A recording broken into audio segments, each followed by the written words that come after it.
lag. That jet lag is gone. We have a full day, starting with sustainability and then moving to going concern before we break for our outreach event. I'm going to, at this point, turn it to Dan. Just want to confirm that we're live streaming right now. My team has confirmed that. So welcome to all of our observers. And Dan, the floor is yours. Okay, thank you very much, Tom, and good morning, everyone. We're going to finish up the very last bit of the standard on the responses to risks of material misstatement. It's just a few requirements and related application material, but there are some important paragraphs in here. And just by way of setup, if you recall in March, the board asked the task force to consider the presentation of the paragraphs for limited and reasonable assurance relating to the revision of risk assessment and the deep dive for limited assurance, which the task force has done and now presented in a side-by-side fashion under a single revised subheading. So we'll get input on that. And then the only other real big change was paragraph 135 AAR. So Tom, I think we'll start, if we can, with paragraphs 134 BL, CL, and BR. That's the risk assessment revision deep dive paragraphs. Get the board input on that. And then I'll turn to TK for a discussion on 135 AAR. And the rest of the requirements and application material, of course. Okay.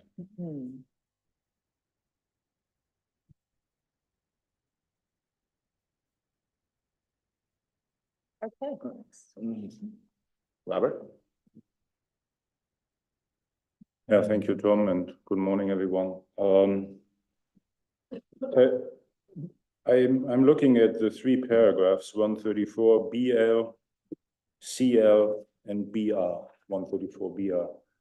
And I read that BL, 134 BL, has been moved from March to here, from the March session to this section here.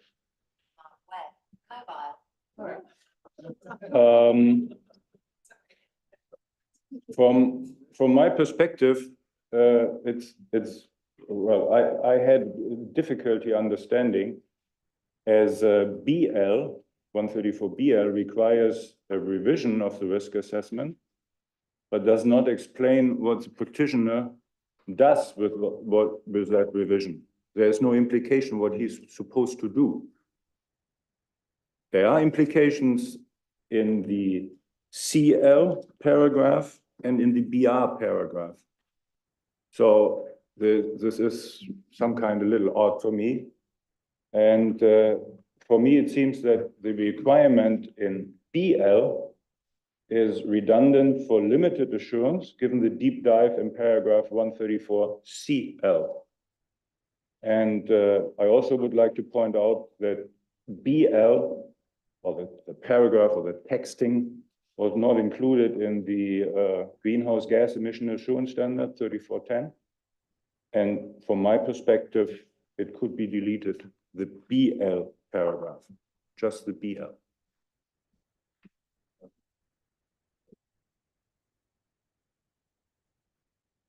Thank you, Tom. Thank you, Robert, for raising that. I must say, when I read the standard again, I was also struggling with this. And I think it goes back to some of the conversations we had yesterday about the fundamental difference between limited assurance and reasonable assurance. If you look at what we have in the ISAS, where you revise your risk assessment, what we have in ISRE 2400, which is the equivalent of the limited assurance standard. If you look at 3000, and if you look at 3410, what we have here is not consistent with that. Because in a reasonable assurance engagement, you do revise your risk assessment because, and you will continue to do so because you want to reduce your risk to an acceptably low level. So you will continue to do that until you have reached an acceptably low level. In limited assurance, you don't do that. In limited assurance, you do your risk assessment at the disclosure level. You do some basic procedures because remember you started from the fundamental point that I'm not designing procedures to detect misstatements. If you don't identify any matters that cause you to believe there's an issue, you're done. You don't have to do anything further. However, if you do, well, then you have, if a flag comes up, then you have to deep dive. Then you have to continue to perform procedures on that specific matter until you are able to conclude that the sustainability information is not likely to be materially misstated or that the material misstatement exists.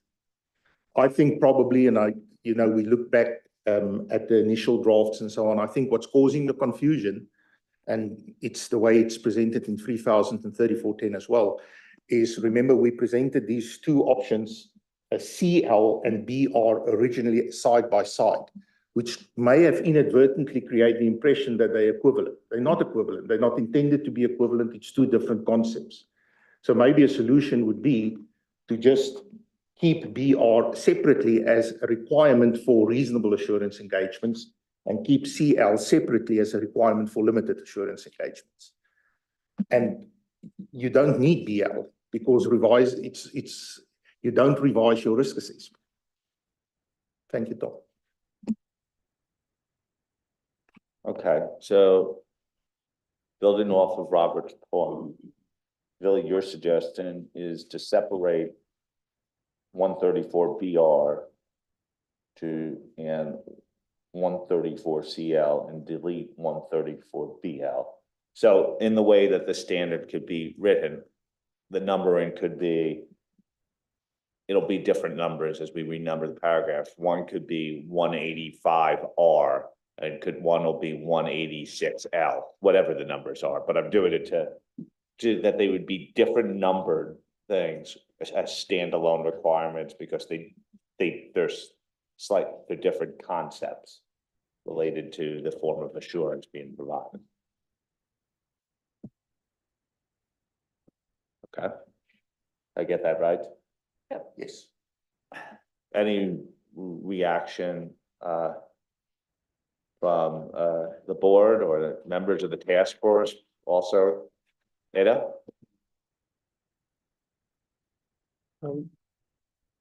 Just trying to get my arms around so you run into something in a certain area, and that will be covered by 134 CL. But that particular element may have, if you think about it, about the root cause of that matter arising, I would think that you do think that through a little bit more, and that could cause you to not only resolve that individual matter, but also look at some other matters for which the root cause may have created a risk in other areas. So I'm just, you appreciate what you say, really, that you don't revise your risk assessment, but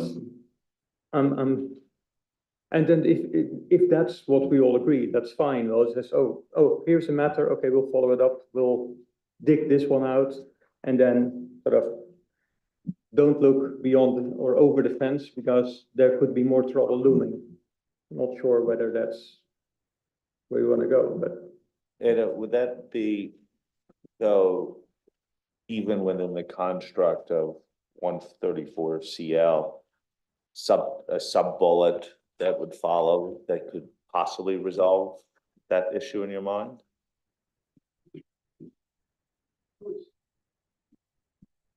It could. I was more struggling with the concept that really laid out is you don't revise your risk assessment. And I don't think, well, I guess I'm not wired that way. It's because we're all wired as auditors in the first instance. No, but I think that the example you explained is very realistic. I think that is exactly what will happen. Is you will be busy with something, you find something, it also prompts you to think about something else. But for me, that's all encapsulated already in saying, if a practitioner becomes aware of a matter that causes them to believe that. So it's all encapsulated already in there that you would follow up those matters. It's not isolated. It is looking at the entire thing. So maybe some words to trigger that thought may be helpful. Thank you. Robert, do you view this as Billy's comments as responsive to yours? Yes, very much. Thank you. Any other thoughts? So with the discussion between Billy and Ido taken into account, look at I use that word taken into account, or take it into account there. I think we have support for the removal of 134 BL and the separating out of 134 CL and 134 BR to separate aligned separate requirements. So there would be nothing next to them in a box. Yes. Okay. I think we can move on to the rest of the section. All right, thank you. The next. Sorry, just before we leave, are we leaving the requirements and application material that we've just been discussing? Or can I just raise? So I just wanted to talk about A396H. The last sentence, so it's talking about the deep dive, and then it says, depending on the circumstances, the practitioner may need to obtain audit evidence that would be the same as for a reasonable assurance engagement. And I think the worry that had was, for the people that I spoke to, was that if when they read that, it was sort of feeling that they were having to jump straight from whatever they'd been doing to full on reasonable assurance. And when you look at a lot of the other application material that's been provided to help with all of that, I just wondered whether that sentence was really needed. Because it was a bit contradictory to the application material on how to deal with, or how to do a deep dive in a reasonable assurance, in a limited assurance engagement. Okay. Thank you. We're taking note, I see. And I apologize, but yesterday I forgot to talk about paragraph 127, as I've lost my chance, and that's it now. It's over.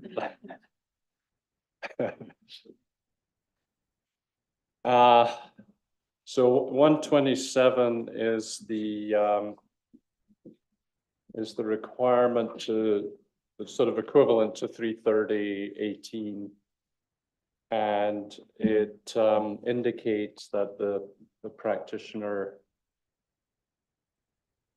is supposed to evaluate whether there are matters that might be important to users and whether those have been, sorry, I'll read it out. Consider the need to design and perform procedures for disclosures that are important to the information needs of intended users.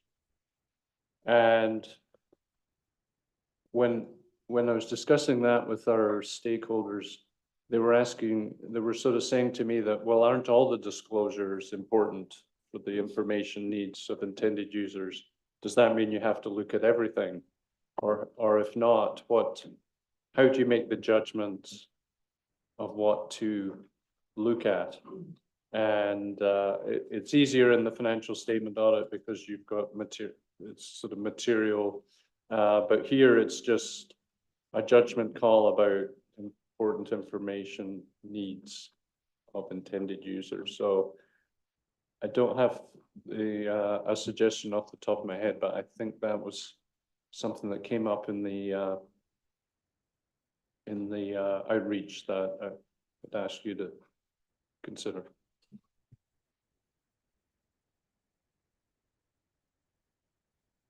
There you go. Thank you, Eric, for bringing this up, because I also had a comment there that I forgot to raise yesterday. And we were wondering whether this paragraph is now consistent with the deletion of 126L. And it felt a little bit odd to us as well, this paragraph. And one suggestion that came up, should we move this to AM rather than keep it in the standards? And I think the other thing that's triggering the questions is, you'll always have double materiality, or in CSRD context, you'll have a materiality assessment, double materiality assessment, and that drives the disclosures that are there. So arguably, all those disclosures are material, because otherwise it wouldn't be there in the first place. So would you then be required by this paragraph to look at everything also for a limited assurance engagement?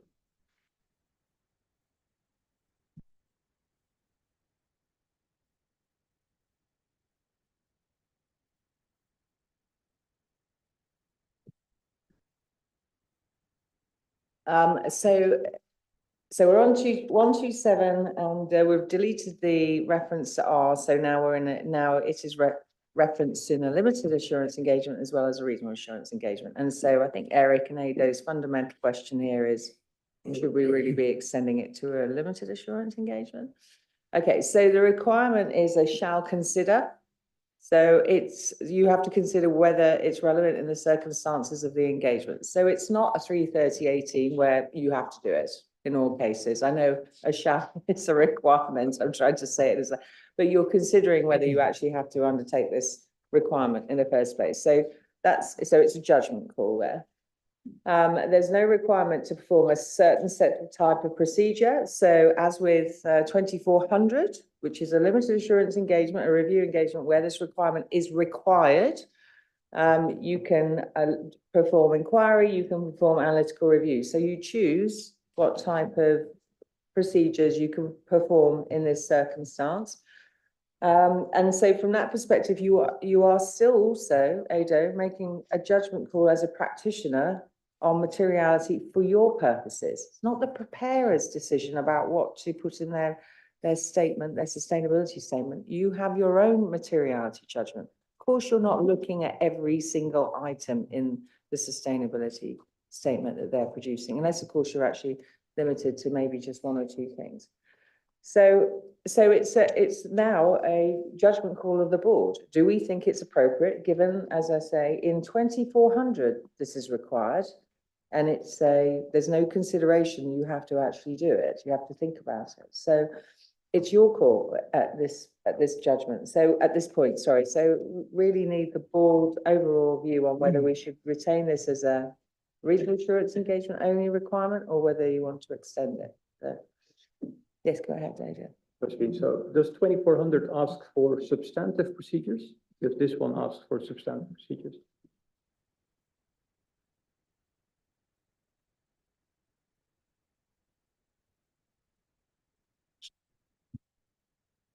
Sorry, maybe just one more thing to add to what Josephine said is, I think you also need to look at the application material and what the intent of this is. Remember, this is sort of I hate to use the word, but this is sort of a standback, because we are trying to compensate for not compensate, we're trying to accommodate the fact that your risk assessment is not perfect.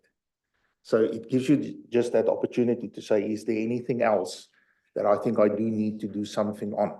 And Josephine is right, in 2400, it says, in that context, it's substantive procedures, but it requires you shall perform analytical procedures and inquiries on all material items.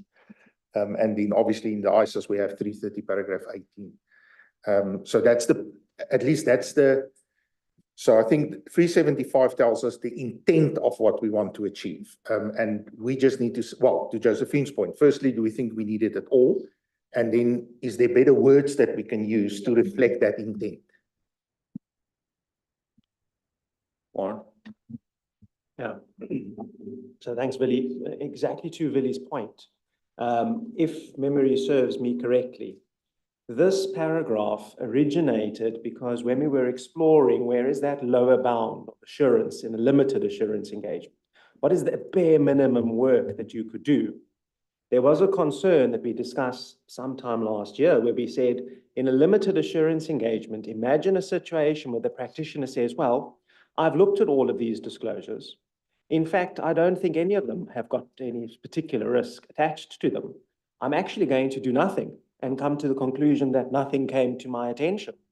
So this paragraph was really there specifically for limited assurance. I think it's even most important to say, listen, even though it's a limited assurance engagement, if your risk assessment has come up with nothing's really looking that exciting, just use this as a double check to make absolutely sure that you are doing at least some field work and that you're not making this statement, nothing has come to my attention, too loosely. Otherwise, we get ourselves into a situation where that limited assurance opinion really is inconsequential. So I think this paragraph, you might argue, may be irrelevant for a reasonable assurance engagement, but is especially important for a limited assurance engagement. It's true. Sure.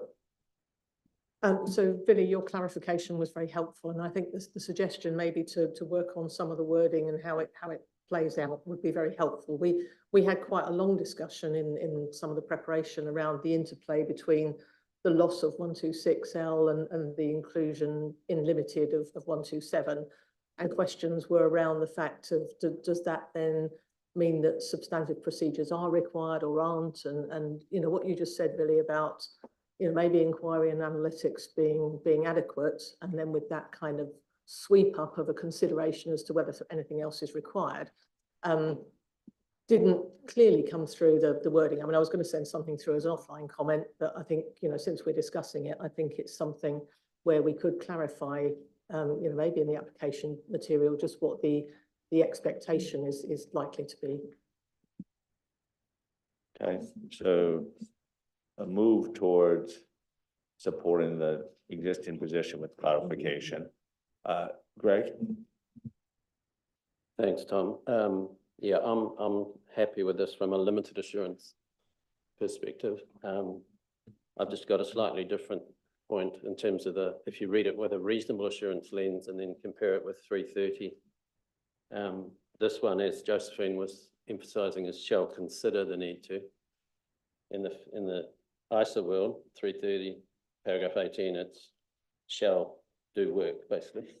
So it's not consider the need to. So we're setting the bar for reasonable assurance at a slightly different level here between sustainability information and financial information. So that's a slightly different point. So at the moment we've combined, this is a combined paragraph, obviously, for limited and reasonable. But if you just take that reasonable assurance lens to it, I think there is, and I think we're knowingly doing that. But I just wanted to flag that for the board. Thank you. Okay, I think the people support the concept and the basic requirement, but some clarification, guidance, right? Okay, are we done with 127 and go back to section 134 PL? Anything else, Eric? 136. We want to go back to definitions, right? Dan was hoping that would, yeah. Okay, is it TK? Okay. Thanks, Tom. Good morning, all. So the next big changes in the paragraphs we're looking at now, it's 135 AAR, and this is the response side of 1110 AR, the management override of controls requirement. So this is the response. And in drafting this, the task force leveraged extents 240 and ED 240 for this. So looking for the board's input on that paragraph. And then the other change, just to flag, is 135 AR, and this was changed in response to the board's comments at the March meeting. But yeah, looking for the board's input on the two paragraphs. Thank you. Okay. the 135s.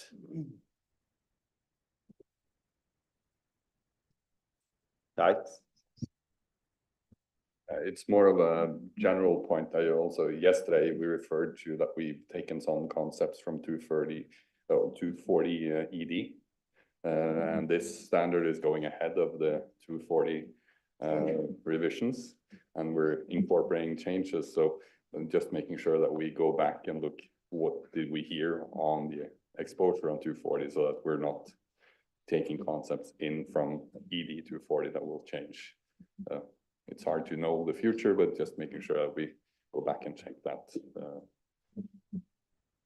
Sashika? Thank you. May I comment on the application material relating to this requirement? No, okay. Oh, she can. Yeah, Yeah. thank you.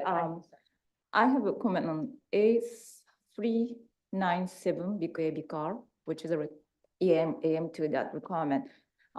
It provides examples of other procedures in addition to those in paragraph 135 BKR A and B. But some of the procedures included in the bullets point look like more like guidance on procedures in the requirements rather than the procedures in addition to the requirements. So my suggestion is the task force to look into this application material and clarify what the guidance is for. Maybe it's just the wordings, but maybe you can take a look at that. That's my comment. Thank you. Any other comments on these paragraphs? Okay, look at some guidance and make sure that we have a sanity check related to our 240 stuff. Next.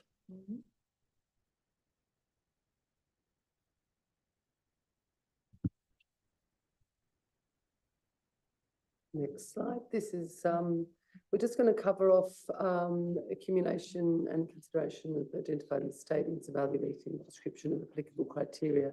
We've actually had no changes in these requirements 137 to 145, and only minor edits to the application material in response to some offline comments. So really, I'm just open up to any comments from the board.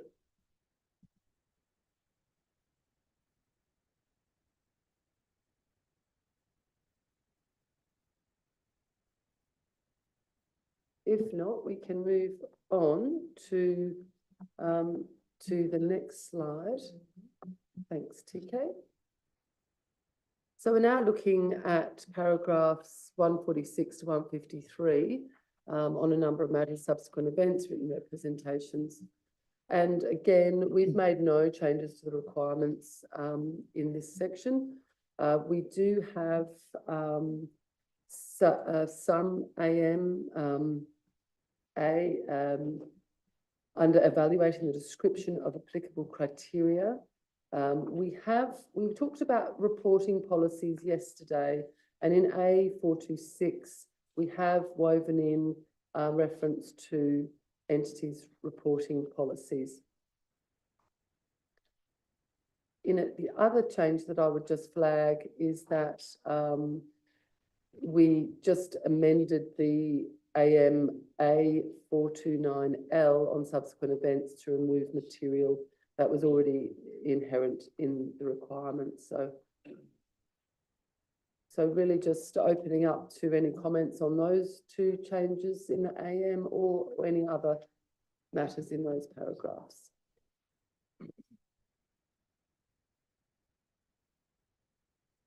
Nothing on 146 to 153? Related application material? Okay, it's not much change. Yeah. No, thank you. Okay, I'm I now think we just can move. handing over to Fabi for the next slide. Thank you, Claire. Thank you, Josephine. And good morning, everyone. So on this slide, we're gonna talk about the changes and other information, which is related to the communication with the auditor of the entity's financial statement. This has been discussed at the March board meeting as part of the analysis on question 25, and now on analysis of question 20 as shown in agenda item 2F. So one significant change is in paragraph 158 little a. This paragraph was introduced to respond to the board's direction to have a conditional requirement for the practitioner to communicate with the auditor in case of a material misstatement in the financial statement that forms part of the other information. And the board also indicated that this communication should occur or should happen after communicating with those charged with governance. So we're looking forward to hear the board's view on this paragraph 158 little a. Thank you. Bill? We did discuss this in March, and please excuse me if I've forgotten, but could you just clarify to me why this seems to be the only provision where we suggest communication with the financial statement auditor? Why isn't that the case, and why are we not encouraging more communication? Okay, let's take some comments on it, but I think that's a reflection that you view this as sort of a de minimis requirement, and that you would want more robust communication throughout. But I want to see if there are other people who have that same feel. Ada? Thank you, Tom. So my concern is more with the placement, because it feels odd that the practitioner first concludes that there's a material misstatements and then talks to the auditor. Well, it needs to talk to the auditor first before they can conclude that there is a material misstatement in the other information or in the financial statements. Okay.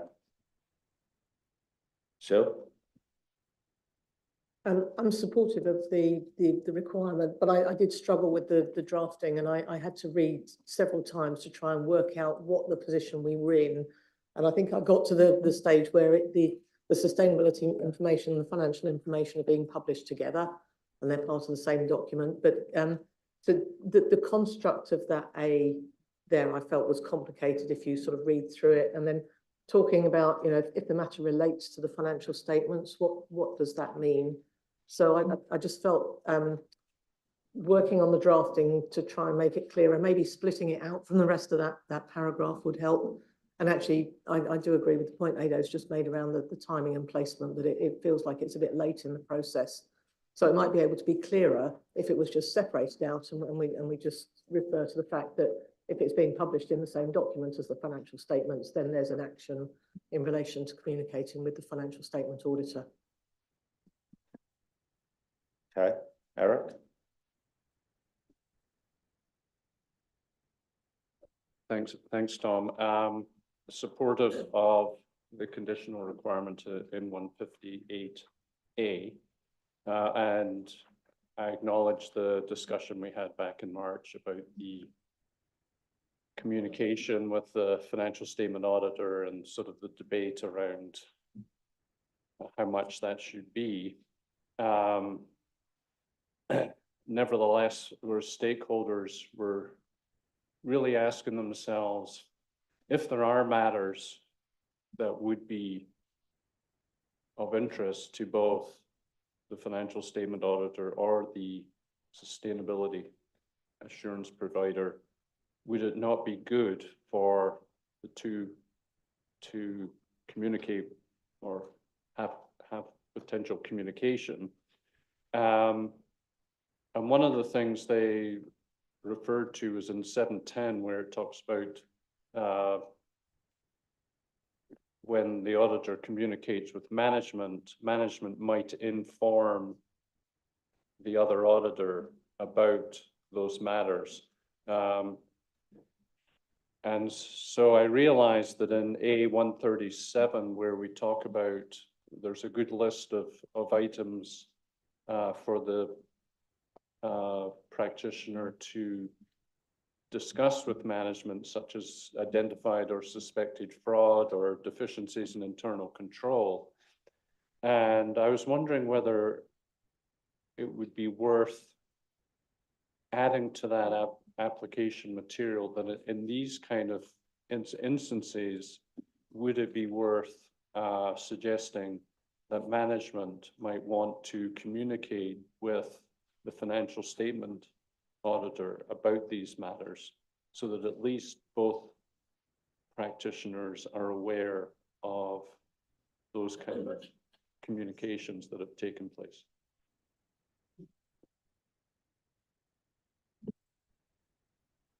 Sue, are you trying to come back? Okay, so your suggestion, Eric, is adding an element of this in A137 about items to communicate. I want to then now circle back. So, and then there was Sue and Ado had wording clarification and placement issues for the task force to consider. Bill raises a more fundamental point, which was to some extent the basis of the discussion last time about what can we meaningfully do in this standard. But I think it reflects some other input we've gotten in the marketplace is this enough? And if you want more, how do you actually affect it, and what would you actually do? Which is, I think, what we struggled with as a board last time. And to me, I always want to reflect a little bit of a discussion I've had with the team lately, because I've been sort of saying, yeah, this may be viewed as a de minimis requirement and that more may be done. And if you were going to do it, how do you impact that, and where would it come? And to me, I said, well, couldn't you do something early in the process and think about the areas of potential impact on the financial statement? A lot of the issues, as I got through it in my head, I was like, actually, it's more for the auditor than it is for the assurance practitioner. But it was something in my mind about, and I asked the team about this, is in the planning process, could you do sort of an assessment of the potential areas of intersection? And then that could drive sort of some of the communication that Eric was talking about in A137. But, I also was convinced that it may be challenging to execute on this and really define in a baseline standard what to do. But I certainly would welcome Josephine and the team to sort of give a little bit of color, because I think it really is important that people understand if this is where we're going to be with the appropriate changes as suggested, that they understand that we've kicked the tires on all approaches, and this is the only approach that makes sense in a baseline standard. Because what Bill is saying is what I hear in the marketplace a lot, because they would expect more. Well, no, I mean, you've articulated it perfectly. The issue is it's more of a practical point. It's a methodology point. It's how do I go about my daily activity when I'm performing this engagement? But that's right. The thing we struggle with is what is the requirement, and how is that requirement going to help you achieve the objective of the standard, which is how we set our requirements. And that's the piece we struggle with. We definitely, as a team, see that there is benefit from the financial statement auditor's perspective, but from the sustainability assurance practitioner's perspective, we can't, certainly other than what we've proposed here, where this is actually really important, we can't really see how that helps that practitioner achieve the objective of the standard. And that's what we have to remember here. We are still writing standards. We're not writing practical advice on how to go about your daily activity as a sustainability assurance practitioner. And we want something in there that's important to achieve that objective. So we are struggling. So yes, and Tom's articulated it perfectly. So if there are things that you feel that are missing, are important to achieve the objective of this standard, not the financial statement audit standard, then that would be helpful. But otherwise, we felt like this was the most appropriate requirement. Thank you. Sammy? Thank you, Tom. Yes, I think based on what we discussed on March, what we can get from the discussion is that there is a presumption that this kind of procedure always is happening at the last moment. That because the auditors usually read the other information at the last moment just before releasing the assurance report or the audit report. And there was some discussion, as I remember in March, that not necessarily that this should be at the last moment. So if this can be clarified that, you don't have to wait to the last, this kind of communication can be happening at any time. So this is one thing. Now, another thing that might be out of the box, I don't know, like as part of the planning or as part of understanding the business, the assurance practitioner might be encouraged to read the financials, to communicate with the auditor at that time, to try to get some more understanding. That was a little bit along the lines of what I was suggesting as a potential that. Billy, you wanted to come in, and then Mark. Yeah, thank you, Sammy, for that as well. I think what we've been struggling with, and Josephine alluded to it, is that everybody wants this assurance practitioner to talk to the auditor, and what we're struggling is talk to the auditor about what? And that's been a little bit of the struggle all along. I think we found this one place where we really believe it is very important in the context of other information. And we were trying to think about, and Sammy, I think that's more or less where you were going now, is there at the early stage of the engagement, during planning, during your risk assessment procedures or related activities where you look at multiple sources of information, other sources of information, is there a logical or possible intersection between the sustainability information and the financial statements where timely communication at that point may benefit either practitioner? You have to take it back to what Josephine said, that it has, from a sustainability practitioner point of view, it has to be relevant to the sustainability information and planning and performing my work to get sufficient appropriate evidence for purposes of my engagement. And that's what we've been struggling with. I'll be honest, the only thing I could come up with is that, is it useful maybe for the assurance practitioner to understand what is it from the sustainability information that impacts amounts or disclosures in the financial statements, which may give me a little bit more information about, oh, wait a minute, there may be different areas where there may be pressure for management bias, those type of things. But that's the only thing I can come up with. And so I do believe if we land on something, it will probably not be a requirement, except for the requirement around other information.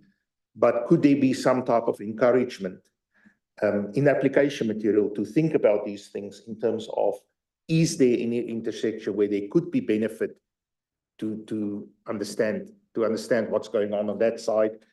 And probably, as a few people already said, it's more for the auditor to understand what impacts the amounts and disclosures in the financial statements. Mark? Yeah, thanks, Tom.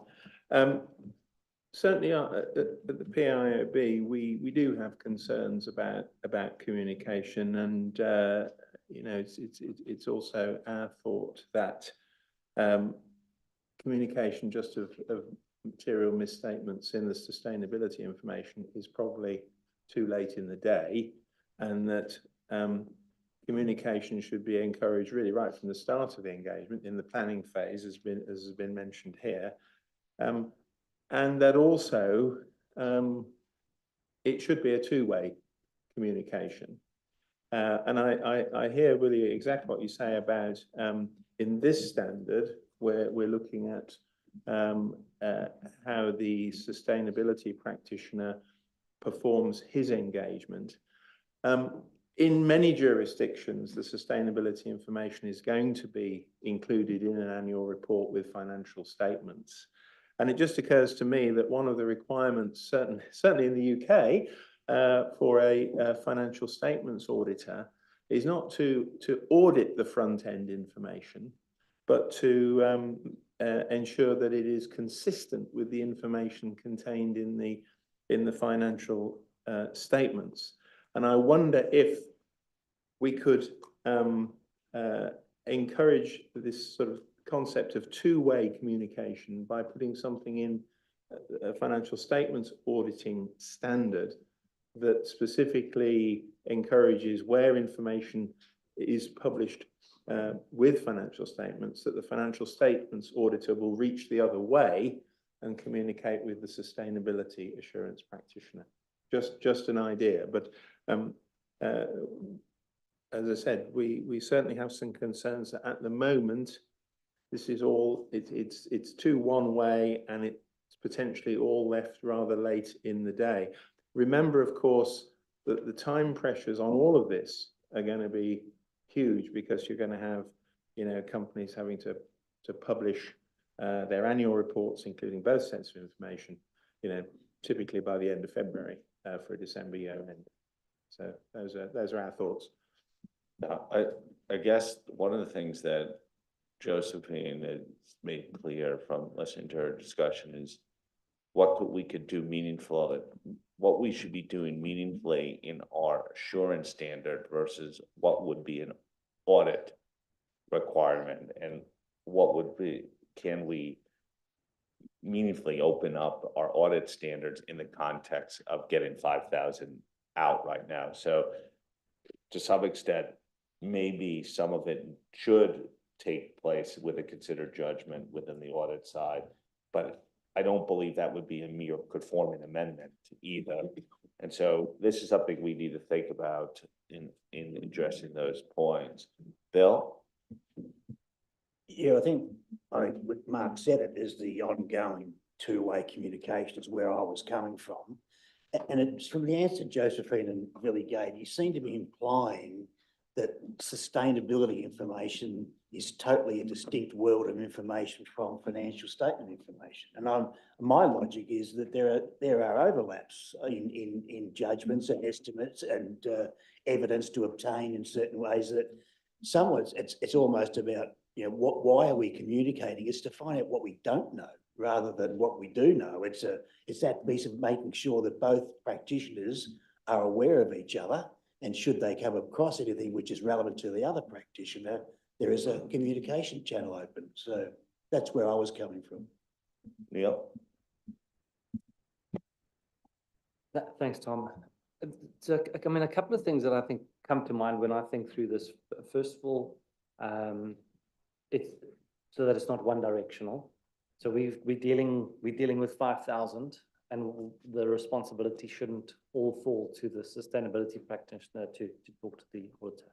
I certainly find that in the other information, as a sustainability practitioner, I get dragged into the room and the auditors sit across and they interrogate me about what work I've done and all of these things. But I don't currently sit in a position where just before everyone's signing it off, I call the audit team in and I sit them down and I say, right, tell me what you've done in the financial statements. So there's a power struggle there around the current communication between the sustainability practitioner and the auditor. So that's one thing that currently exists today.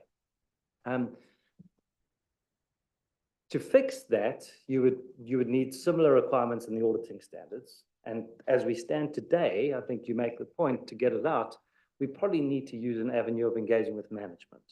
Management is the common channel for us to open up that dialogue so that we're not going around management, we're not breaching confidentiality, etc.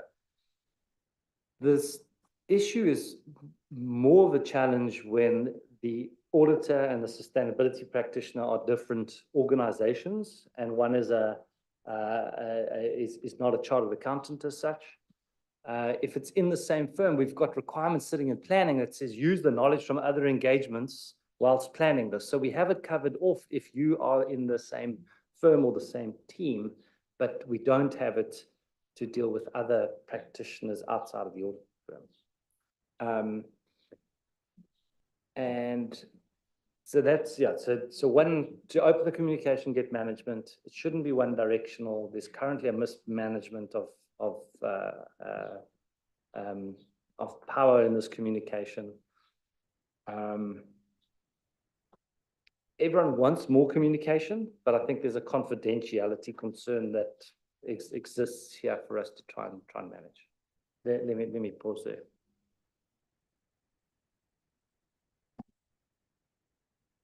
Though, is it on this, you want to follow up on, yes, okay. Good. So I'm listening to this discussion and thinking, well, why are we assuming that the practitioner and the audit don't want to talk together? Because that seems to be the presumption that they don't. And then Neil clarified, well, where in practice, how this may go. And yes, there may be a power imbalance. And I like your point on confidentiality, but as a practitioner, but also as an auditor, there are areas of overlap. Well, how are climate risk going to impact certain areas of my financial statements? The auditor would be silly not to talk to the other practitioner, because that can only help him or her, and vice versa. So I think this will naturally occur, and I am not at all worried of this presumption that they don't want to talk together and that they're just going to be insular on their little engagement, because it's all the same clients that they're trying to help out with robust financial reporting. And to a large extent, this will be within the same firm for which the arrangement's already there, as Neil pointed out. So I'm still a little bit, well, yeah, I get it. We need to guide them to indeed have these discussions, maybe point out there is benefit to both parties to do this. And that can be an implementation material or an application material, but to stick this in requirements now feels odd and over the top to me. Thank you. I seem to see, but I'm just trying to draw the strands together. There seems to be, almost starting with Eric's point earlier on, a desire to have some application material that does enhance encouragement earlier on in the process.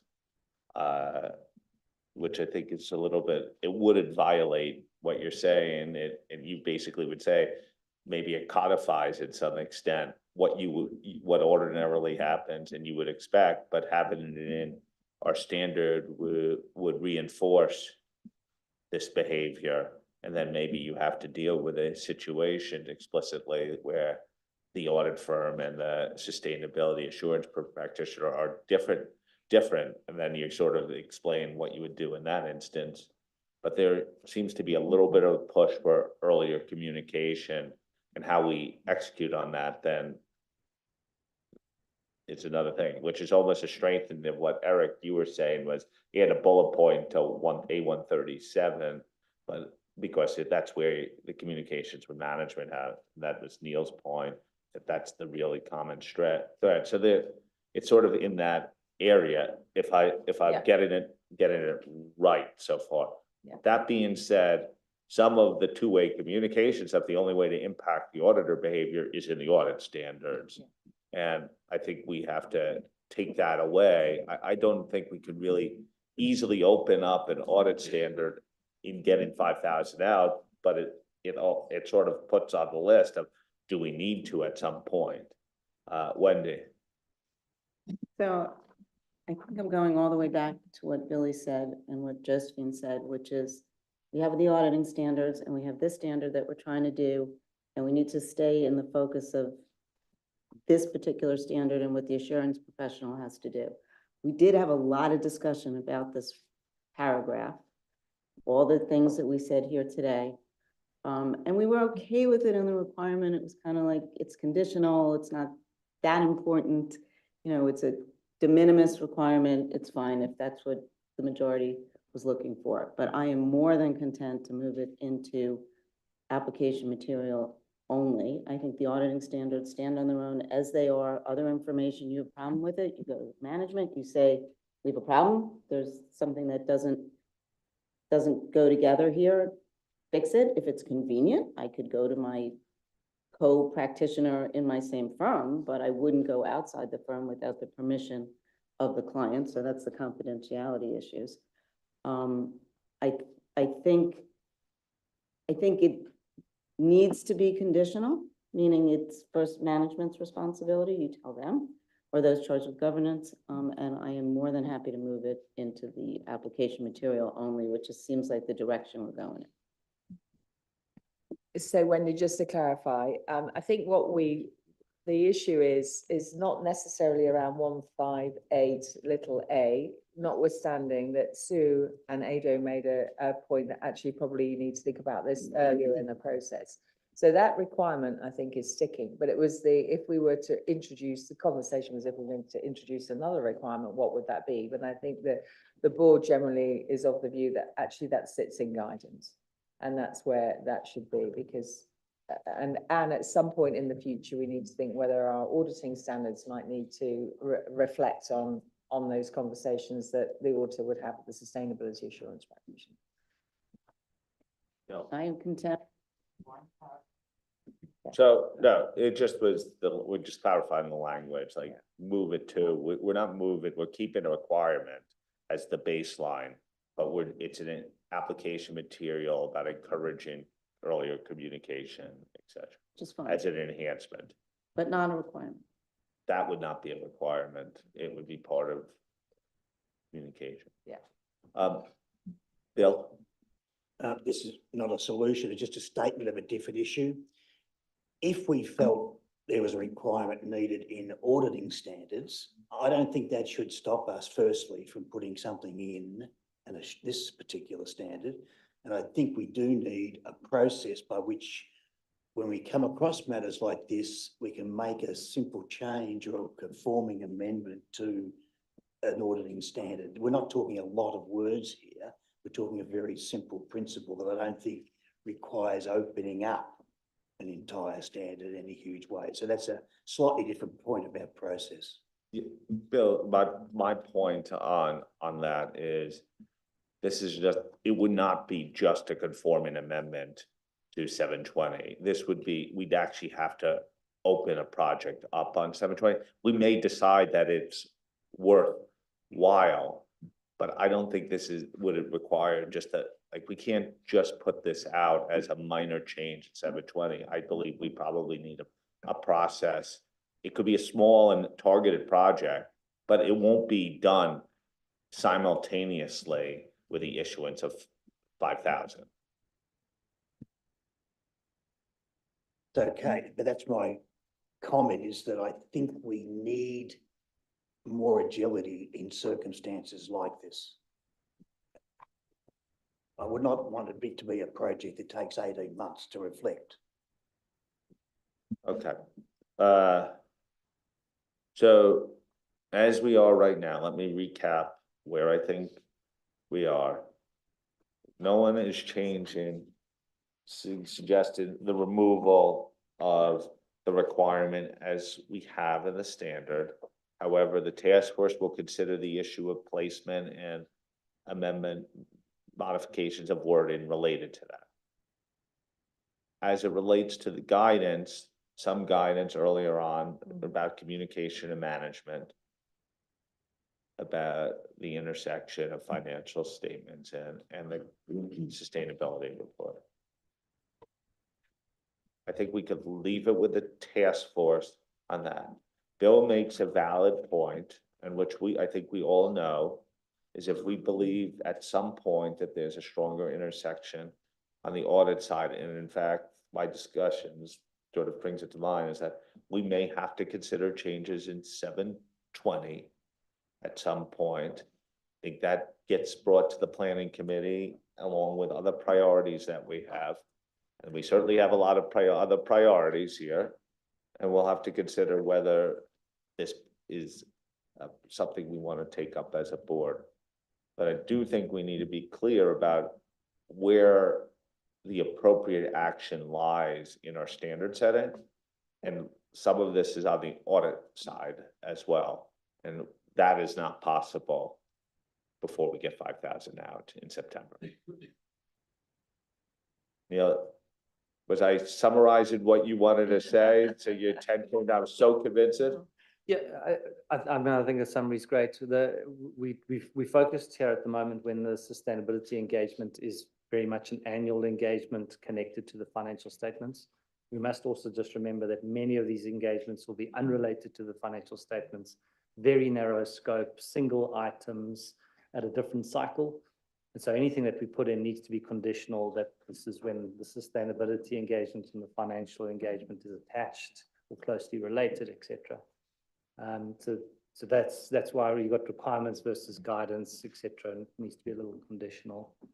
And then there are places in planning that I think as a task force, we can identify and attach guidance to enhance communication.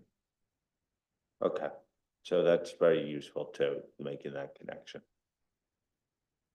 I think it was really important to have this discussion because this is one of the big areas that I still hear when I'm out in the market. Really good. Okay, back to the team. Thank you. So, Oh, let's do one more. We started later, remember? yeah, okay. Thank you. So we're now looking at forming the assurance conclusion, paragraphs 160 to 167. We have made no changes to the requirements in that section. We have made very minor changes to the application material, literally just to align with the limited assurance risk assessment. So that's all I have to say, and over to any comments from the board.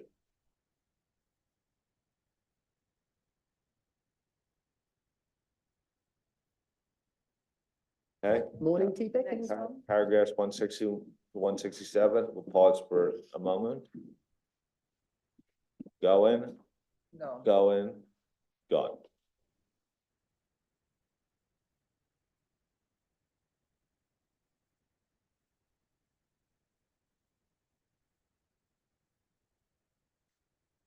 Okay, so we'll now move to preparing the assurance report. So we're looking here at paragraphs 168 to 170.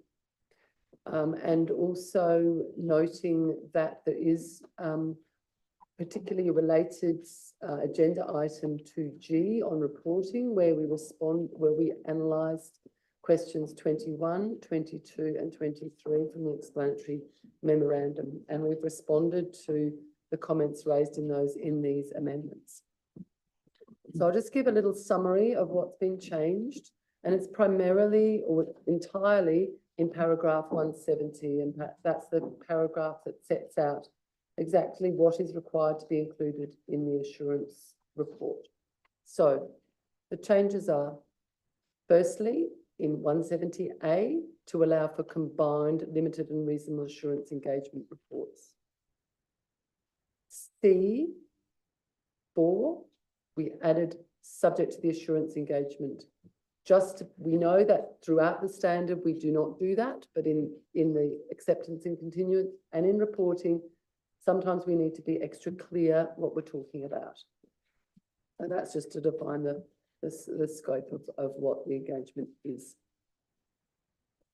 Next, in 170D4A2. In March, the board asked for the assurance report to identify who made the determination that the professional requirements or requirements in law or regulation applied by the practitioner that are at least as demanding as the IAASB code, who had made that determination. So we have added that requirement in. In 170D4B, we have added requirement to reflect PI track 1 as it stands in the amended ISA 700 revised. We've also added application material to mirror again the PI track 1 changes in revised ISA 700. And we noted that although we realise this is a matter of liaison with IAASB, that the effective date for that revised ISO 700 is periods beginning on or after December 15, 2024. So we're well within the relevant period when ISO say 5000 would apply. We have also amended in a similar vein, paragraph 170D 5B. And this is relating to relevant ethical, this is relating to quality management. And again, disclosing or reporting on who made the determination if professional requirements or requirements in the regulation applied by the practitioner are at least as demanding, who made that determination that it's at least as demanding as ISQM 1. And this very much aligns with the conforming amendments for ISQM 1 in ISA 3410. So we've used the same wording. And finally, in paragraph 170H, 4 to 5, we've just reflected the risk assessment for limited assurance. That's just a routine amendment there. I will touch on the related application material just to highlight the changes there. In paragraph A464, we have clarified that the illustrative reports are only the basic elements to meet the fact pattern and absolutely nothing more. So the reports are not treated as boilerplate. We would expect them to be added to for the engagement circumstances. We've added a new paragraph A469A relating to offline comments regarding the need for the standard to address situations where the sustainability information refers to the assurance report of another practitioner. And a couple more application material. We have, again, we talked about policies earlier, A473 to add references to reporting policies. I've covered the application material on iTrack 1 and some other changes. So I think that really sums up the core matters to discuss. And I would reflect, and we'll talk about the appendix on the next slide, but we have reflected all of those changes in the illustrative reports, but we'll come back to that. So just taking comments on this section 168 to 170 and related application material. Thank you. Okay, Sue? It's a comment on 170D 4A2. If we can get there, I had to write it down. And it probably seems small, but I think it's really important in conveying that that kind of the ordering of who makes the determination that we talked about last time. And I'd just ask if we can swap the practitioner to after the appropriate authority, because I think the intention is the preference is the authority does it, and then the practitioner potentially comes last. Based on what we talked about yesterday, Sue, in the changes that would be made to paragraphs 29 and 33, I think we would have to remove the reference to practitioner both in 170D4A, A1 and B. And the next reference to practitioner that's there. Sorry. Yeah. I can't wait to renumber this. Okay. I'm afraid that mini numbering is going to remain, sadly. Julie? Thank you, Claire. It's just on 170H5. So this is the limited assurance wording there. And I think it just needs to be revised because right now it says for a limited assurance engagement responsive to disclosures level in the sustainability information, I think it needs to say responsive to the assessed risk of material misstatement at the disclosure level. for the disclosures. Eric?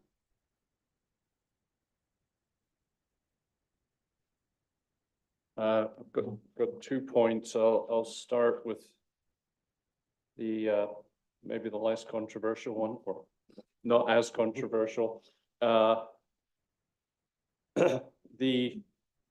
Given all of the discussions we've had about forward-looking information and the challenges in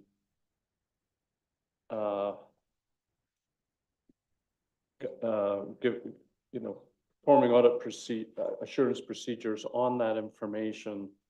A suggestion that we had was with respect to 170H4, and I won't go any further down than that, where it's talking about the understanding of internal control. And at the end of that, you'll see that it says, that the practitioner performs risk assessment procedures not for the purpose of expressing an opinion on the effectiveness of the entity's internal control. And we were suggesting that that should be extended to also say it's not for the purpose of expressing an opinion on the achievement of the forward-looking outcomes or information. Because again, that's an area of potential confusion with the readers of the report who might think that the practitioner has been able to get reasonable assurance around forward-looking information. So that was the first point. I think the second point was really around the, having read the response letters and speaking to stakeholders around the summary of the work performed,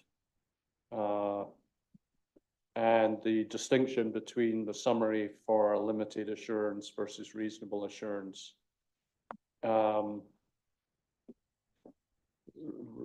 There's some question about whether it's now imbalanced. I know that was something that was discussed extensively by the board in drafting the exposure draft. But it's still a concern in terms of the way stakeholders will read the report when they might see a fairly extensive summary with the limited assurance, but no summary with the reasonable assurance. So the Canadian board had quite a discussion about, well, should we be proposing that there should be a summary for the reasonable assurance as well? And there were some who were quite supportive of that, but there were also some challenges in how you would write that, whether it would become boilerplate, whether it would be understandable. So another option that the board considered was whether it would be better to not have a summary at all for either of the engagements, or make it more optional in terms of how that is described in the practitioner's report. So that was something I just wanted to raise at the board. Concerns around the summary of the work performed.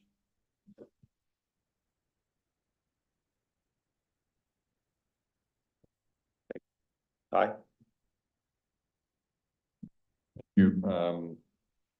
In paragraph 170, assurance report content, we're trying to accommodate both limited, reasonable, and combined limited and reasonable engagements. And in some areas, we've added how to deal with when you have both a limited and a reasonable assurance report. But in some of them, I think we've missed how you deal with the combined report, and it seems like then we're talking about separate reports again. So I can provide some of the details, but yeah, it seems like we need to go to double check to see how we deal with the combined engagements. Okay. Sachka?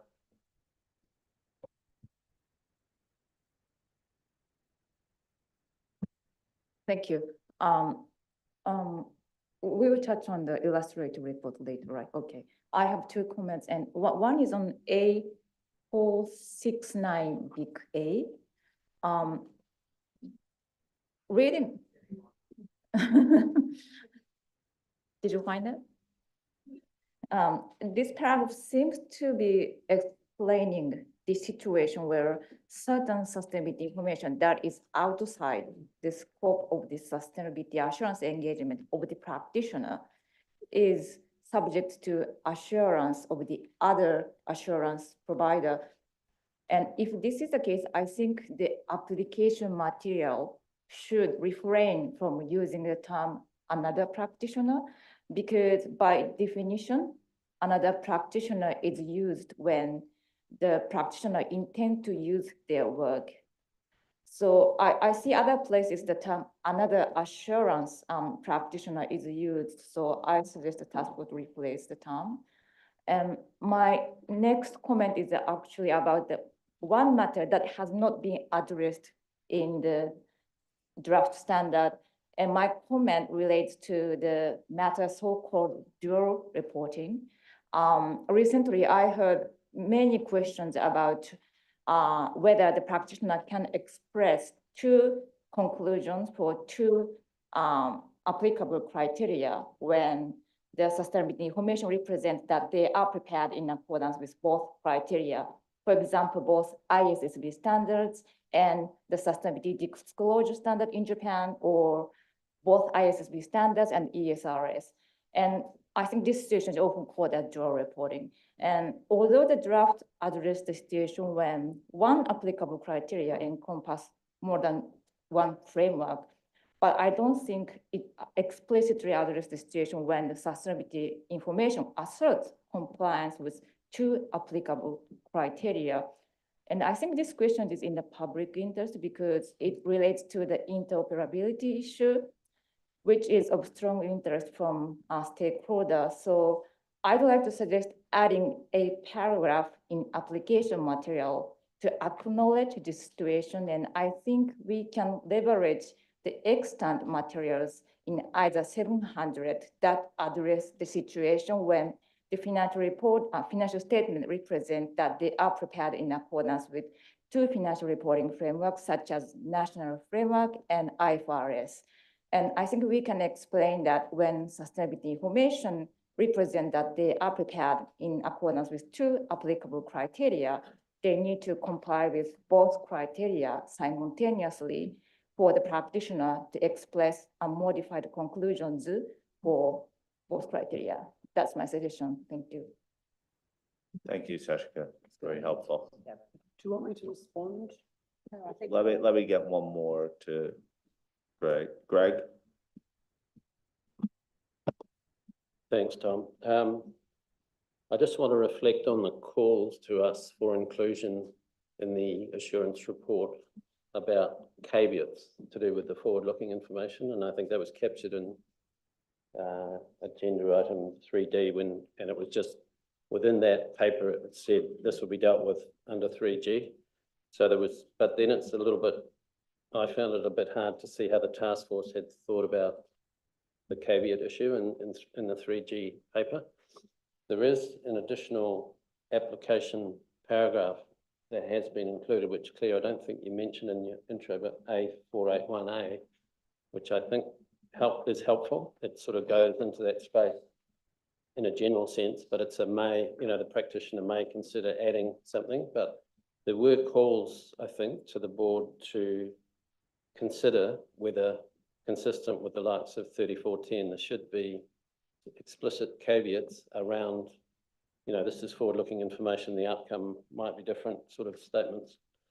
Currently, we haven't included that, but we do have this additional application material, which I think would enable, obviously, a practitioner to add anything in that regard. But I just think the board should be comfortable with the position of either, no.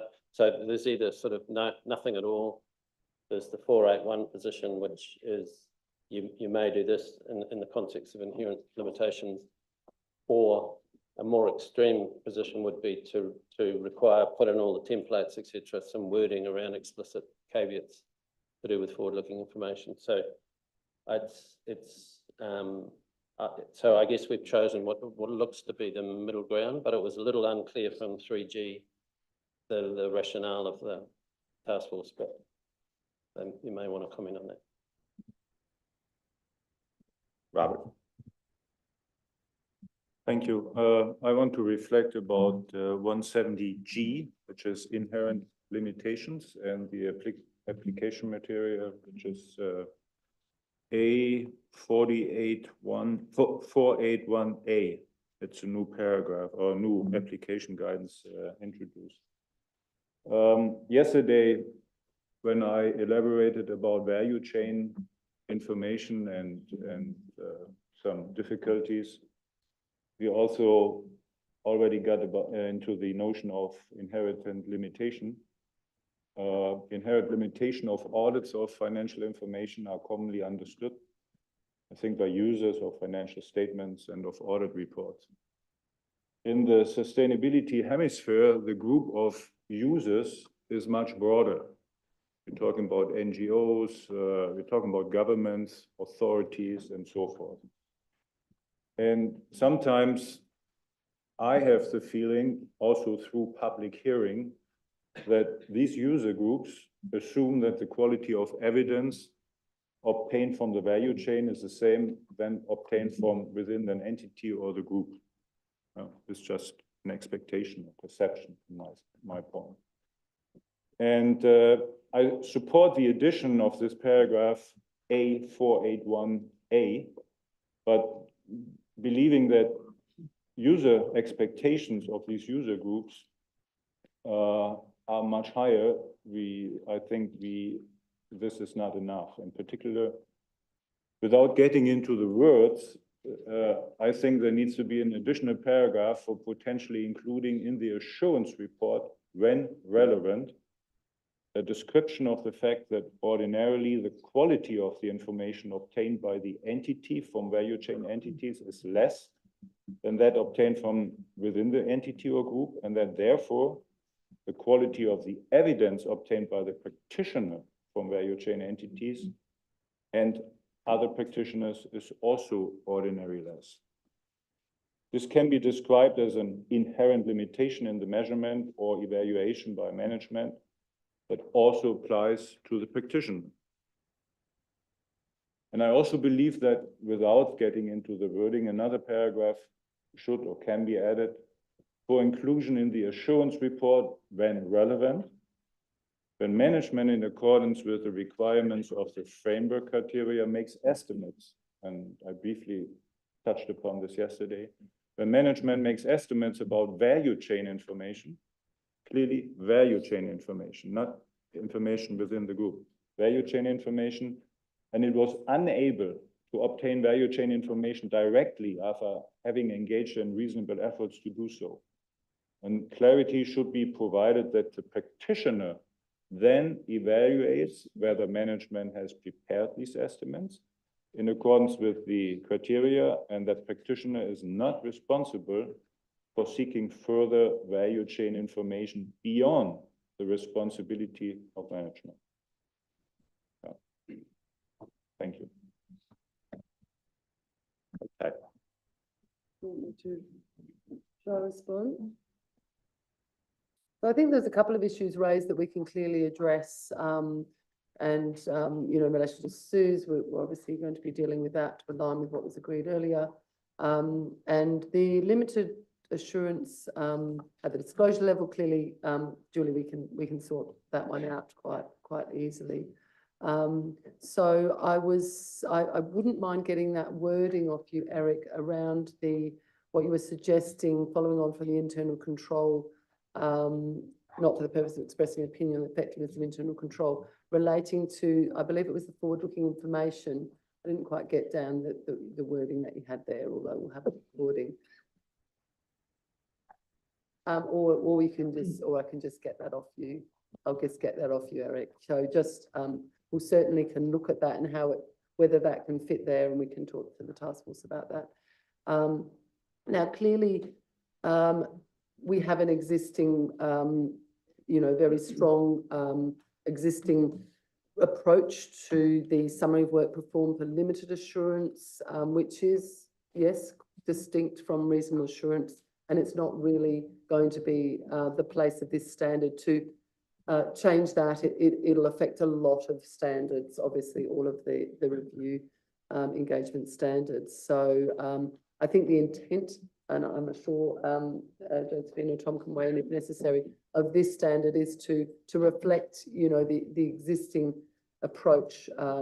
And, you know, we hope, we understand, you know, that there's a broader stakeholders looking at these reports, but we would hope that they understand better the reasonable assurance engagement reports. So I don't think at this point, you know, we have appetite. We can have appetite to change that sort of fundamental approach to the reporting. And I guess one positive about that will also be that a lot of the reports initially will be limited assurance, and this will be extra information that will be helpful to sort of, as that, you know, move forward towards the reasonable assurance reports. But happy if anyone, you know, else from the task force wants to weigh in on that. And there is sorry, I did want to also flag that, of course, there is optionality. In our illustrative reports, we have, as I mentioned, just done the absolute requirement, reflect the requirements. The practitioner can always add extra explanation. Long form reports is certainly, you know, an option, and that's not restricted in the standard. So, you know, that's something for the practitioner's own judgment and negotiation with the client, I guess. Thank you, Kai. That's a really good observation that sometimes we might have missed the combined reports, and we'll do a double check on that to make sure we're consistent, deal with that without being too clunky. Yeah, and if there's particular places you're concerned about, please do flag for us. That would be great. Now, and also Sachiko, we will have to look at that another practitioner, because yes, I understand that could be inconsistent and confusing, and we'll have to see how we can address that comment. And the dual reporting, I think the task force need to take that away and work out how to, but I think it's going to be quite common, as you say, to be reporting under multiple frameworks. And I'm sure that we can either do application material or we can weave that in. I'm confident somewhere, and I think it's a really, really good point to reduce any confusion. Now the inherent limitations piece, which Greg and Robert have picked up on, clearly that was discussed yesterday at length in terms of how we're going to deal with those inherent limitations. And I think we need to just essentially take that away, unless you want to make any further comments, Josephine. I think we just need to take that away and really ponder, given the discussion yesterday, how this is going to be dealt with and how we can respond to that one.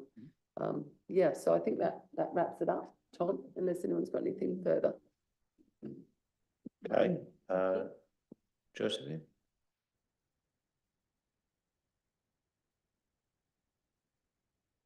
Slide. I'm going to hand over to TK for that one.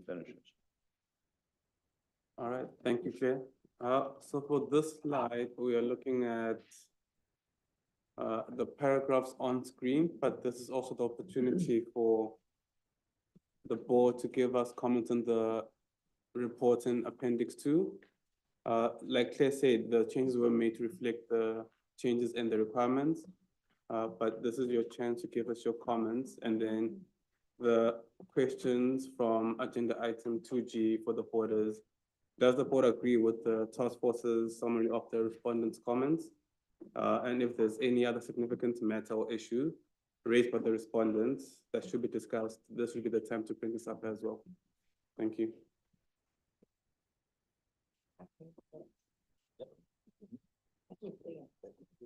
So anything else? And yeah, Appendix 2. Julie? Yeah, okay, I know we talked about this in March, but feedback there, 182 little c, where we talk about the statement that the practitioner hasn't issued a conclusion on the other information. I still find that somewhat problematic in a situation where, you know, a comprehensive report is going to include both the financial statement and the sustainability information. And in fact, that practitioner may have actually audited the other information. So, and I took a look at the application material. I don't see anything in there that might address that scenario. And I think it might be more common. So had the task force considered that point in your discussions? Wendy? Thank you, Tom. Sounds like Julie and I might have to be proposing some application material because I have the same exact comment, more about it being confusing when it's the same auditor, and maybe there should be some, when the auditor and the practitioner are the same, and you're saying that you did not cover the other information. So I think it's just confusing for the user, and there might be a way to clarify that through application material, not changing the requirement. Okay. Sammy?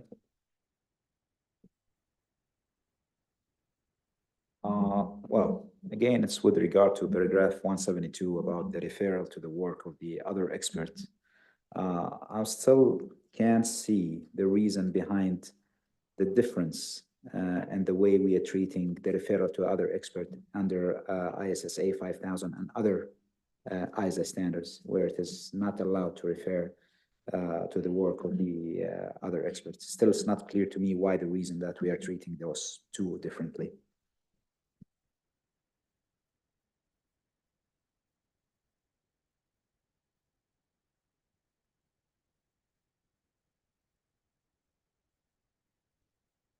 Sachika? Oh, thank you.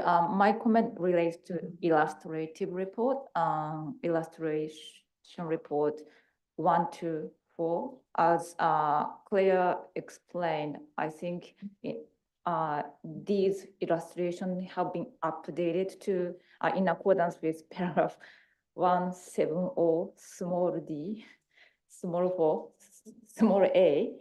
But it doesn't seem to be reflecting the additional requirement at small 2 of the requirement, because I think these illustrations are for the circumstances when the assurance report refers to IAASB code, and not when the relevant ethical requirements comprise the professional requirements or requirements law regulation determined to be at least as demanding. In addition, the illustrations are revised to include the name of the appropriate authority and jurisdiction, but I think simply stating the name does not tell that the appropriate authority has determined these those professional requirements or requirements of law or regulation to be at least as demanding, I think, which is the wording in the requirement. So I would like to suggest that the task force look at the wordings of the illustrations and the requirements so that they are aligned together. That's my suggestion. Thank you. Okay, any other comments? Thanks, Tom. If I can respond to Julie's comment first. So the task force did discuss this, and because these are two separate engagements, under this engagement, that is a fact. So it's a statement of fact, but I understand that where you and Wendy are coming from, but the task force view is that because it's a separate engagement, it will be a fact that they haven't, in this engagement, they're not providing, or they're not giving an opinion on the other information. But the task force can take this back and clarify it, but these are two separate engagements. I don't know if anyone else wants to jump in on this, but this was discussed by the task force. Yeah, so I guess there are at least a couple of people who have raised this, that this is a real practical issue that we may need to, at least the task force, to reconsider. Neil, you want to come in on this? Yeah, Tom, I was just going to say that it is a practical challenge. The wording doesn't make sense if you say you haven't performed any work. I can propose some wording to the task force, and we can consider if that's appropriate. Yeah. Okay. Thank you. Thanks, Neil. And then to Sachiko's point, the task force will have a look at the wording again and see if we can clarify that. And the last point, I think, Claire, you want to respond to that one. Yeah, I just want to, Sachiko, I don't know, I may have misunderstood though what you were saying, but we did use a fact pattern that it was the code and ISQ one that were applied, which is why we didn't include the at least as demanding, you know, stating what that at least as demanding requirement was. Was that your point? Because whether we should be illustrating that, or is there something else that I missed? Well, because when reading the requirement, it say that the assurance report should state that somebody determine that requirement is at least as demanding. So it should be conditional, maybe, that requirement. Well, I think if the intention of the requirement is just stating the name, I think that is not clear from the wording from the requirement. That's my. Yes, okay, Yeah, right, we'll take yeah, that away, thank you yeah. so much. Yeah, appreciate it. Okay, thank you so much.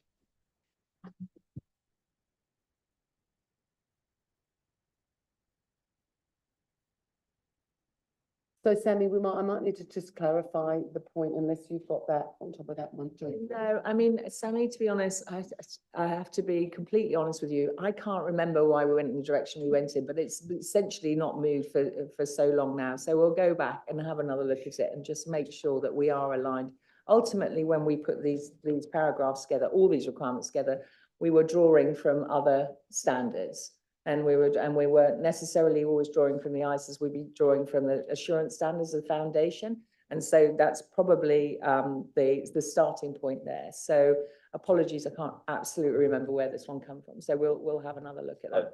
We have a person who does remember. Oh, fantastic. Thank you, Lily. The only other thing I did want to mention though is that I know that in terms of the other information, when we use the term the practitioner's conclusion doesn't, that's actually factually correct. In this situation, in this engagement, that is right, and that is what needs to report. So the task force can deliberate the practical reality if you're doing both engagements and what you might therefore do, but we can't change the requirements in this sense because we're thinking about it, and this particular assurance standard is dealing with this particular engagement.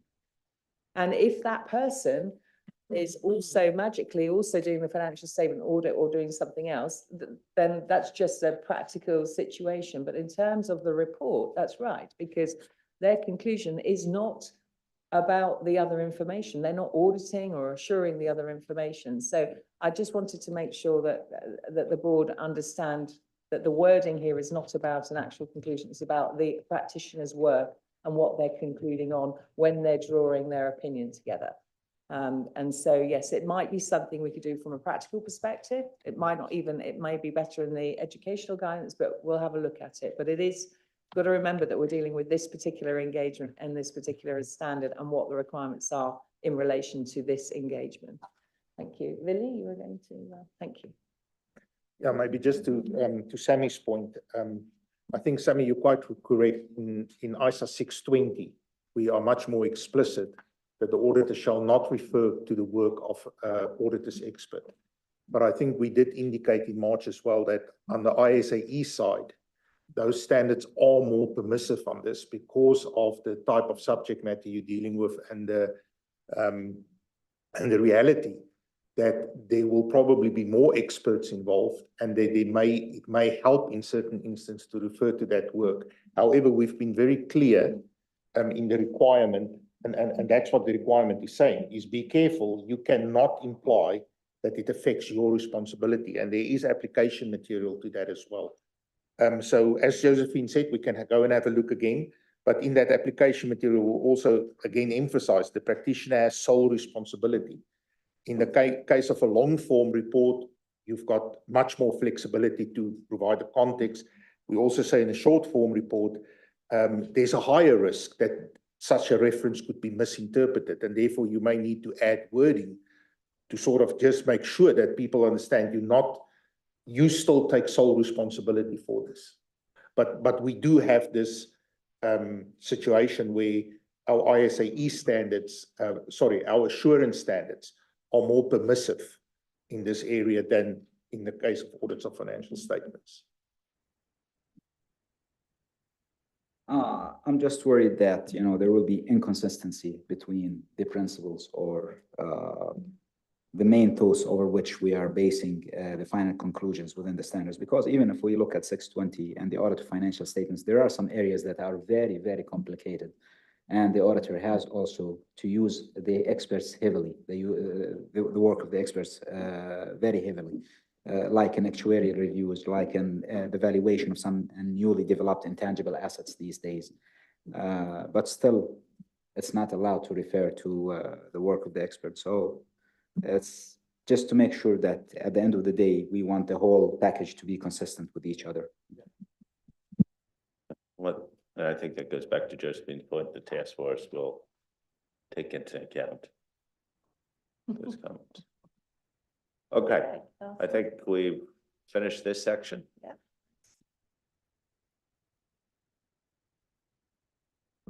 So thank you very much, everybody. As I said yesterday, this has all been so incredibly helpful, and really appreciate all the hard work of the board and going through the many, many papers and giving us the great insights that you have. And we will obviously go away and have our next task force meeting is in July, and mull over that, and we'll be coming back to you in September for our second full reading of the standard and hopefully our approval of ISSA 5000. Obviously, as you heard yesterday, we will continue our coordination with IAASB.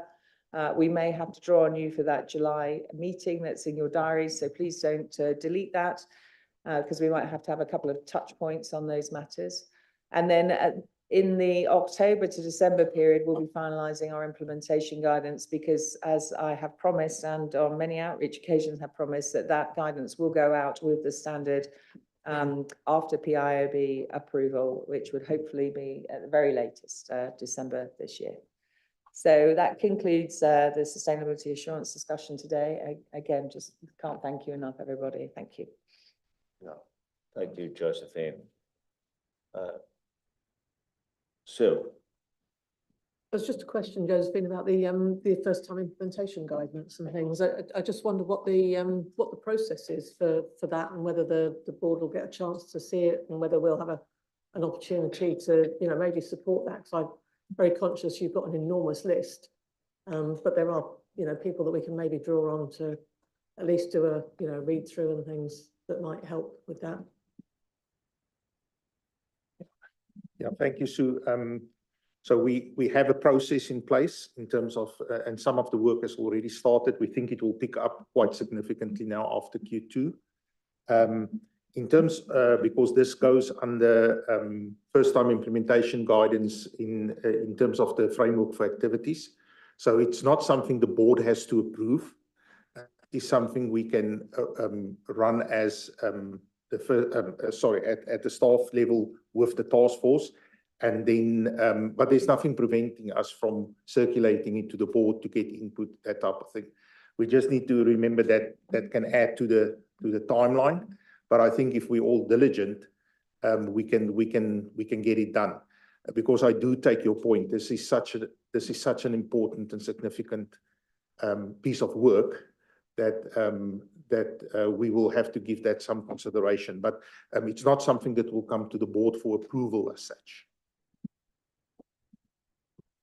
So again, it's almost certain that we'll use this July board meeting. Probably there's one in the morning US time and in the evening US time.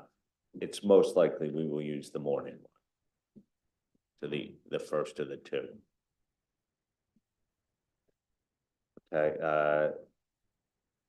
And so one other thing that this slide doesn't reflect, we will continue to do lots of outreach from now to completion with MG members and other interested parties to help inform the conclusion. So great work to the team. This has really been a team effort.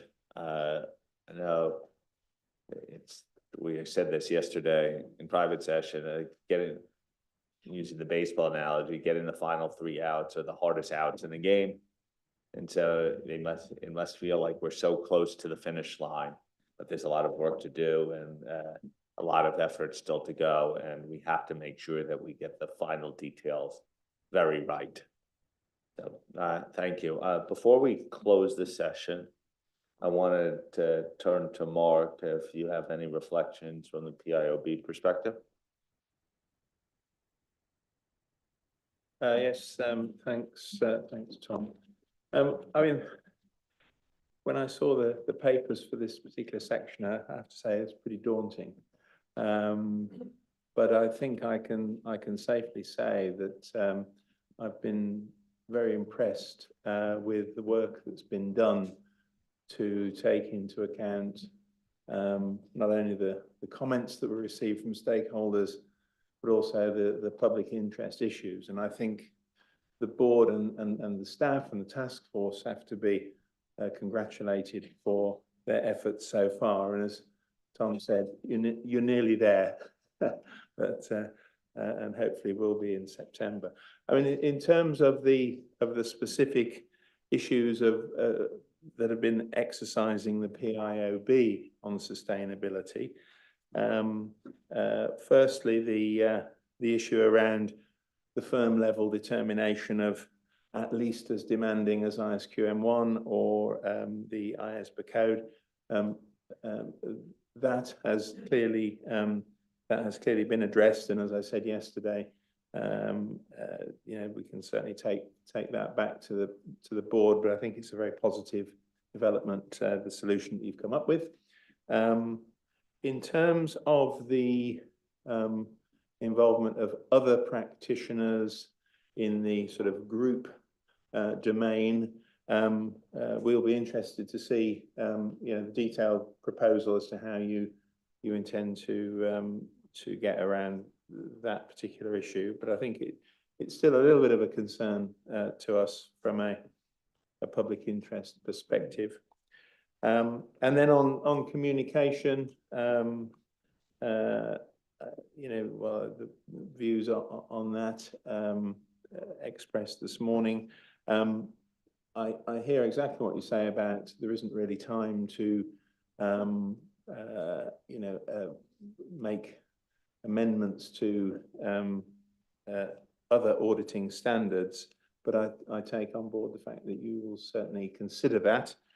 I think the one thing I would say from a public interest perspective is I wouldn't like to think that perhaps the audit firms were maybe hiding behind the sort of confidentiality requirements, you know, to sort of not communicate with the sustainability practitioners on a two-way basis.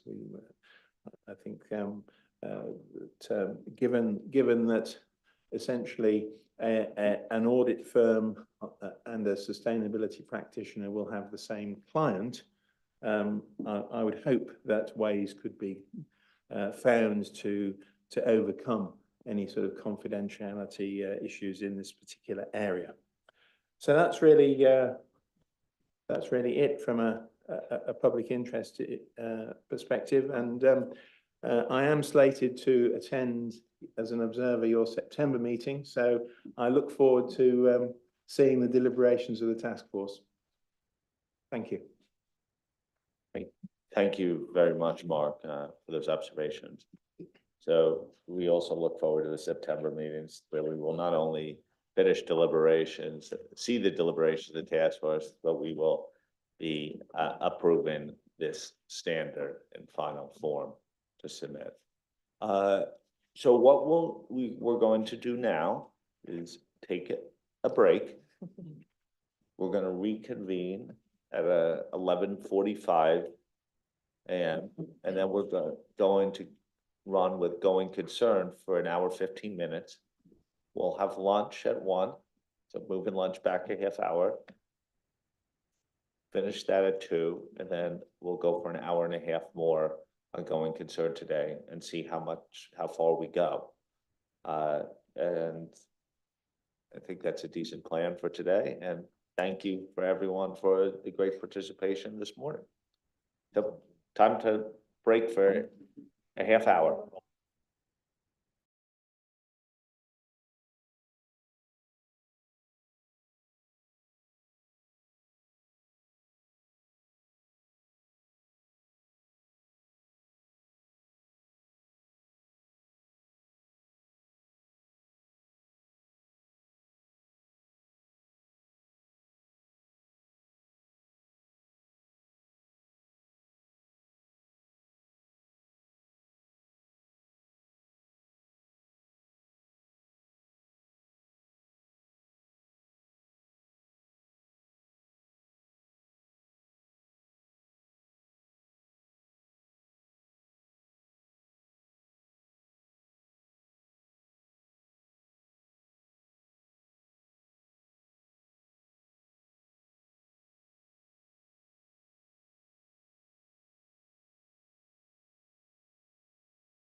Okay, sorry to be a few minutes late.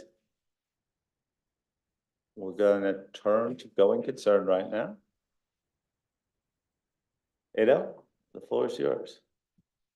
Thank you, Tom. And yeah, you'll be delighted that you will be entertained for the next 4 hours on going concern by me, Natalie, and Kalina. Just to set the scene, in the March meeting, we provided a heat map based on the respondents' comment letters, which was initial in nature. We have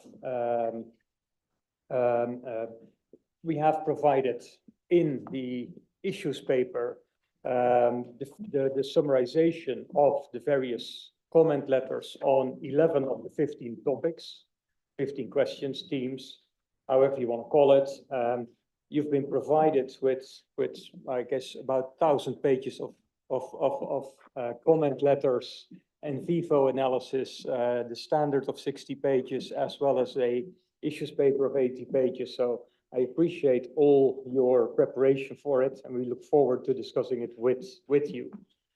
Given that we are providing the feedback, the summarization of all the comments received from the respondents, we will be asking you at around every question whether we have appropriately summarized it, and whether from the respondents' comment letters there's any other matters that you need to bring to our attention. So that will be recurring next to the discussion we will have. Yeah, I'm doing the first bit, but other than having the words here, can we have maybe the next slide? We have a, oh, thank you very much, Paulina. I have the clicker myself. I have the benefits of having a great task force of a lot of experienced board members, of which some seems to be missing. Just want to call them out. That's Greg, that's Wendy, that is Kai, Morten, and Sue. Of course, my TA and Jamie, the staff, Kalina and Natalie, who've been doing a lot of the legwork, and of course, Megan, that supports us throughout this process. So what have we done since, well, clearly you've seen the paper, so that's what we've done since March, but what else have we done since March? And that's on the next slide. So we've had a fair bit of outreach.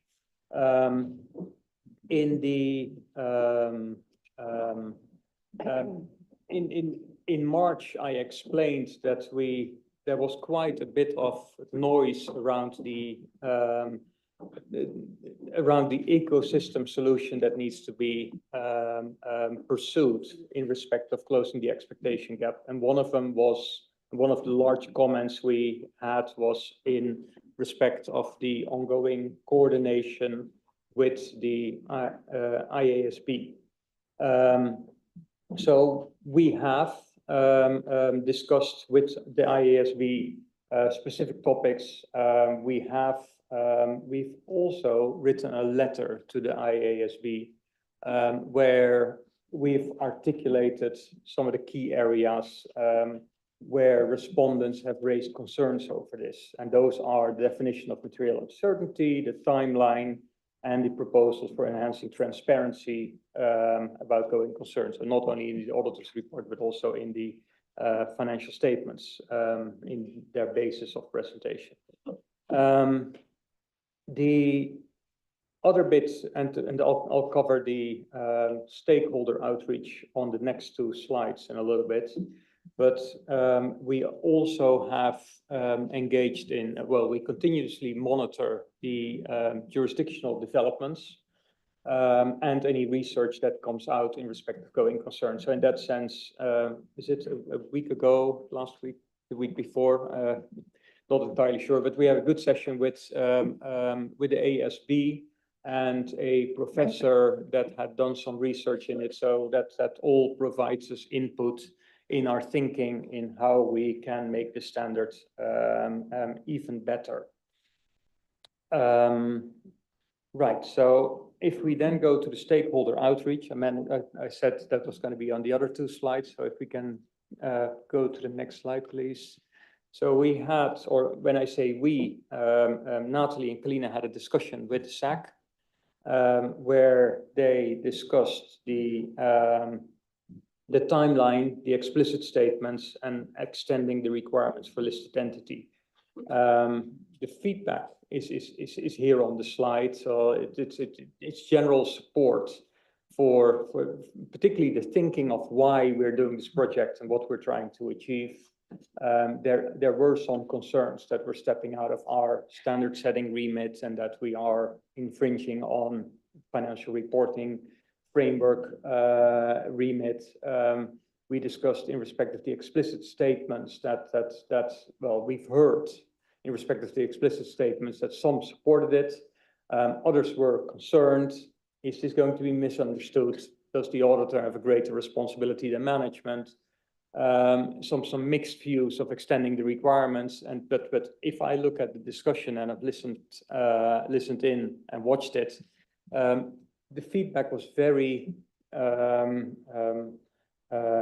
much in line with what we heard from the respondents. So we didn't get a clear direction this way or that way. It was all mixed, and we will reflect on the discussion as we will have in the next few hours on it as well when we deal with these topics. We also, if we can go to the next slide, please. I clarified in March that we've had great outreach with nearly 90 letters, geographically very well spread, but that the clear omission there was the users or investors. We did not get any particular feedback from them. So we've sought out to talk to a number of them. So we had organized 4 sessions to talk with individuals that either represent investors or are considered users of it, and to provide us some input of where they're coming from. So what we've learned from them is there generally is support for the explicit statements. That they considered it an improvement over the extent reporting by exception model, that it provides sufficient clarity that liquidation accounting has not been applied. So that goes to the statement that the basis for going concern accounting, what that actually means, and they understand that to mean that the company is not going to be liquidated or there's no reasonable possibility that it can survive. And also in respect of the enhanced communication for listed entities, yeah,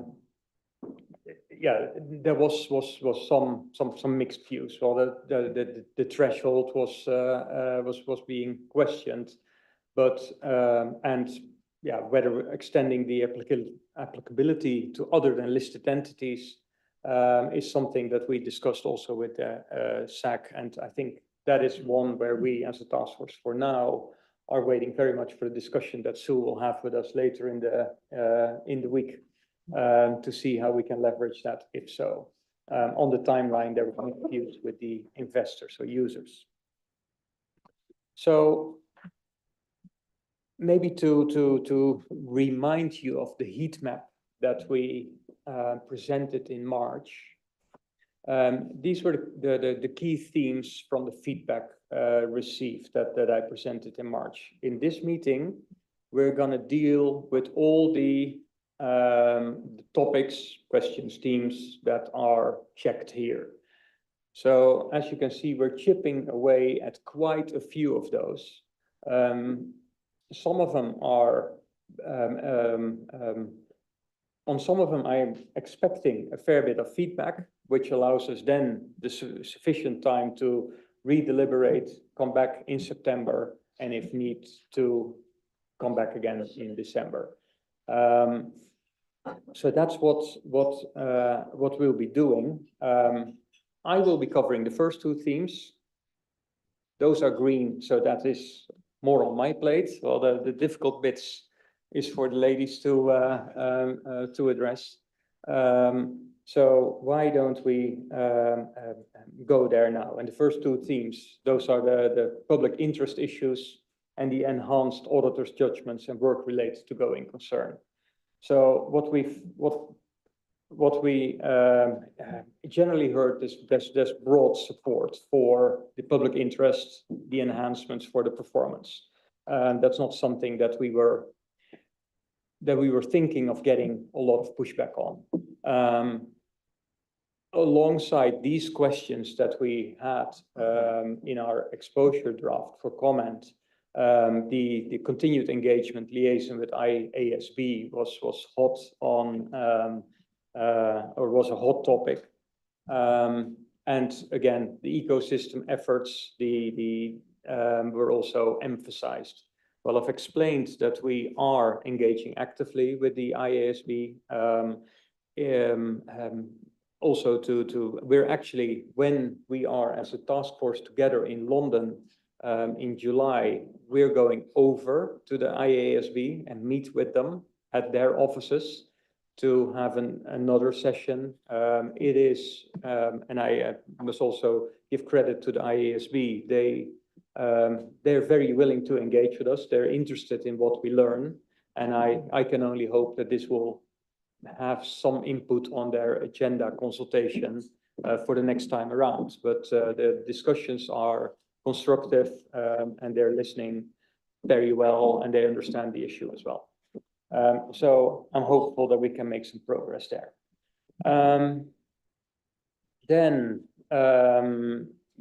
So having, so in respect of these two questions that we raised in the exposure draft, there wasn't anything that the task force had to consider separately from the actions that we've already taken. There's been no changes made to the draft standards or the application material. So I guess that brings me to the question that we have for the board in respect of these two issues is, well, do you agree with the task force summary as we've presented in part B of the agenda item? And whether there's any other significant issues raised by the respondents that we have missed and that we should consider?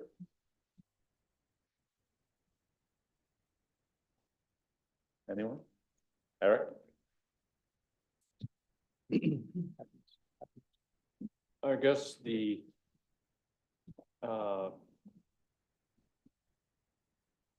question I have for you, Edo, is, now that you've gone through and tried to reach out to users about the proposals, it still seems a pretty limited feedback from users. And we're going to be discussing further potential changes to those areas of the standard. How would we get comfort that the users would see benefits in those, whatever those changes might happen to be?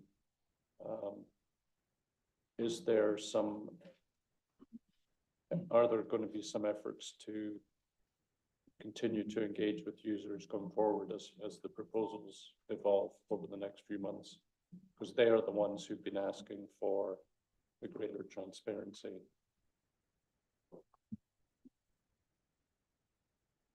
Yeah, yes, thank you, Eric. And that's a good question.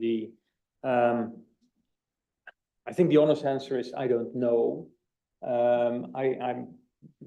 I'm minded to say that we offer all sorts of opportunities for them to step into the discussion through a comment letter process. We reach out to them separately. The take-up on it is very limited. There seems to be very little interest. And I can get that from a professional investor point of view, because they'll have their models and they go further out than the timeline that we would be considering. But I'm disappointed by the willingness to engage on the matter. Well, And then we tried, and I'm happy to talk to the people we talked to again in respect of the what we propose. But I don't think we're going to hear anything new. And so I'm wondering if somebody steps up and comes to us and says, "Well, we want to engage," and of course we're never going to turn anybody down. But so far the interest has been very limited. So the one thing I'd like to add on this point is we should be careful about diminishing the amount of user input that we actually have gotten. We did it at multiple stages of this project. At the outset of the project, at the previous stage, we also, while we don't get a lot of individual investors, sometimes they come in the context of large institutional investor groups that have trillions of dollars invested behind them. And also we're closely engaged with securities regulators who have a strong investor protection mandate. And I guess my caution would be is that we shouldn't devalue those participation, because we do hear from a lot of the practitioner community in the process. So I'm still thoroughly convinced that we're aligned on the preponderance of investor protection issues here with the user community. Warren? So Ada, I actually had a more optimistic assessment of the data that you collected as somebody who likes to do a lot of qualitative research. And to Tom's point, I don't think it's about conducting an election to decide, let's see if we can get of the 500 voters, if we can get it over the hurdle. Based on the questions that you've asked these people, you've gotten inputs from an informed stakeholder community. Sure, there might not have been hundreds of them, but an informed community that's got a good working knowledge of the industry. And nothing came to your attention. They didn't highlight any major problems with the standard. In all of the outreach we've been doing on the sustainability project, sure, not related to going concern, the message that often comes through is there are many documents being produced by different standard setters. If you had to have somebody go and provide a very detailed response to all of those, you'd probably have to have a dedicated resource at your organization just to do that. So very often they're saying that unless they're seeing something that's fundamentally problematic, they're not necessarily going to write to you with a long list of complaints. So based on the fact that you've gotten feedback from some very informed people, you've had multiple rounds to do so, and you haven't come up with anybody raising major objections. On the converse, you've had people saying, yes, we see the potential for this to add value. I think that that's a pretty rigorous approach to engaging with your stakeholder community, and you've got a good outcome. Wendy? I don't know what my rights and privileges are as a task force member, but I have a question or a clarifying point to ask Eric. I didn't hear criticism on the process and who the reach out was or the quality of the reach out.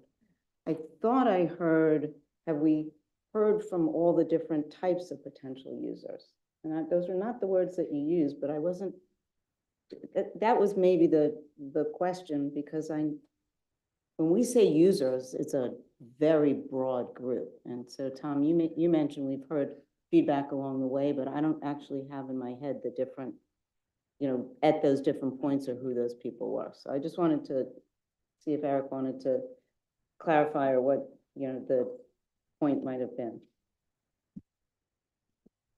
No, I wasn't focused on specific groups, but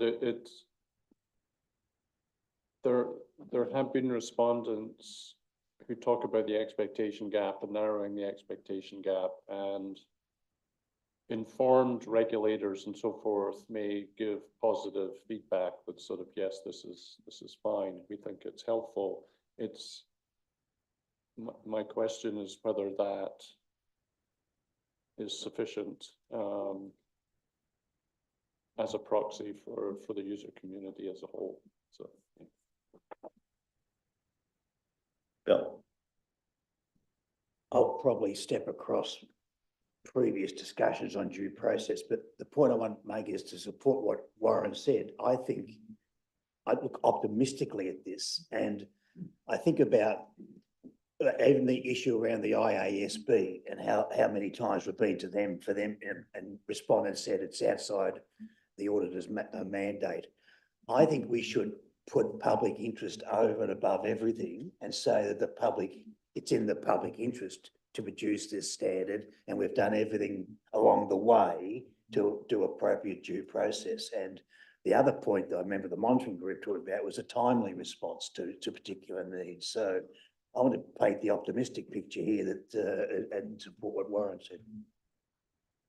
And that is something we've heard loud and clear, and pretty much from every single stakeholder, is that they recognize the public interest of these, the update of the standards, but also the objectives that we had on our, within our project proposal and where we are pushing the standard to. So that's been received loud and clear. And there's some wrinkles there, which we will sort out between us today and over the next few meetings. But that's what we're sitting here for. Bless you.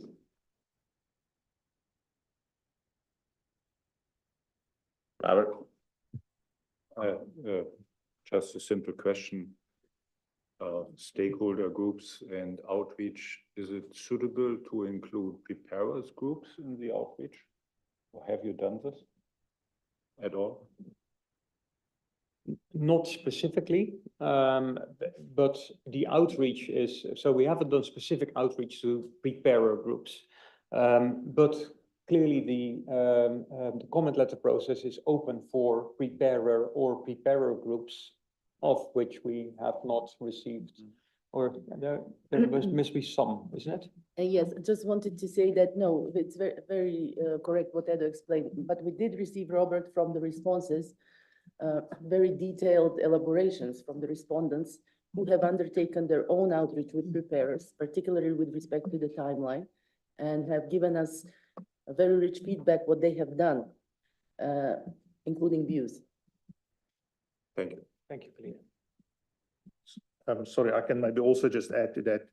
Remember, we also received quite a few respondents, 31 from professional accountancy organizations, and they don't just represent auditors, they also represent preparers. Okay. Should we move forward? Yes, thank you, Tom. So all in all, pretty robust outreach program.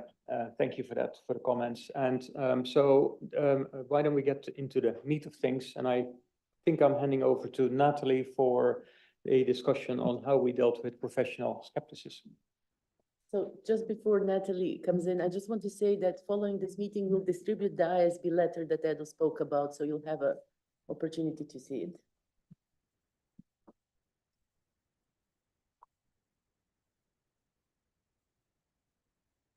So we'll start with the professional skepticism. So we received overall support from respondents for the enhancement made to the exposure draft.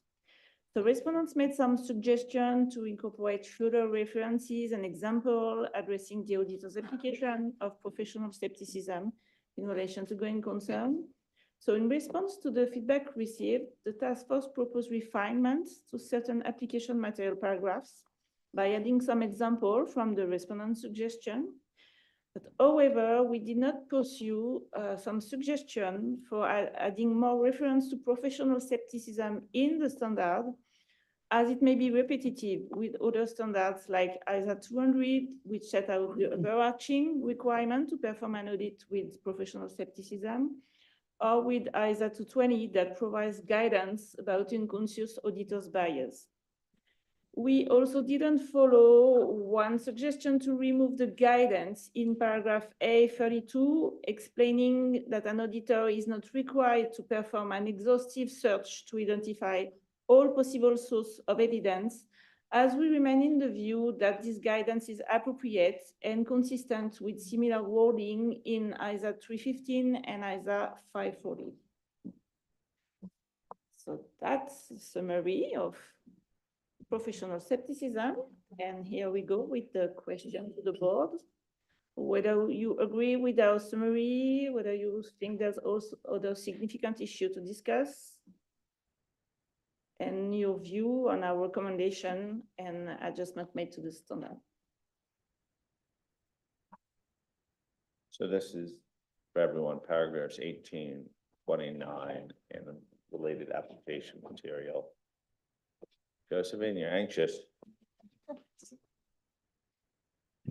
Thank you, and I'll just do the opening remarks, which I know Tom doesn't always like, but thank you so No, much Ada for the doesn't task. like it. That's right, Ada does not. Thank you so much. Thank you so much to the task force for all their hard work, not Ada obviously, but to the task force for all their hard work and the staff putting all of this together. Really, really appreciate it. And you know, I just wanted to say I'm right with Warren on his comment earlier. I think you've done a remarkable job and you just spun that around so quickly to get that extra feedback. I really appreciate that and well done, everybody. Thank you. And in regard to question 2, yes, agree, very happy. Thank you. The praise was reserved for everyone except Ada, who doesn't acknowledge praise. Okay, people are fine with this state on professional skepticism, which is not surprising since there was pretty strong support across the board on that one. Yes, we praised the team for doing, except for Ada. Okay, so the next topic we have is about the definition of material uncertainty. Just to give a little bit of flavor of what we heard for the definition, there was broad support. There was also support from the feedback that we do more with the definition. For example, a number of respondents commented that that phrase may cast significant doubt that was in the application material is very important and needs to be elevated in the body of the standard, I mean, in the requirements or definitions of the standards.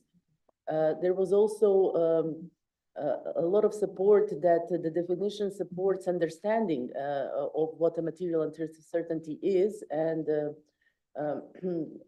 there was a support that it's kind of be usable both by preparers and auditors, so they have a common understanding when they're discussing this important term. We also heard from the feedback that retaining auditors' professional judgments and disclosures in the definition should be further considered.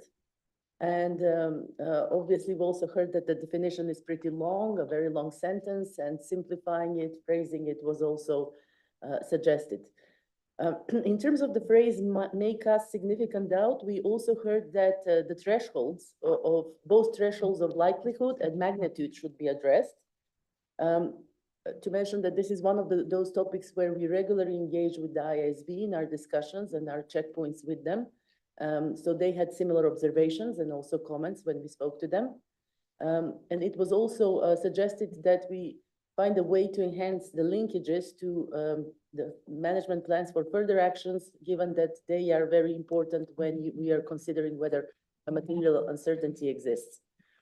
So what we've done for the definition is we've considered the phrase auditor's professional judgment and whether it should be retained. The task force decided that it would be appropriate if we take out this phrase because it does not undermine the auditor's conclusion in paragraph 30 of the standard, where the auditor would be required to use professional judgment when concluding whether a material uncertainty exists.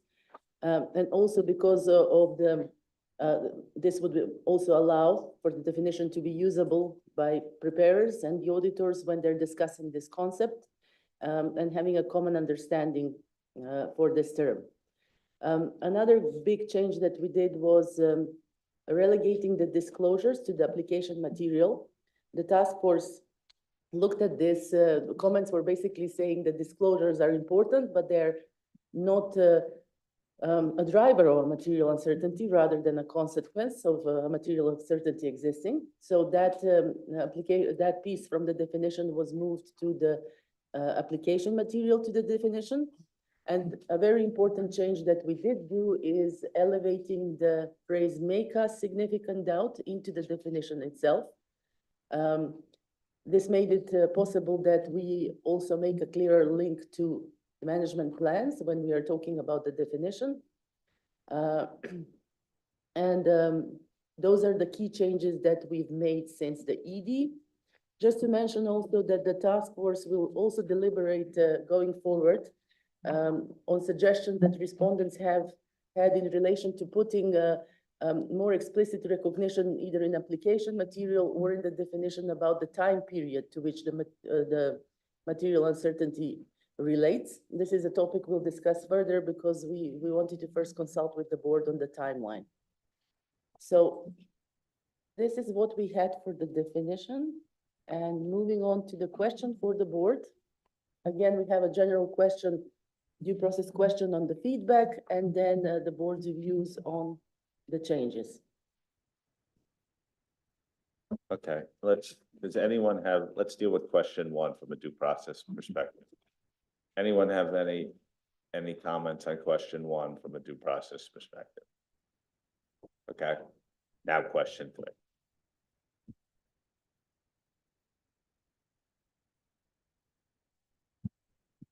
Thank you. During my outreach in France, professionals had quite a diverse understanding of the paragraph 10. Some professionals understood that the material uncertainty relates to event and conditions without consideration of the management plans, while others understand that management plans are to be considered as event and conditions. So based on this feedback, we may want to clarify the intent of the task force on this matter. My view is that the auditor's conclusion on whether material uncertainty exists needs to be based on the consideration of events and conditions and the level of certainty of a management mitigating plans for future actions.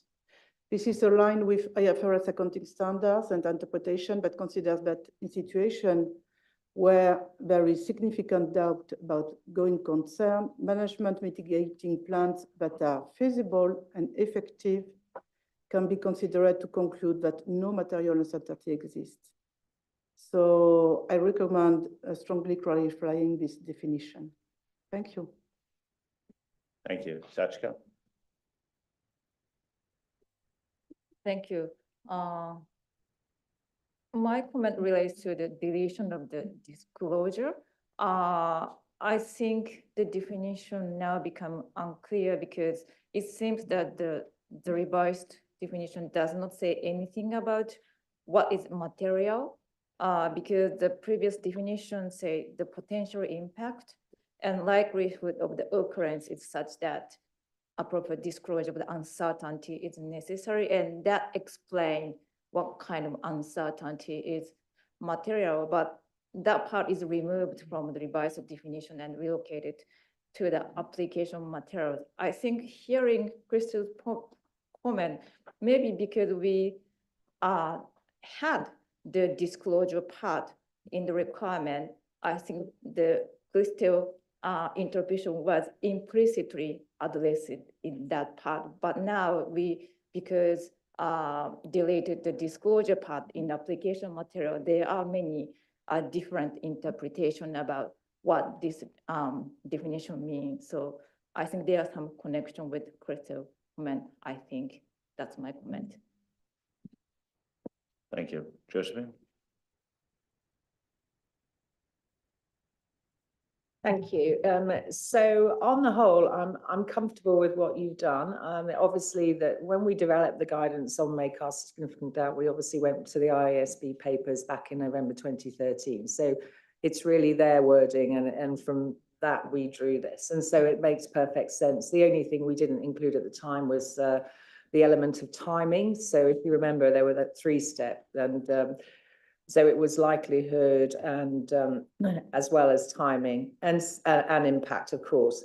The only thing I would say, if you've not done this already, is when you do have your chat with the that going concern working group at the IAASB, just make sure that they're comfortable with us pulling into a definition, because I thought we actually did it very well to put it in the application material, because we weren't then jumping ahead or using their description of it as our definition. So that's the only caveat, just make sure that they're comfortable with that. And also I would just mention that point about they had always included timing as part of that, and timing of the event and condition is actually really important, but it's implicit in all our application material when we talk about it. But if we are going to define it, make our significant doubt, then let's just check that we've got that right. Yeah. Thank you very much. Robert? Yeah, talking about the definition of material uncertainty, I don't want to question the definition as such. But I recommend to reconcile the wording in paragraph 10 with paragraph 32b, which 32b clarifies that a material uncertainty relates to the fact that the entity may be unable to realize its assets and discharge its liabilities in the normal course of business. And here in 10, it says the entity may be unable to meet its obligations and so forth. This wording in 32b is connected to paragraph 2. So you might want to reconcile the definition or the wording of the definition. And then application material A5A. It's a new paragraph in there. It's about appropriate disclosure when a material uncertainty exists. It sounds like a requirement. This is what you have to do. The question is, shouldn't you consider this paragraph to move it back to the definition? Yeah, this is all I have in this one. Thank you. Thank you. Neil? Probably consistent with Christelle's comment. My reading, I think, when we reach out, would be some confusion around the ordering of how the definitions landed, and so it could be to put it into two parts. Initially, you have a significant doubt. Management needs to have plans to mitigate. If their plans don't mitigate or eliminate, you now have a material uncertainty.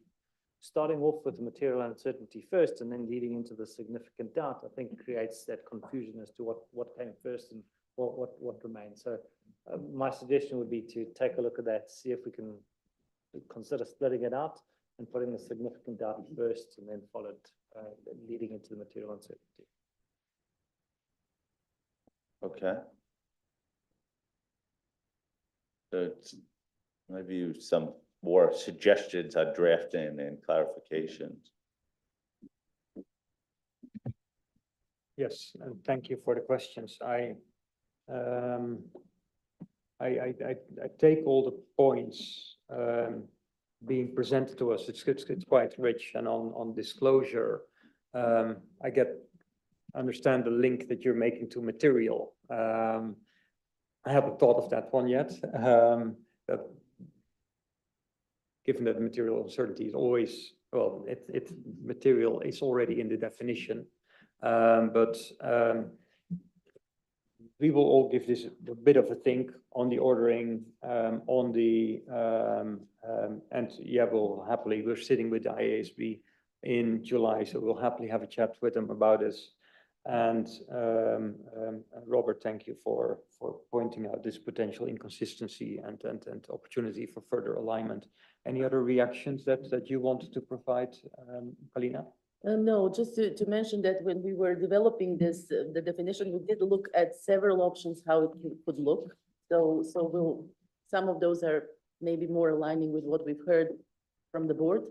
We'll look at those as a task force again. And yes. Yeah, all right. Good, thank you very much. And shall we move on to the next topic? So the next topic we had is risk identification and assessment. There was, in general, a lot of support for the enhancements there. It's one of the topics that was green in the heat map. What we did here is suggestions from respondents that further aspects from 315 should be brought in, but on the other hand, we also heard from some respondents that the balance is right, or even in some cases that it's too much. So there was a little bit of that kind of range of views there in relation to that, but in general, a lot of support. In terms of what was the significant thing that came out from the responses as a team was that it is important to clarify that management is primarily responsible to identify events or conditions. And there was also a perception that the requirement in paragraph 11 created a perception that the auditor is responsible to identify all events and conditions. And we did also receive suggestions to enhance the guidance, provide more useful examples for smaller entities, LCs. In terms of what we did in response to the feedback is the most critical changes that we did do were around paragraph 11. So there we, as a task force, came up with a proposal for the requirement in paragraph 11. We are looking forward to the feedback from the board. We also, as a task force, recognize that that paragraph needs further considerations on our side, and we intend to bring it again to the board in September. But we just want to get initial reactions at this point, whether this is helpful or is it a less robust approach? Are we stepping back from what we aim to achieve in the ED? Another thing we've done in paragraph 11 is that we've elevated the explanation that events and conditions are considered on a gross basis to the requirement. So now there is a additional requirement to that paragraph saying that the auditor shall consider those events and conditions on a gross basis. In terms of suggestions that we had from the feedback of bringing in additional elements into the requirement in paragraph 12 or relegating certain bits to the application material, the task force remained of the view that we got that going concern lens when we are looking at these requirements. So we did not pursue bringing in things that would replicate with the 315. That was not the principle that we had elaborated in the EM. So this is where we did not pursue further changes. And I think that is what we had for risk assessment. And Tom, we have, again, the due process question and then a specific question with the particular focus on paragraph 11. Let's deal with question 1 first. Anyone have any comments in relation to question 1, or do they believe that this is a robust analysis that comments and issues raised? Okay. I see no hands on that. Let's turn to question 4. Josephine? See your head about to raise, so you know. Yeah, thank you. I sort of feel like you have done a robust analysis, although I think the weighting here maybe have headed in the wrong direction potentially. On the whole, in regards to paragraph 11, I'm actually really disappointed. I think we've gone completely backwards here to the same consideration that, you know, we had in the extant standard. We did make a marked change in making sure that the auditor has their own perspective on what might be an event and condition that, you know, may cause significant doubt, etc., and what might therefore require attention in that going concern assessment. And therefore, the work they have to do and the information they gather is to assist the auditor in drawing their own conclusions in accordance with their responsibilities, which is set out very clearly in the auditor's report today. Now we're saying that when designing and performing risk assessment procedures, you consider whether audit evidence you obtain highlights anything. And that's just, as I say, that's just not what we were aiming to achieve here. And the other thing I would say is that yes, there may be some concern that we were writing it, that the auditor's responsibility is to identify all events and conditions. Well, that's not the case. We don't even have that in ISO 315. In ISO 315, your inherent risks come from your events and conditions that you identify and the characteristics around those. And we say very clearly in ISO 315, you're not expected to identify every possible inherent risk that may ever exist. That would be a never-ending audit. You would never conclude. And it's the same here.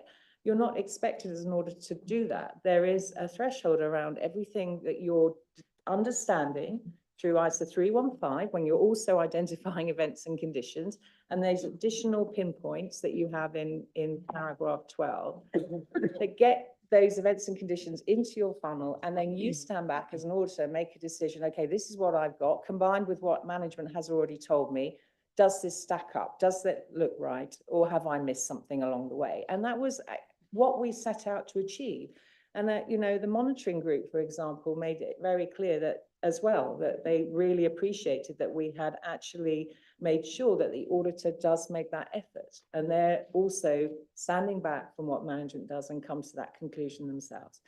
So on the whole, you know, I feel like the wording as well doesn't quite make sense. I'm not quite sure what you are supposed to be considering. And I think from a personal perspective, I think you had it right the first time.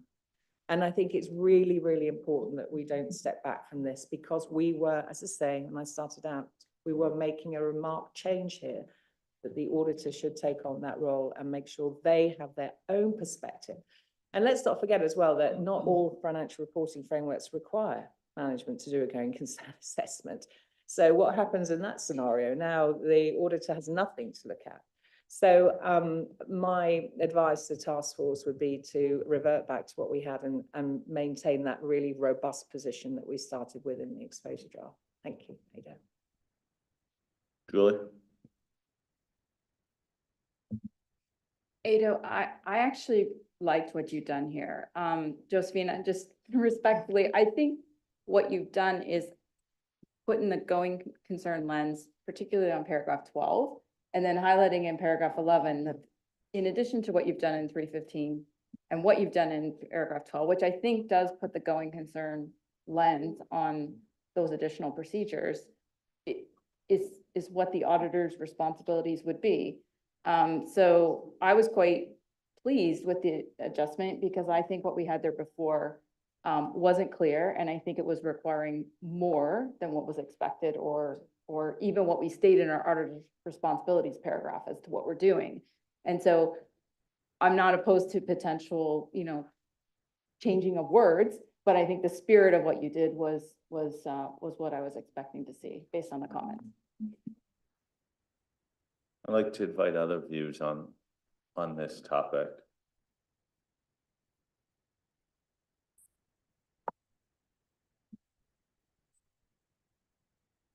I mean, this is Christelle. I'm on the same line than Julie, in fact. I appreciated the proposition that the tax court has done on risk assessment. So there is no issue for me. Anyone else?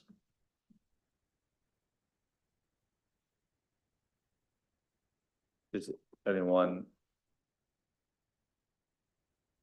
in Josephine's camp here? Robert? Any others? Eric? In my outreach, there was support for the changes. There was a clear understanding of what the auditor was required to do under the proposed changes that were made here, and that it links well with 315. So I agreed with the task force. If there are no other comments, I do think, Julie, you said it, we can maybe look at some wording. But I do think the one thing that we probably do need to revisit, I think the word consider slipped in there. And I think that may be something that we just need to strengthen. I mean, even if we were to go with this option, because I don't think it's just a consider, I think it's about obtaining audit evidence about the existence of events or conditions in the context of your risk assessment proceedings. Does that mitigate any of your concern, Josephine? No. Maybe so. So the comments received are relatively commensurate with the respondents' comments that we got. So that's all good. I do think so. Josephine, I don't disagree with the process as you go through it, and we probably need to articulate it better. But the way respondents read it was not in the way you've explained it. And maybe we've tried to, we didn't find the right words to express what the auditor's responsibilities are in this context, but it is providing the lens on 315 and how you do this. And we do want to take away the notion that the auditor is responsible for finding all events and conditions, because the auditor is responsible for identifying those events and conditions based on the work performed. And that is and you do need to do robust risk assessment procedures for it. So we do want to capture that. As a task force, we'll go away and think about this. So we've done our internal outreach as well. I have 4 suggestions on my table now that we can consider. None of them I'm entirely happy with just yet, so this will need some further consideration. But I do think that all is trending into capturing a bit of both. So I'm hopeful for the next meeting, we will bring a position that's going to be even better. Thank you. Billy? I just wanted to make sure, Ada, and I don't know if you were going to come back to this. I know we got stuck a little bit, well, not stuck, it was an important discussion on the first part, but I also just want to make sure if there's any comments on the elevation of that one piece, which is now a second part of the requirement that says, in doing so, the auditor shall consider events or conditions that may cast significant doubt on a gross basis. Just want to make absolutely sure that there are no comments on that. Any comments? Other than I think certainly that language needs to be streamlined because there's some redundancy, but Vili, I just had a general comment on this anyway. Again, because we've now popped may cast significant doubt into a definition, we have to just make sure that there isn't any repetition or circularity in how we're describing it here, because arguably we're saying may cast significant doubt is when without those actions or plans, you may have an issue. So just making sure that all that wording works, that's all. But other than that, yes, I'm comfortable with it being elevated into the requirement. Thank you. Robert? I have another one with respect to paragraph 12. And here it's 12G, the entity systems of internal control and focusing on the risk assessment process. The entity's risk assessment process, I must say, in this case. From my point of view, a connection should be made between the entity's risk assessment process to identify risks and so forth, on the one hand side, and the process of management's assessment based upon this risk assessment process on the ability for going concern, continuous going concern. So these are 2 different parts. One is the process and the other one is the assessment. This is, I think, very important later on when we talk about the auditor's report, where the auditor has to assess whether management has actually assessed this process. Thank you. Anyone else on paragraphs 11 to 15? Julie? Ada, can I just clarify something? So in paragraph 12, little h, it ties to paragraph 19, and you didn't gray it out, but I'm assuming that when we get to that in the next meeting around the estimates, we can go back to 12H, I think.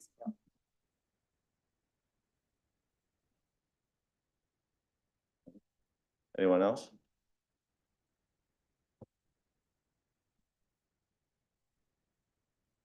Okay, back to you. Yes, well, thank you for the comments and questions, and we will clearly reflect on it and yeah, come back to the board in the next meeting. And Robert, yeah, we'll have a look at the connection and the specific actions that management takes after having, because you indeed have a general risk assessment process. If it spits out going concern, what does the entity do? So I get it, and we'll reflect on it. And I've responded to Julie. So I'll hand over to you, Colina. I just wonder, we're Yes. getting up to one of the yellow issues. Yeah, and timeline will probably engender some conversation.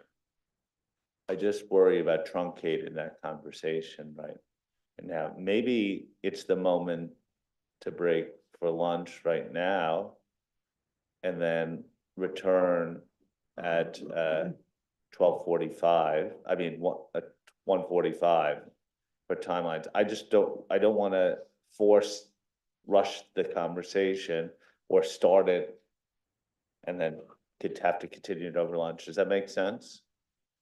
Perfect sense, Tom. Okay, so let's break right now. We'll reconvene at 1:45.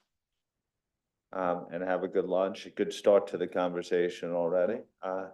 And we'll follow our 1 hour timeline, and there'll be no additional requests for more time for lunch. Right.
All right. Okay, Trying to find a pool. do we start getting seated?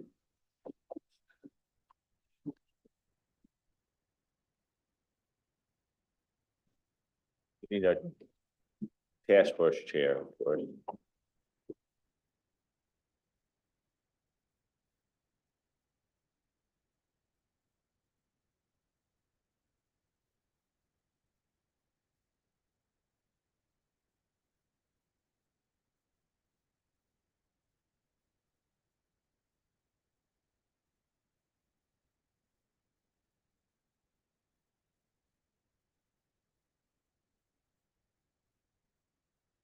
We're ready to go.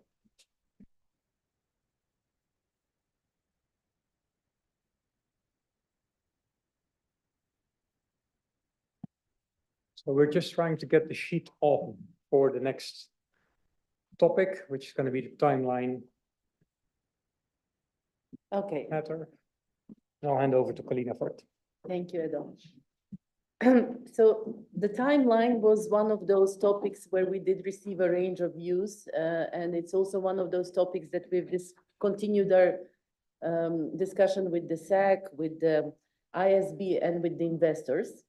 So when we were looking at the responses for the timeline, the task force looked at the feedback from the written letters and supplemented that with the additional outreach that was performed since the ED came back from public exposure.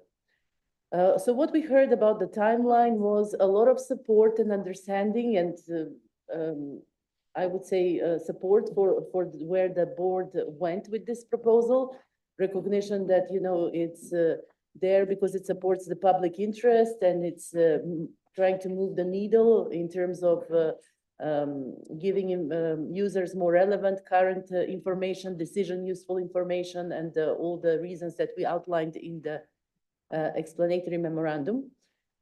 However, we did consistently hear mixed views in terms of concerns that by including a request from management to extend the assessment, the IAASB is stepping out of its remit. We also heard a lot of comments about practicality and the effectiveness or practicality of the proposal and practical challenges that may occur because of this, disagreements with management, and the flexibility was generally seen as not sufficient because it's still application material that's in relation to a requirement. There was also strong messages in the feedback that actually this is a thing where the framework needs to be enhanced and financial reporting framework needs to be, thank you, Adam, enhanced. And there was a lot of support for continuing our discussions with IAASB on this point and encouraging that the financial reporting framework strengthens the requirements for preparers. We also heard a broad range of options that could be considered for the requirement. And the task force has looked at all of those in terms of what they would mean and whether they're a possible way forward. But in the discussions where we did come back is that none of those options, which are elaborated in the papers, would lead us to the robust approach that we have proposed in the ED. And this is why the task force remained of the view that the proposal should be retained and refined in terms of extending the timeline for management assessment, the auditor requesting the extension. So we've retained the proposals, refined it. In doing so, we have also distinguished clearer between management's unwillingness to make or to extend the period of the assessment. And this is because when management is unwilling to make the extended assessment, the auditor's actions are different.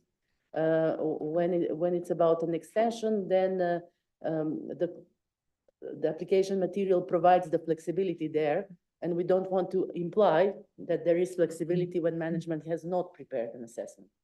So that was one clarification which was important to make.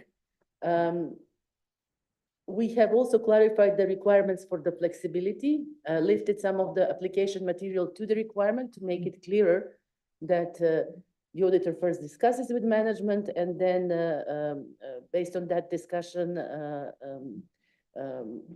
considers the further actions. Also, we have included additional guidance to support complying with the requirement. One change that we did make is emphasizing in the application material that the formality and the nature of the assessment may differ.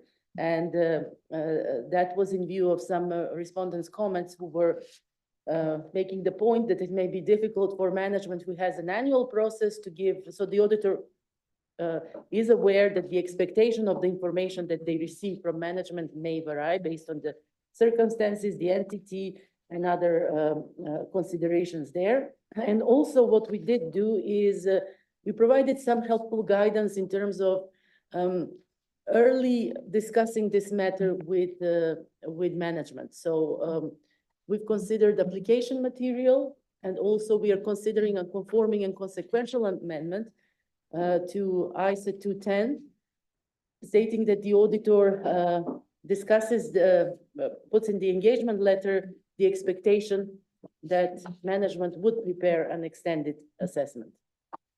So this is what we have for the timeline. And then here we also have the due process question, and then Tom, a specific question from the board on the proposals. Okay, let's deal with the due process question first. Anyone have any comments related to question 1? Okay, if not, let's turn to question 5. Josephine. Thank you, Kalina. I'm fully supportive of the task force proposals, and in paragraph 23, the only thing I would say is that the wording doesn't quite sit right with me, and I wonder if you can change the considers to something like concludes that or determines that, because it seems like it's a hidden requirement in the requirement, and I know that's not the intent.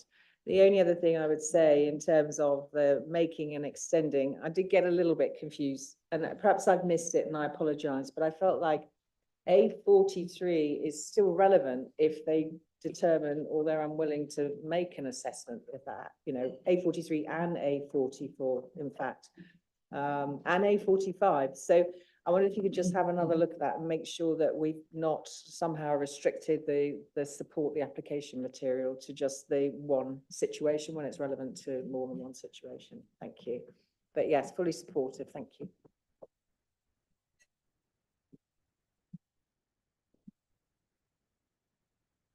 Yeah. So fully supported. The paragraph A43, it goes straight in to consider this as a scope limitation. I feel that first sentence could be redundant given the last sentence of A45. So my sense is that 43 could rather be discussed with management. Then it kind of then says, do they have a valid reason for the extension?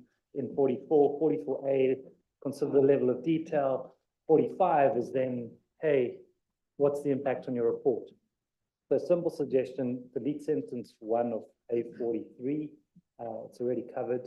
And then the rest of the application material follows more logically. My sense is when you're asking them to extend, it's got a bit more judgment, there's more to consider. And so that's why I wanted to know.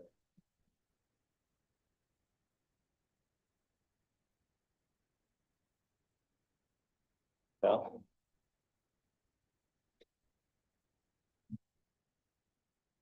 I fully support also the position from the task force, because I think it's in the public interest. And I noted that in France, some professionals are already following this approach, even though this is not yet a requirement in the standard. And I appreciate also the additional application material in A44A, which will help professionals operationalize the requirements. So thank you. Eric?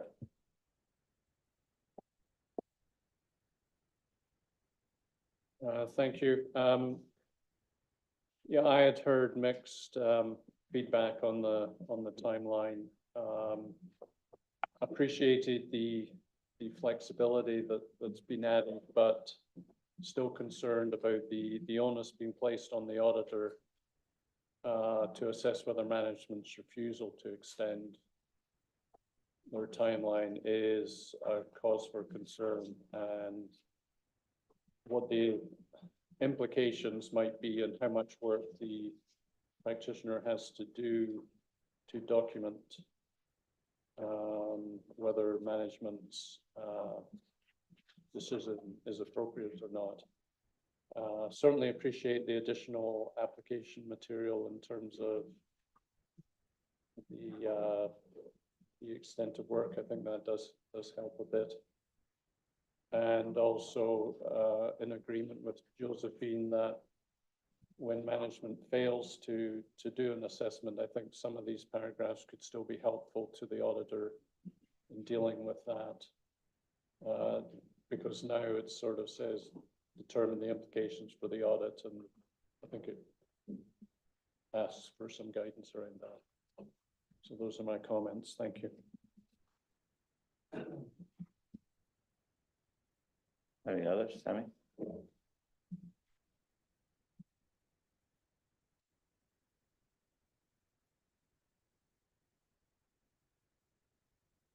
So thank you for the due process, first of all.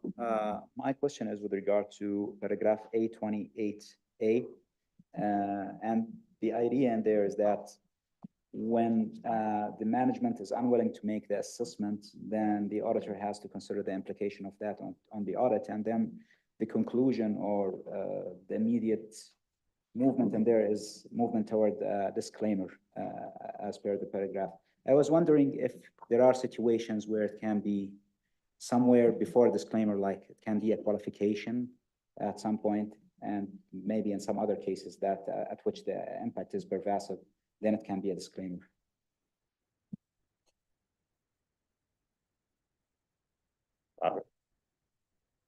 So talking about the timeline, it seems to me that preparers, besides the auditors, are the parties most affected by the change of the commencement date of the 12 months period.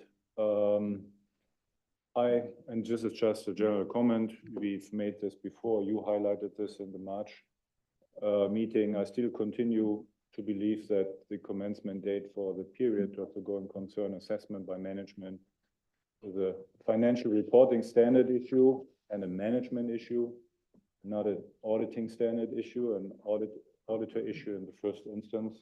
So this goes with also Eric's comment. This is all I can say at the moment. I recognize the letter we've sent, or you sent out, Tom, to the IAASB, to Andreas Barco, which also raises this topic. Thank you.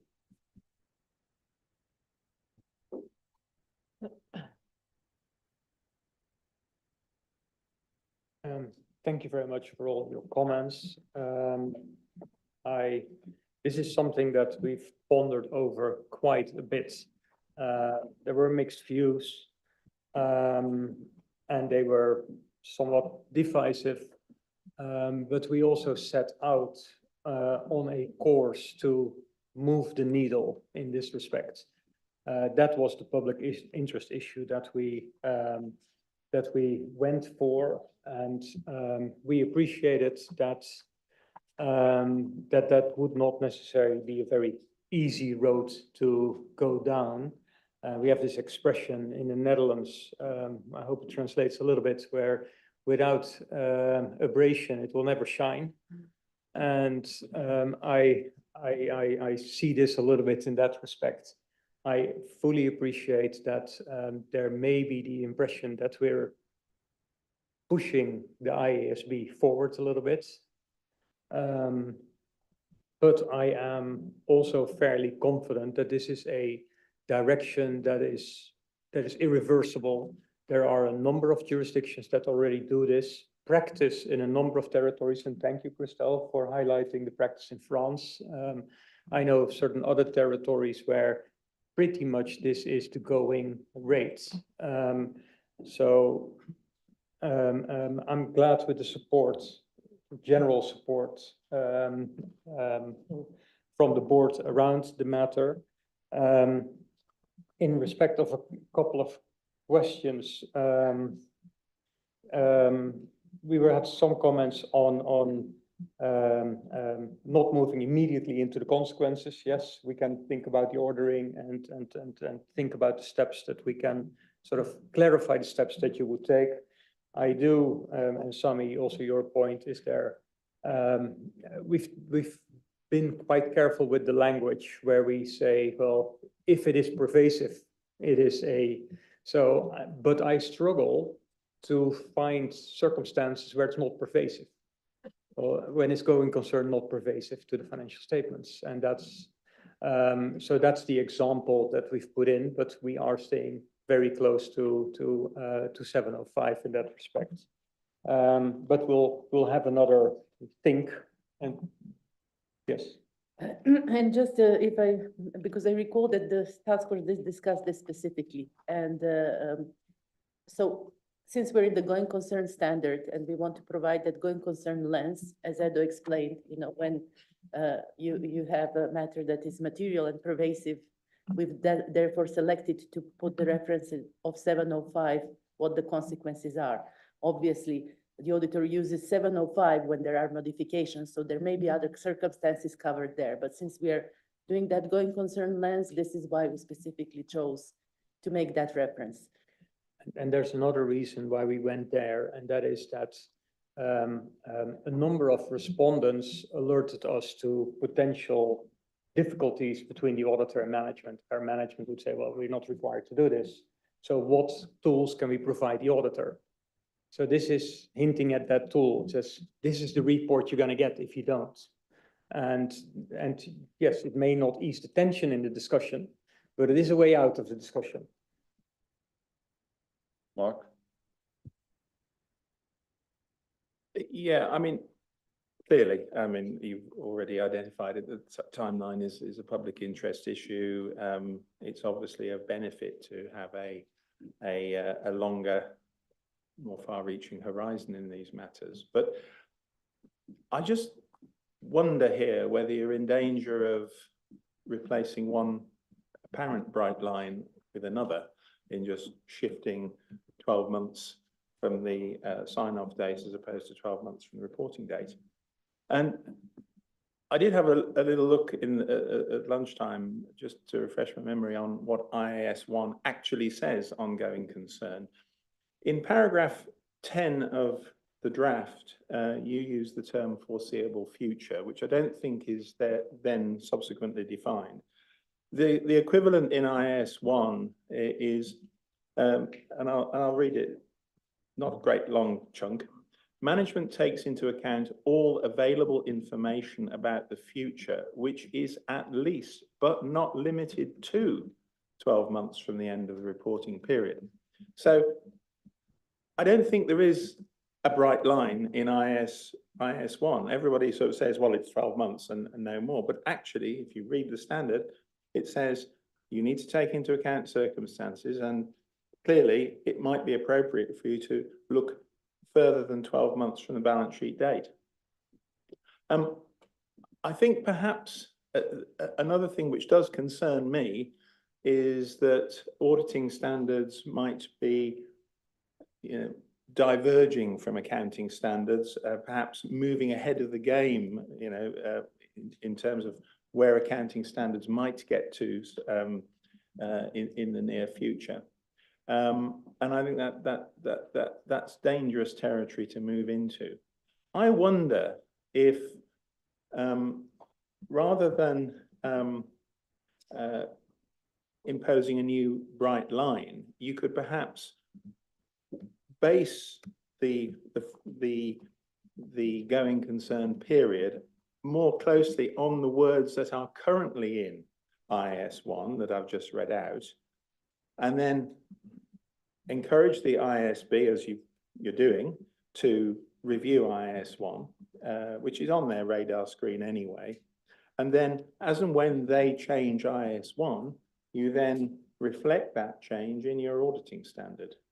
That, I think, would be perhaps a better way to look at this, and but I'd be interested, obviously, in how you think on it. So, the only thing, Okay, Mark, and- is the IAASB has made it abundantly clear that this is not on their near-term radar screen. So we are left with the reality of doing what we think is best in this circumstance. So I just wanted to be clear on that. Like, that's why we have this contact. The contacts are friendly. They've clearly told us that what we're saying isn't inconsistent precisely for the language.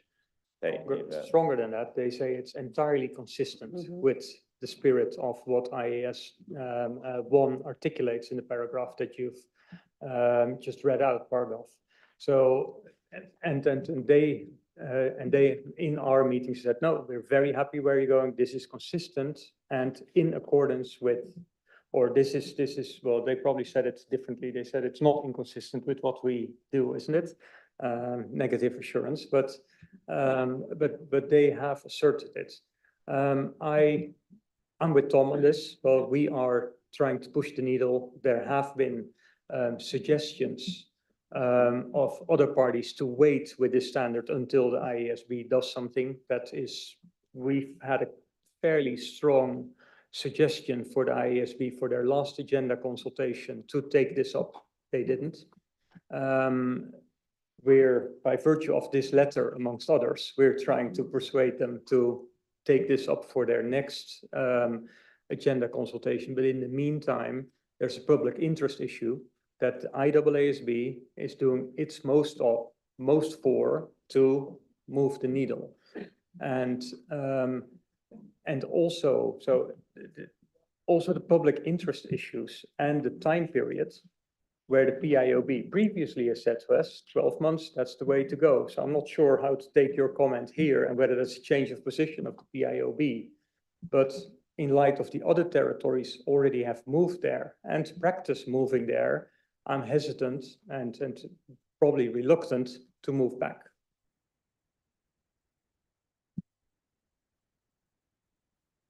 Okay. Yeah, as I say, I'm not calling into question what the PIOB has said, because as I said at the beginning, it is a public interest issue, and we certainly welcome an extension of the horizon. But my point is, can you work in this standard more closely with the wording that's actually in IAS 1, so that you reflect the fact that the IASB does think that you're being consistent with IAS 1, and avoid a new bright line of 12 months from the sign-off date. Okay. Bill? Just to bring a bit of anecdotal evidence to this, in Australia, we've had this for many years, 10 years maybe, and there's no commotion about it at all. It's very, very rare for management not to extend their assessment for 12 months. And it is not, I mean, we're not, with the issues you're dealing with, they aren't 2 week sensitive. Or 6 week sensitive. So I just want to give that comfort. It's only one territory. The Australians are very amiable people, lovely, and that might be evidence of that. But it has been the area of going concern in Australia is one where now management and auditors or audit committees, at the very start of an audit, the very planning stage of an audit, start talking about going concern and the collection of evidence along the way, and it becomes a consistent dialogue from planning through to approval of the accounts. And so that's, we don't have any sensitivities that seem to be the ones being raised or concerns. Thank you, Bill. Eric? Yeah, just a question for clarity. Australia and some of these other jurisdictions that have already moved, am I right that there's also some additional reporting by the directors around going concern that makes it easier for that to work in your jurisdiction? Because that's kind of one of the counter arguments I've heard about, well, all these other jurisdictions are doing it already, but they're doing it because there's other regulatory reporting that requires the directors to make statements in that respect. Yeah, so thanks, Eric. And I know for a fact that's the case in the US and in the UK. I'll let Bill answer that for Australia because I'm not entirely familiar with it. Whether there's a responsibility on the entity to report on a similar time period. Yes, they make a solvency statement, which is not, it's slightly different to going concern, but it's a solvency statement. Wendy? Just to further clarify, in the US, we have two standard setters. We have the AICPA and we have the PCAOB. So for PCAOB, yes, those type of entities would have a director's statement. For private companies, so non-PIE, we have the benefit of the accounting standards that require a disclosure on going concern. So it's not from the directors per se, but it is those charged with governance or management. And one other thing I'd like to pile on from what Bill said, 10 or whenever it was when the SEC made some requirements for companies, the public companies, in order to stay public, they did whatever the SEC said, they made the disclosures, and we moved as firms to a year from the issuance date. Then the FASB came in and put the accounting in. And yeah, it was a painful first year, but then it went, that getting the companies to extend it and getting them to actually demonstrate a plan and getting them to do it a year from the issuance date. But after the 1 year, it was done. It was 1 year's pain and very short. Okay. Anyone else? Jada, I think you got clear direction on that from the board. Excellent. Well, thank you very much for all the feedback and the clear steer in direction as well. Are you Natalie continuing for us? Thank you.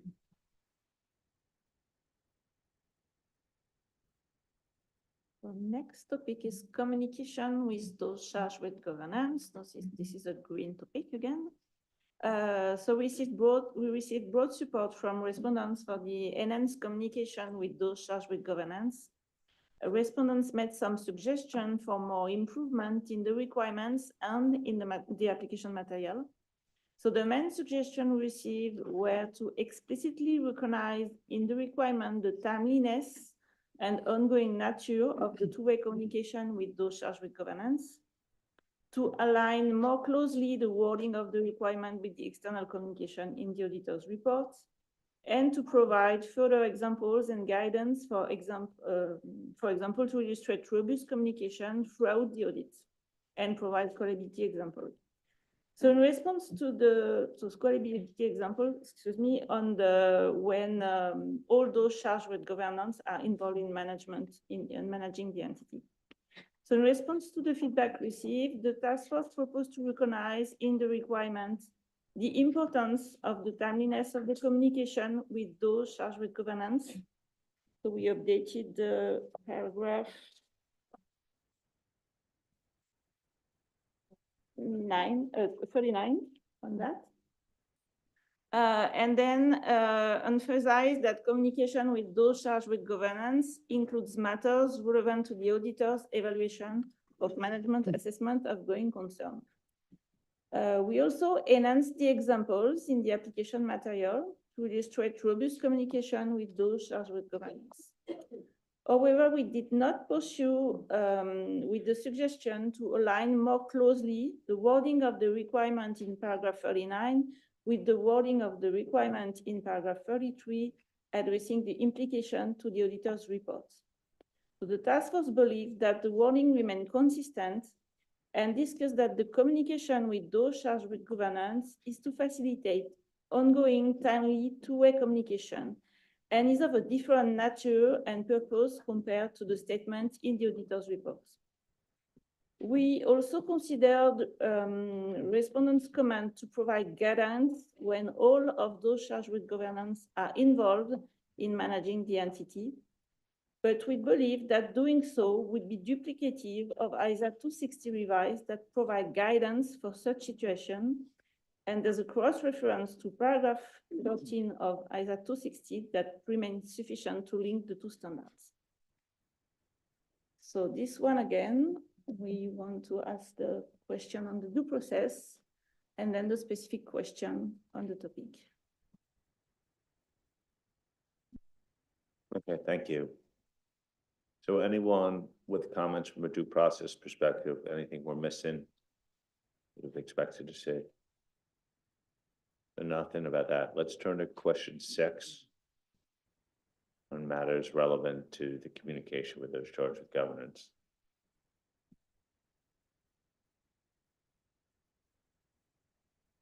People happy with the approach? Okay. Great. We're on to the next topic. Well done.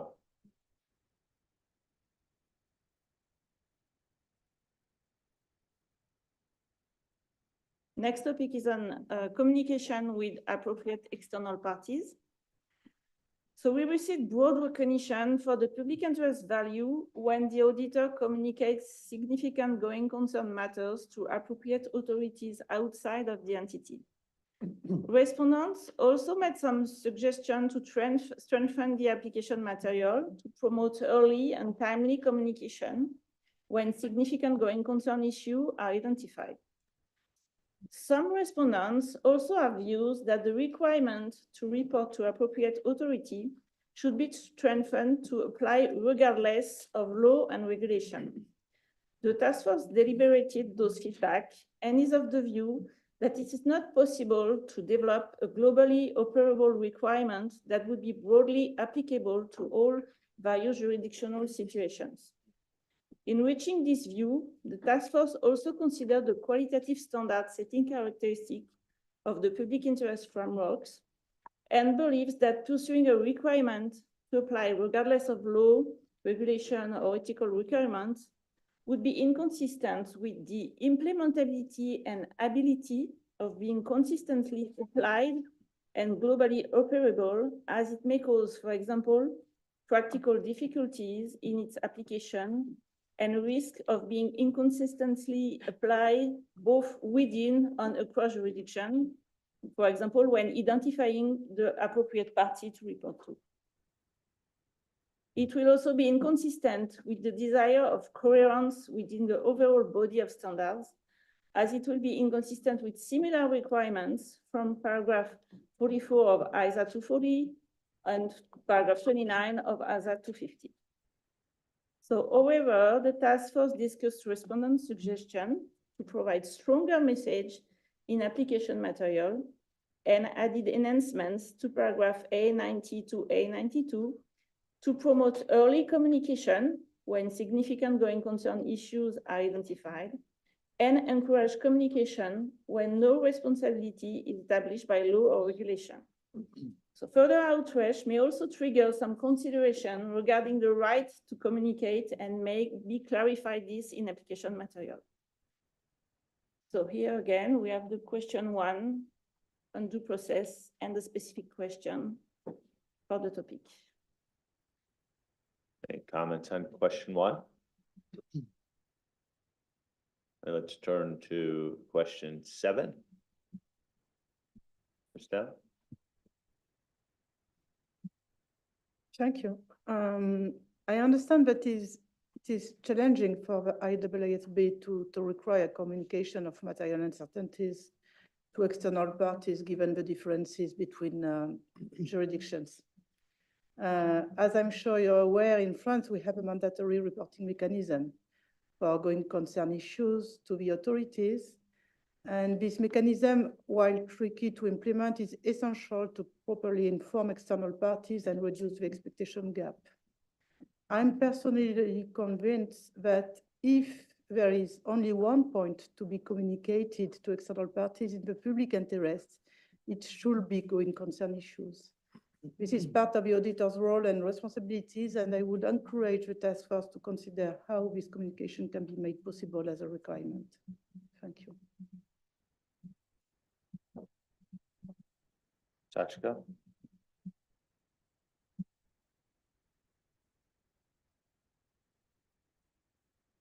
Thank you. With regard to the requirement, I support the direction of the task force, but I have two comments for the enhancement of the application material. The first one is on paragraph A91. In the second example, footnote, I think it's 45, refer to the IAASB code. And I think the provisions of the IAASB code referred to in its footnote is the NOCLA provisions. But I do not think those provisions regarding non-compliance or suspected non-compliance with laws and regulation are directly applicable to the circumstances related to material uncertainty or modified conclusions. And therefore, my concern is, for example, by referring directly to the NOCLA provisions, material uncertainty could be misinterpreted as non-compliance or suspected non-compliance with laws and regulations. So my suggestion is removing the reference, and also without reference to any specific provision, I am not sure this example adds value. So the example itself may be removed. And my second comment is on paragraph A92 in the second bullet. In the second bullet, consideration regarding reporting to an appropriate authority outside the entity for the public interest is added. But I think in my mind, it should be clear that this applies only when the law, regulation, or relevant ethical requirements require or establish responsibility for such reporting based on public interest, because otherwise it seems this goes beyond what is required in the related requirement of paragraph 40. I saw that maybe this is actually try to enhance and encourage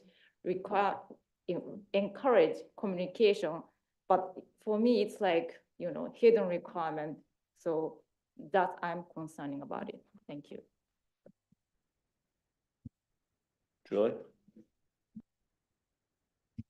The benefit of going after such codes, we almost had the exact same comments. So I had similar comments on A91 and 92, you know, nothing on the requirement itself, but I almost thought A91 with the examples and A92 are overlapping at this point, and potentially you may want to take a look at those and just see if you can condense it down into one, because I think that at least the second example in the example box seems very duplicative of the text in A91. So just a thought there, we might be able to reduce some of the text. And on A92, I had a similar concern about that second bullet about whether reporting the matter would be in the public interest. It felt like the net would be really wide, and I don't know how the auditor would be able to understand the parameters of that. Particularly if there's no sort of legal standing or no law regulation that guides them in that direction. We were concerned that that could open up a lot of discussions about what might be in the public interest. So maybe take another look at that bullet. Eric? Thanks. Just one comment on A90 and the sentence that's been added. I just find the wording a bit awkward, and talks about consider the timing of such reporting prior to the issuance of the report. And wondered if it could be clear if it was just focused on reporting it at an early stage or something of that nature to sort of make it clear what we're driving at. That's all. Josephine? For the sake of variety, Ado Kalina, I actually really like what you did in paragraphs A90 to A93. I thought to maybe solve Julie's issue, I thought that reference to the relevant ethical requirements is really helping you, because that's where you jump when you're trying to work out if that action is necessary under your relevant ethical requirements. So I thought that was really helpful. Thank you. I like the additional wording at the end of A90. I mean, what worried me about, always in a way, about the actual requirement, it implies that you only report at the point the auditor's report is issued. So I think that timing point is really, really important. I mean, I guess in some ways I prefer it to be in the requirement, but this is very good here. And you know, subject to Eric's point, I think you could make it clearer, but on the whole, I was really happy with it. Thank you.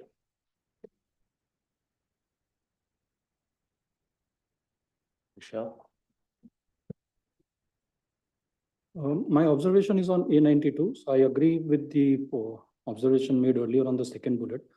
On the third point, the adequacy and timeliness, I believe it is pretty judgmental and open-ended with respect to factors to be considered. Maybe it can be made more specific or maybe removed also, because we are talking about views expressed by the regulatory, enforcement, supervisory, or other appropriate authority. Okay, thank you. Eda? Yes. Thank you for all the comments, and this is again an area where we're trying to move the needle. We've heard a fair amount of respondents asking for a bit more in this requirement, but we're sort of bound a bit by the requirements that various jurisdictions set for themselves. So France has very clear requirements that makes it easy. Other territories may not have, they may not even have an authority to report to. I think the sense that we're trying to capture is an encouragement for the auditor, well, to think about this, at least realize, are there any requirements that I need to report, and an encouragement, well, do I have the right to report something? And if so, should I take it or otherwise? I appreciate the suggestions provided, and we will think about it. And Julie, I thought that the second bullet from A92 we took from the fraud exposure draft. So we will have a look at it again, and otherwise we have our coordination planned anyway. So to iron this out, Eric, your suggestion for language will definitely take on board. Sashiko, we'll have a look at whether the reference to the code needs to be retained. I do like to keep the direction, but maybe we can do something with the wording to that effect.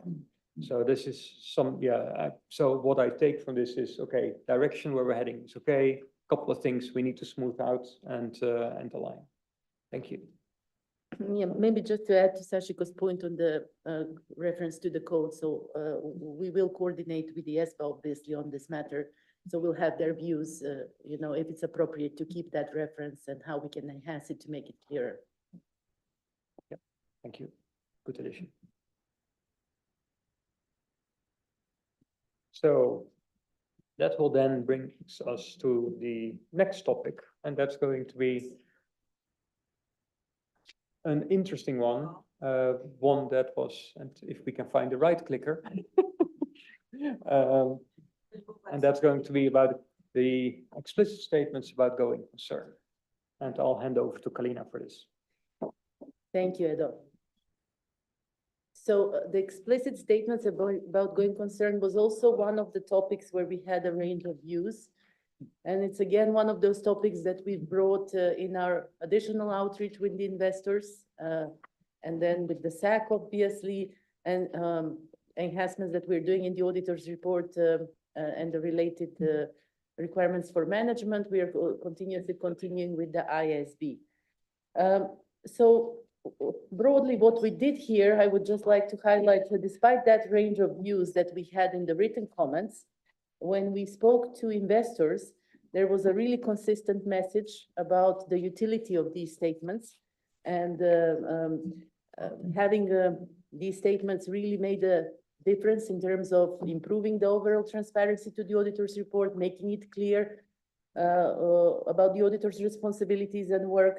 And also there was a lot of support for moving away from the exception-based reporting model, which was also some of the concerns that respondents had.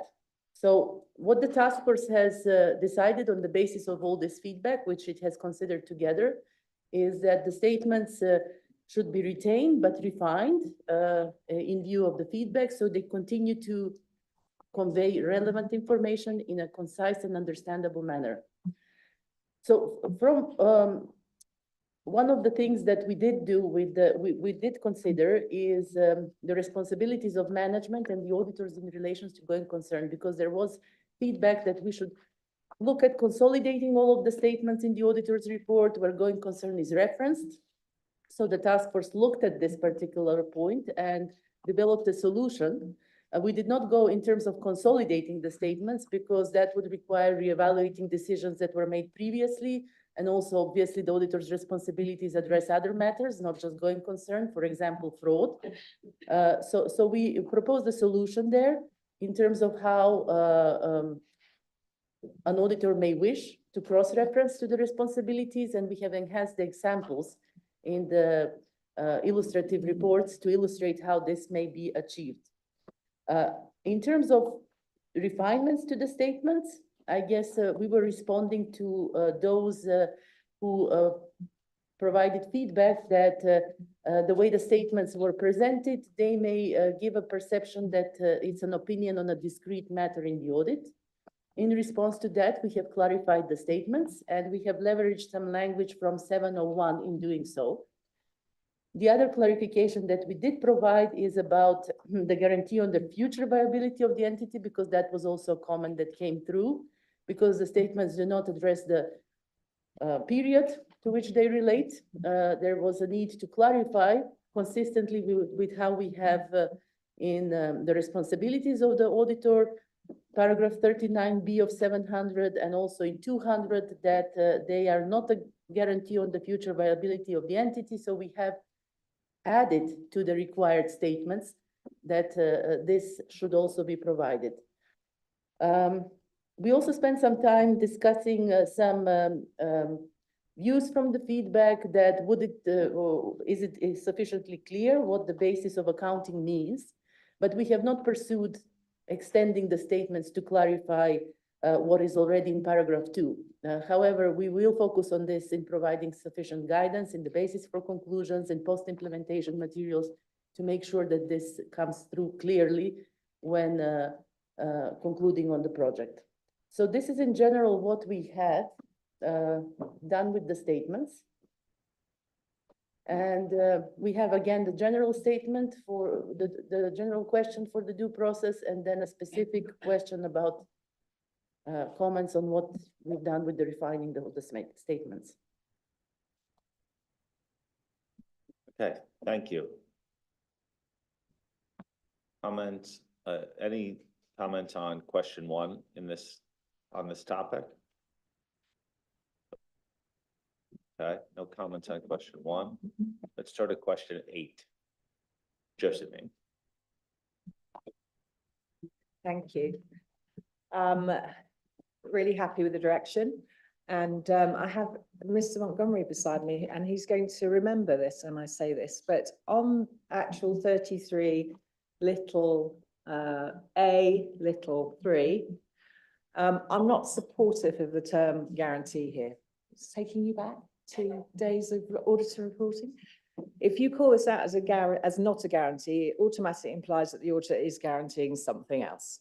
And so from that perspective, what does that mean and what would it be? So in this regard, it actually might end up being counterproductive to the education point that the task force are trying to actually convey here. It's also using wording that's using completely different contexts. So from that perspective, the tone is somewhat negative, I believe.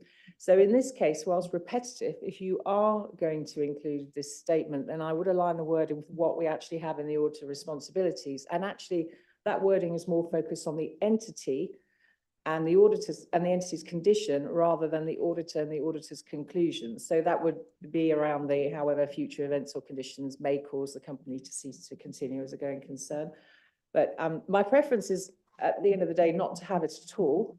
But as I say, let's just try and do something else with that wording. The only other thing I would say, Kalina, and I just can't find it in my notes, so apologies, but in terms of 33 little b, in the UK, we actually have this requirement for all listed entities. It's not a closed call requirement. And whilst I was comfortable with us going with a closed call requirement, did you ever get any feedback from the respondents about whether we could just make this less complex and just make this relevant to all listed companies in all circumstances? So then you're describing the work that you've done in relation to going concern. And then I only have one other little request, is that perhaps you might think about adding something else, like in little b, little 2, you know, like where relevant, key observations arising with respect to the evaluation. Something around that, just to expand on that point a bit. But otherwise, happy, thank you. So we're, I think, not quite up to 33B. Oh, sorry. Yes. But Sorry. your points are noted, and we're not gonna ask you to repeat them. I'm happy to. No, we're not gonna ask you to repeat them. Yes. I'm Yeah. so excited. We can play the videotape back for later. Julie. Thank you. So Ada, I was happy with the direction you were heading here. I had a similar thought on 33 little a 3 little 3. And the exact same words Josephine just read out would be my suggestion, going back to the wording that's in our auditor's responsibility wording, as opposed to the use of the word guarantee. So I won't read them out again, but you know what those are.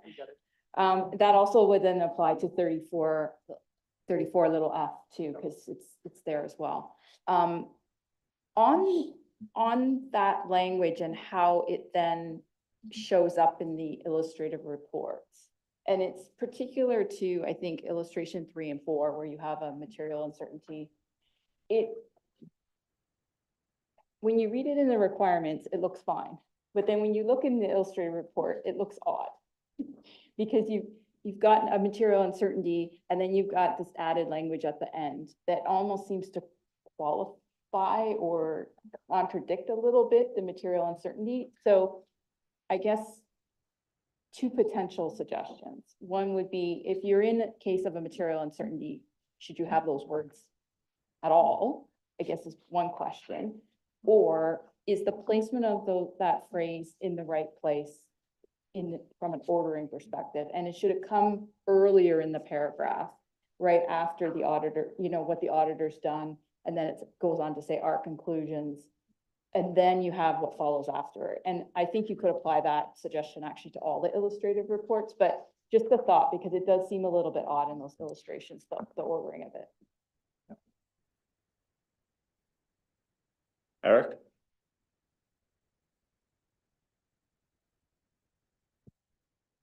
Similar comment about the guarantee wording, and concerned about that.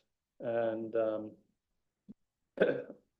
also a question about whether we should go further and say that it's the auditor's conclusions are not an opinion on the future of the company. Let me just get the word. It does not provide a separate opinion on this matter. So in other words, when you're talking about a material uncertainty, you're not giving an opinion, separate opinion on that. Robert? I think we all agree that making explicit statements about going concern in the first instance is a matter of management, which ought to address this from their view, firstly, and then secondly, the auditors. However, if there is a desire to include such statements in the auditor's report, as we can read in this draft version, I think there needs to be some differentiation between those cases in which such statements refer to commensurate statements by management in their financial statements, and cases in which management does not make such a statement. And in the latter case, the auditor statement needs to clarify that management, by not making an explicit statement, has made should have made an implicit assertion, written representation. I think we get to this. And by differentiating the auditor statement in this way, as I just tried to explain, we can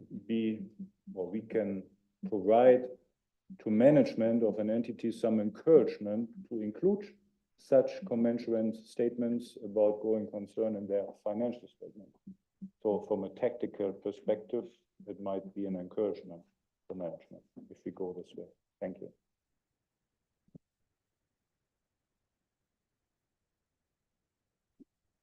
Anyone else? Leo? I think the one thing I wanted to try and understand is, do we have a view of all of the changes we're currently considering to the reports based on PI, fraud, going concern, and the timelines of when those might take effect? So we can see more holistically rather than in piecemeal, this standard, this change, this is what it looks like. What does it look like as a package together, the different moving parts that we're working with at the moment? Well, I'll go back to an old discussion we had at this board. We will do that ultimately. But at the end of the day, we wanted to decide what we're doing in the context of each individual project. We'll talk about PI at another point in this session, but fraud and going concern, we're well aware of the interplay. But as far as I understand, those are the two standards of which action is taken in the auditor's report. And let's bed down what we think the core is first, and then we'll put the two together at the end. So this was a topic that we started on, I think even in the project proposal. I don't even remember long during the COVID periods in 2020, I think. Edo, you want to respond to some of what you heard? Surely, Tom. And thank you, Neil. Yes, I'll start with you, given that it's now still fresh in my mind. But we'll get to this as well, because there's also some diverse views on whether it needs to be in the section or in CAM.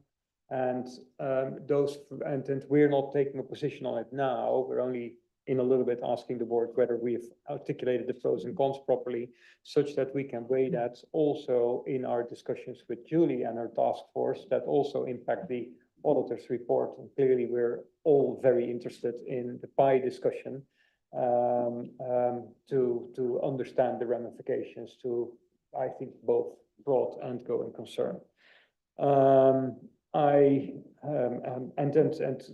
In respect of Josephine, Julie, Eric will definitely look at the language, but I thought that the word guarantee featured in the responsibility language of, what is it, 700? Yes. Yeah, but we'll have a look at the wording again. I understand the argument over saying this is not a guarantee. What are you guaranteeing? So that message came through loud and clear. So we'll have a look at that. See, Robert, I like I think I like any suggestion that can help us encourage management to make disclosures about their basis for their going concern. So we will definitely have a think about it, how we can practically incorporate some of those thoughts. So you've given us good food for thought on this matter, and we'll come back with this for the next meeting. Thank you. And let's see, what are we dealing with next? That's going to be, yeah, the enhanced communication. That's Alina, isn't it? Yes. Okay, thank you.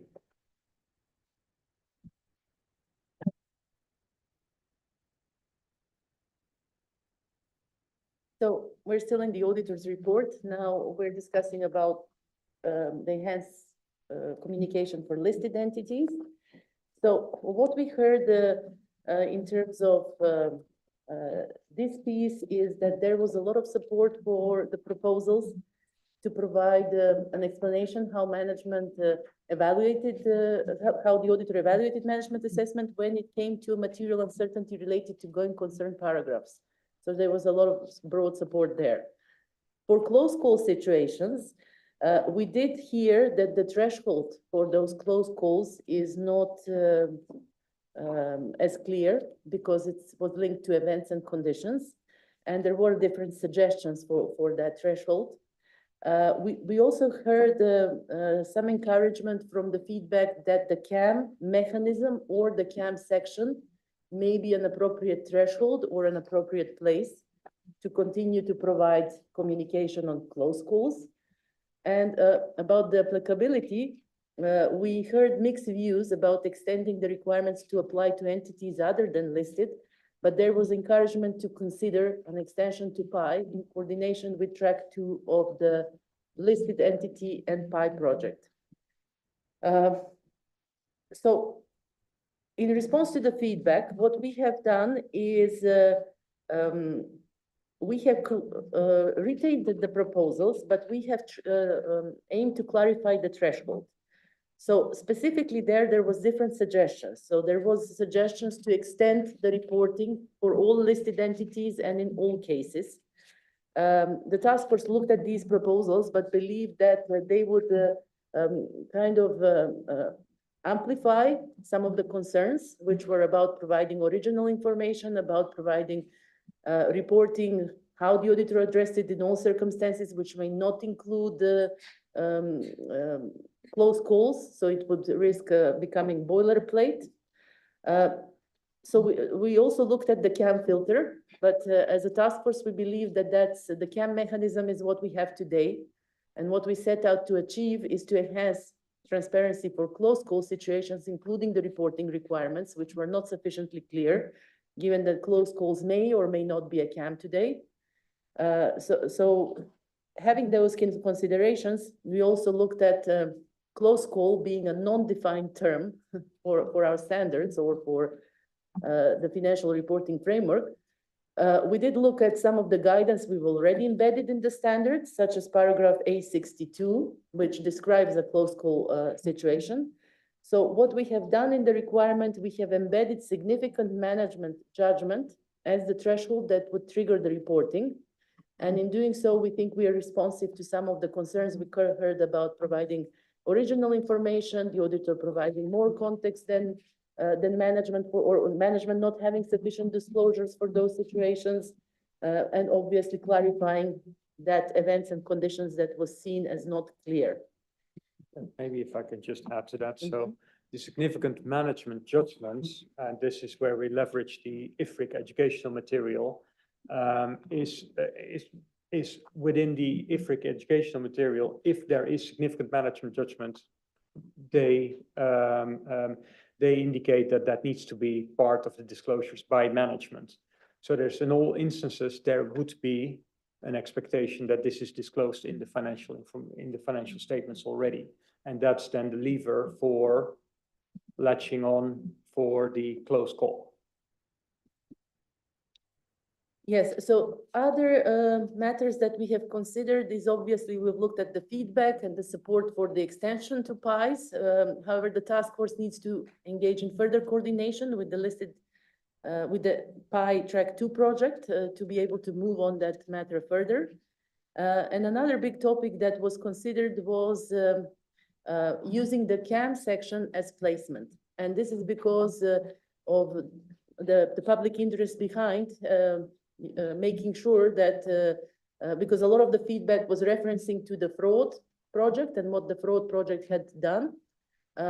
Obviously, the task force considered what is already in the fraud ED proposals and looked at the placement. What would it mean if this close call would be placed in the CAM section instead of the going concern section? Obviously, keeping in mind that that filter is not going to be a CAM filter, it's going to be a specific going concern filter.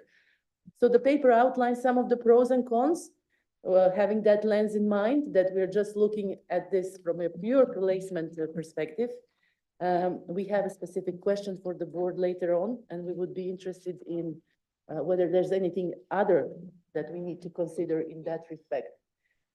For this topic particularly, as Tom had mentioned already, it's a topic we will continue to engage with once fraud has progressed their responses, and the board will obviously see further proposals when we come back. So with that, we have the due process question, and then Tom, two specific questions. One is in general about what we have done with the threshold, and then the question that is specifically about CAM. So this is where we are. Okay, let's deal with the due process question first. Then I think we should deal with the threshold question separately from the placement question. And then I think that's the cleanest way to deal with this. Okay, so the first point, anyone with comments as it relates to question 1 on this topic? Okay, the second question we have is related to the threshold question. Any comments on how the task force dealt with the threshold issue?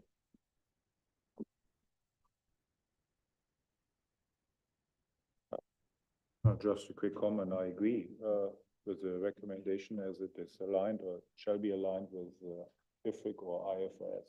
Yeah. And by the way, this goes in line with the suggestion by Mark Smith, also to align according with IAS 1.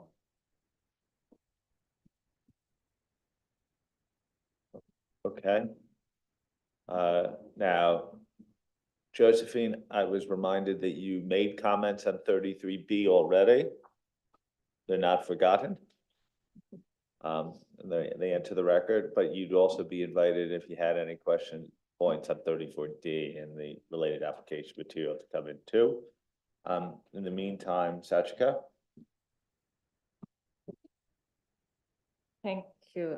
My comment might or might not relate to the threshold correction, but my comment is on paragraph, the draft standard paragraph 33, small b, small 1. In paragraph 33, small b, small 1, the word if any is deleted.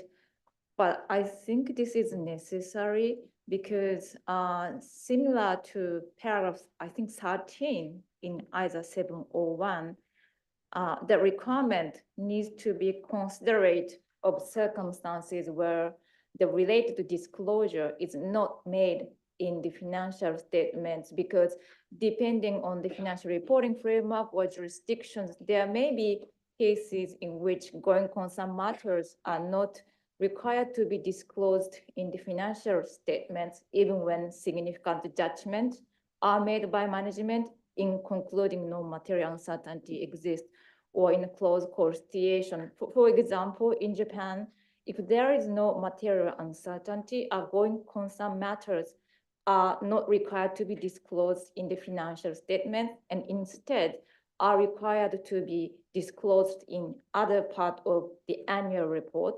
And the reporting threshold does not explicitly include whether there is a significant management judgment. Therefore, I think if the word if any is removed from the requirement, auditor may not be able to comply with that paragraph. Therefore, I think if any is needed. That's my comment. Thank you. Julie? Thank you. And thank you, Kalina, for walking through the thought process of the task force. I am still a proponent of having this reporting in the CAM section. I think a number of reasons for that.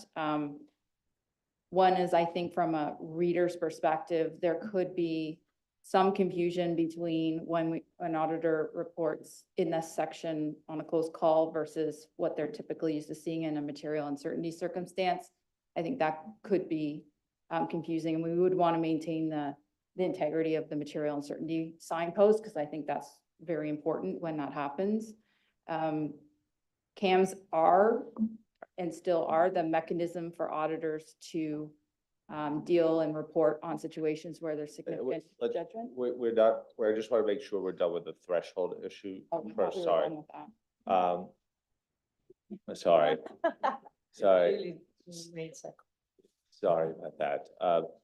Because it'll just be cleaner for us. Are we done with comments as it relates to threshold? Then I will invite comments on placement. Josephine, are you on threshold? Placement. Okay. You're questioning your placement, having to sit next to me. I'm sorry, I know that. Okay, so yes, right, that's what I'm gonna turn to. Yes, that's, So yes, Ashiko, on that, if any, why we have crossed it out is because the task force considered that if you would have a situation where there was a significant management judgment applied, and that in those circumstances, the auditor would also have to look at the adequacy of the disclosures, and those paragraphs of the standard would come into play at that point, even before the auditor goes to the auditor's report. So this is the reason why that, if any, was stricken out. And this is in light of the requirement to achieve fair presentation. Are the considerations that are underpinning the financial statements, do those come out of the financial statements appropriately? So this is the auditor thinking about the disclosures around this for the purpose of fair presentation in the context of going concern. Yeah, but what if financial reporting framework does not require that into the financial statement, rather that require, maybe it's not financial reporting framework, but lower regulation require that disclosure in the other part of annual report. I think it's not framework neutral per se. Let us have a think about it. But I struggle with such disclosures not being made in the context for the financial statements, in the financial statements overall. But we'll have to think about it. But Josephine is going to come in on this, and Yeah, thank you. That's this requirement that you referred to, the adequacy of disclosures, exists in the current standard. It was always there. It's what was essentially our old close call, and then we introduced, when we revised the standard, the transparency around the work in regard to that particular requirement. It's been there. It's there now, and it's so irrespective of the framework, you still have to consider that.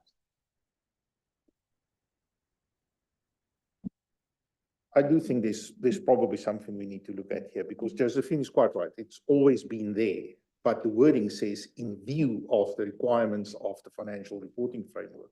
And I think Sasiko's point is there could be different financial reporting frameworks. I appreciate that, and we'll have to think about we'll it. take that back. Thank you. Okay, anything more on threshold? Okay, Julie, I think people are happy with the threshold element, with the subject to the caveats of this discussion. Sorry, Julie, I interrupted you. It's okay, I didn't understand why we're still on the threshold. I think where I was at the use of CAM as a mechanism today for auditors, where auditors are able to report on significant judgments. It's sort of a well-understood process. I think that is another case for why I think CAM is appropriate.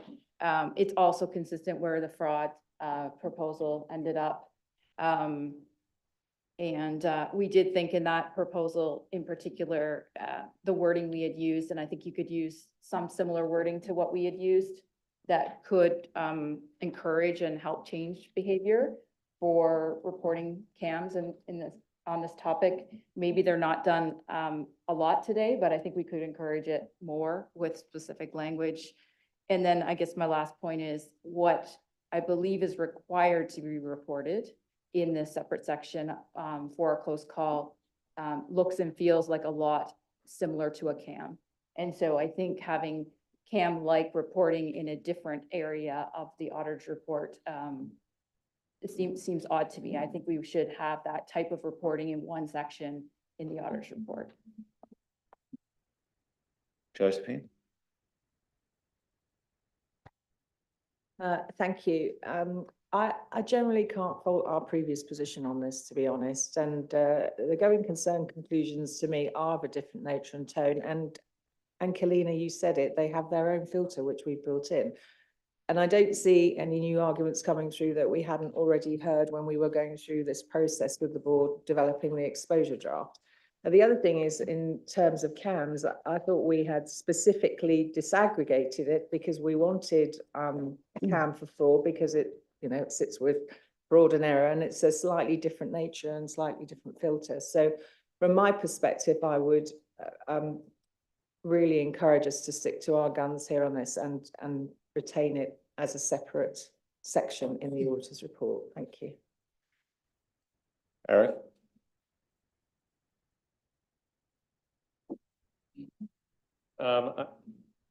Yeah, my views are very similar to Julie's. I believe it will improve consistency and comparability, particularly if the way the CAMs are done for fraud and going concern are done on a consistent basis that will has the opportunity to encourage more going concern reporting. Like Julie, I think the idea of having different sections of the report containing very similar types of material is going to spark confusion. And I think now that we've started to see feedback, I think that's been very helpful in sort of reinforcing my views that CAM is the way to go. Thanks. Bill? We're at the point now where we're discussing Neil's point on all the variety of, No, we're not discussing that at all today. In fact, we're discussing, we could raise it at the end, but the discussion is what should be determined in terms of placement of this document. We will get to the aggregation of our different requirements at some point, but we really try not to. Okay, I'll just add then that in Australia, the board were very strong about it being a CAM-like, but that's really based on the premise of consistency and seeing the whole picture of what's happening to the audit report. So I have a question for those who asked for CAMs in this case. And it's a question. The logic of why we brought the disclosures in CAM for fraud were twofold. That we couldn't disaggregate issues of fraud from error. So we were, remember, we originally were thinking about having them separate in its own fraud section. We were told no, and by the way, we got a lot of pushback from public interest authorities to have it as its own section. Secondly, we said we needed CAMs as a filtering mechanism, and it was a well-understood filtering mechanism. So in this instance, we've already admitted that we have a separate filtering mechanism. So how could the CAM issue be derived from that? I also get it. How do we also jive it with user input saying that they want as many things on a particular topic in one space? And so like, I'm trying to deal with this dissonance from previous arguments that we've made. I actually think it will expose ourselves on the fraud issue a little bit for not having a separate section, because that no longer is the basis for our decision here. So we're mixing things up a little bit, but I certainly will welcome other viewpoints on this issue as well. I saw Robert had a Ted card up and Billy. Yeah, thank you. Now I'm a little bit confused after what you said, whether Julie, you mean, and Eric, everything related to going concern should be in the CAM or just the closed call? And here I would concur with you. Also, my greatest concern is that placing closed calls in the going concern section could be misinterpreted by users. You either have a material uncertainty or you don't. And if you place it in the going concern section, it looks like, or could be perceived like a hidden material uncertainty. And thus, I'm very much in favor to put this significant management judgment matters into the CAM section. And this way, the going concern section would not lose its impact as a red flag when a material uncertainty really exists. Thank you. Really? Yeah, I'm trying to think about the hidden material uncertainty because the heading will be clear that it is either material uncertainty related to going concern or not. I think the other thing we need to think about is, and I think it was raised, that although it may be CAM-like, 700 is also explicit that the material uncertainty related to going concern is CAM-like. But yet, the board at that stage said we need it in a separate section. So for me, that logically flows through to, well, yes, we could have a close call that's also CAM-like, but because users told us this is a very important thing for us, and this is, and I've always held this view, I think it's fundamentally different from fraud because we're talking here about something that's foundational and pervasive to the financial statements, that the going concern section would be the right section to do this. And clearly the heading will be either just going concern, and that's where you will explain it when there's a close call. And if there is a material uncertainty related to going concern, that heading will be explicit and say material uncertainty related to going concern. Michelle? Yes, I'm in favor of using a dedicated section in the audit report for going concern and not using the CAM section. I think that we need to be very clear and transparent. The only point that I have, but perhaps it's for the following discussion, is the section title of going concern. I think it's very broad and elusive and perhaps may mislead the reader. So perhaps we could have a more informing title like conclusions relating to going concern, and we conclude that it's okay on it. Thank you. Julie? I'm going to take a risk here, and Josephine, you'll correct me where I go wrong. But in talking to some of my colleagues from the UK who have going concern reporting today, they told me that in a close call situation, in the going concern paragraph, there is a reference to the CAM section for further information about the close call. And that really then drives you down into the CAM section that talks about what the auditor did. So what the auditor's procedures were, how did they address it, which for me, I feel like fits in the CAM section as opposed to in the going concern section. So I don't know if that is a different perspective on the issue, but that was just one thing that that came up in our discussions. Bill? At the risk of laboring a topic, a couple of you mentioned what was right for going concern and what was right for fraud. And I can't divorce in my head what is right for communication in an audit report as a total thing rather than judging each of these issues individually. Bill, I also, look, I'm strongly not for CAMs in this instance. It's like going to footnotes. Like if you have everything in one section, why do you have to reference something later in the report when it could be clearly marked what it is in a particular section? We're asking users then to flip the page in this instance when the information would be right before you. We've already admitted it's not like a CAM. It isn't a CAM. We use a different filter in this instance. And to me, I actually think it risks our decision for fraud. I would actually think you would think about bringing fraud as a separate section, which I didn't agree with. I agree that it should be in CAMs in this instance because we wanted the specific CAM filter and we couldn't disaggregate it. We could both disaggregate it here and apply the filter that's specific to going concern. So why not have it in the same place for users to use it in a more usable manner? And so if we have clear demarcations, I feel like we should do it in the simplest way, not in multiple sections of the document. And I, that's sort of my point of view on it. Josephine? Yeah, and I agree with that. Just for clarity, Julie, the reason why that is the case is because when ISA 570 was revised in the UK back in 2018, we based it on 701 at the time. And so 701, as you know, makes reference to going concern, etc., key audit matters. And so that's why it is that way. But there's nothing in the standard that requires you to cross-reference. Just practitioners have done that.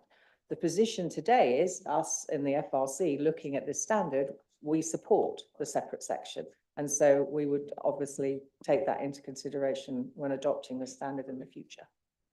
Okay, so we've heard a few strong views on both sides of this issue. I'd want to hear from people who haven't spoken, including members of the task force, because they did not take a position on this. Can I just interject, because this is not about the views where it needs to be. Well, the question we're asking is, we will be deliberating this. We haven't formed a view, where we have some divergence ideas, but we want to have the discussion with the fraud task force to coordinate this response. My personal view is that and Bill, you made the point, well, what is right for our communication? It needs to make sense in the overall context of the auditor's report, Neil's point as well. And that's something that we need to work through for the next couple of months and bring a position to the board. So I don't want I don't want to polarize it. It's pro CAM, pro one section.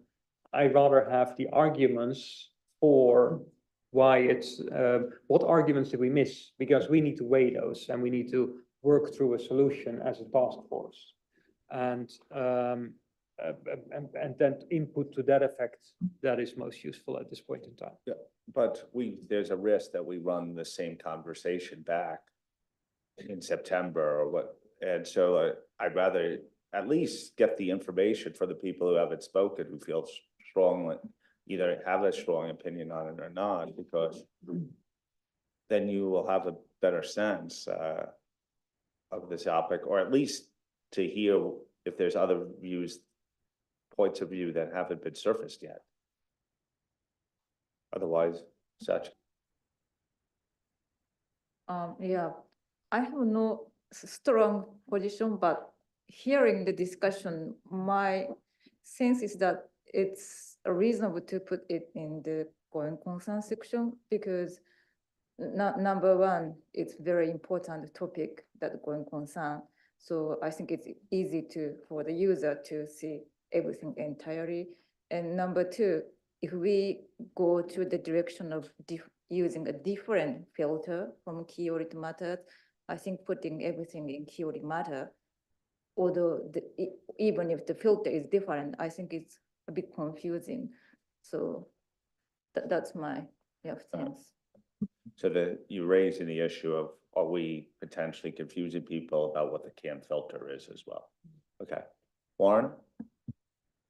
Yeah, so I generally like things to be as simple as possible.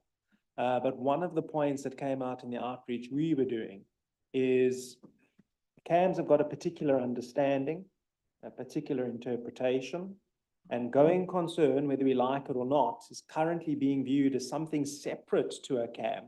It's not really a CAM. It's to your point, Tom, about it being disaggregated. The other point that's also coming out in the research and in the outreach is we've had a going concern section in the audit report now for quite a while. And if it ain't broke, don't fix it.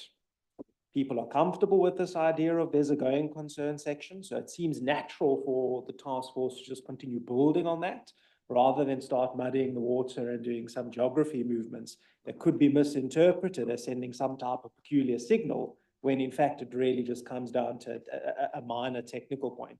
So I would say rather keep it in the going concern section in addition to the technical arguments that you've raised, simply because people understand the going concern section and they seem to like the fact that there's a separate going concern part of the audit report. Thank you. Well, in line with Warren, I support the placement of out of the CAM because it's a relevant issue for readers of the reports. Thank you.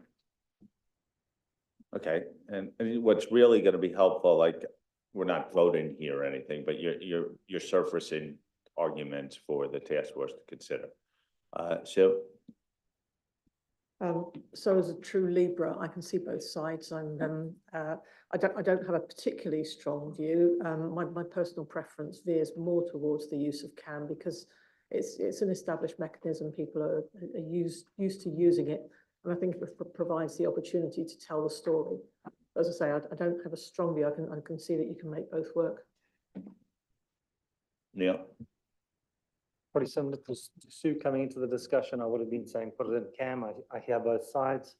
The idea of having it all together in a single shot, see how that works. You can see how having CAMs all together, you can then immediately see what all these keyword matters, what's really important. You can have all of those things together.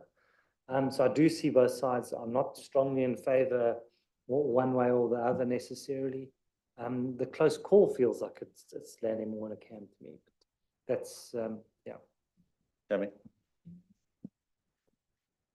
Yes, I would be more supportive of placing it in the going concern section. And this is because if I put myself in the user place, I guess I would prefer to see the whole story in one place. This is one thing. And the other thing, maybe at one day we can do a project to assess how effective the CAMs currently are.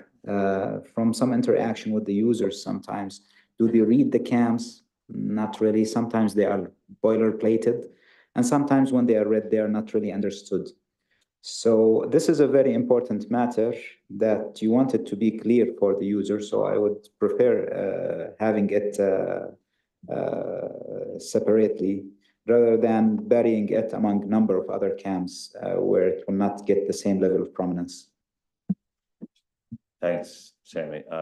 One thing to point out, before your time, we have done one post-implementation review on auditor reporting already, so we could share some of that detail with you. Greg? Yeah, I'm in your camp, Tom, so going concern section. So probably for all the reasons that have been raised, but for me, there could be a very fine line, and that's why we've got close call between material uncertainty, which is in the going concern area, versus a close call if we put it in the CAM. That doesn't seem to make any sense to me. So given ultimately, it could be a fair way apart, but ultimately they're going to be pretty close together. So to put it all under going concern section, maybe with a different subheading, it's got to make more sense than having half the story here and half the story somewhere else. Okay, we're not taking votes, we're not giving direction, but you've clearly heard the rationale on different sides of the argument, which then the task force could take up. Mark, you raised your TED card? I did, having heard the discussion. Perhaps I'd like to suggest maybe a good old-fashioned British compromise. And that would be on the basis that I think many sort of users of accounts of financial statements would expect, if there is material uncertainty or close call, that would be a key audit matter, regardless of the technicalities of it within this room. I think the average man on the Clapham omnibus would think that's got to have been a key audit matter because there's got to have been a lot of work done around that. So could I suggest that a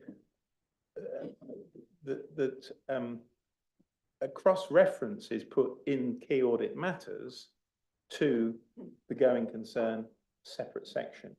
So in that way, you kind of avoid some sort of misunderstanding or expectations gap. whereby, people can't say, well, you didn't tell me about it in key audit matters. You've dealt with it in a different section. I didn't pick that up.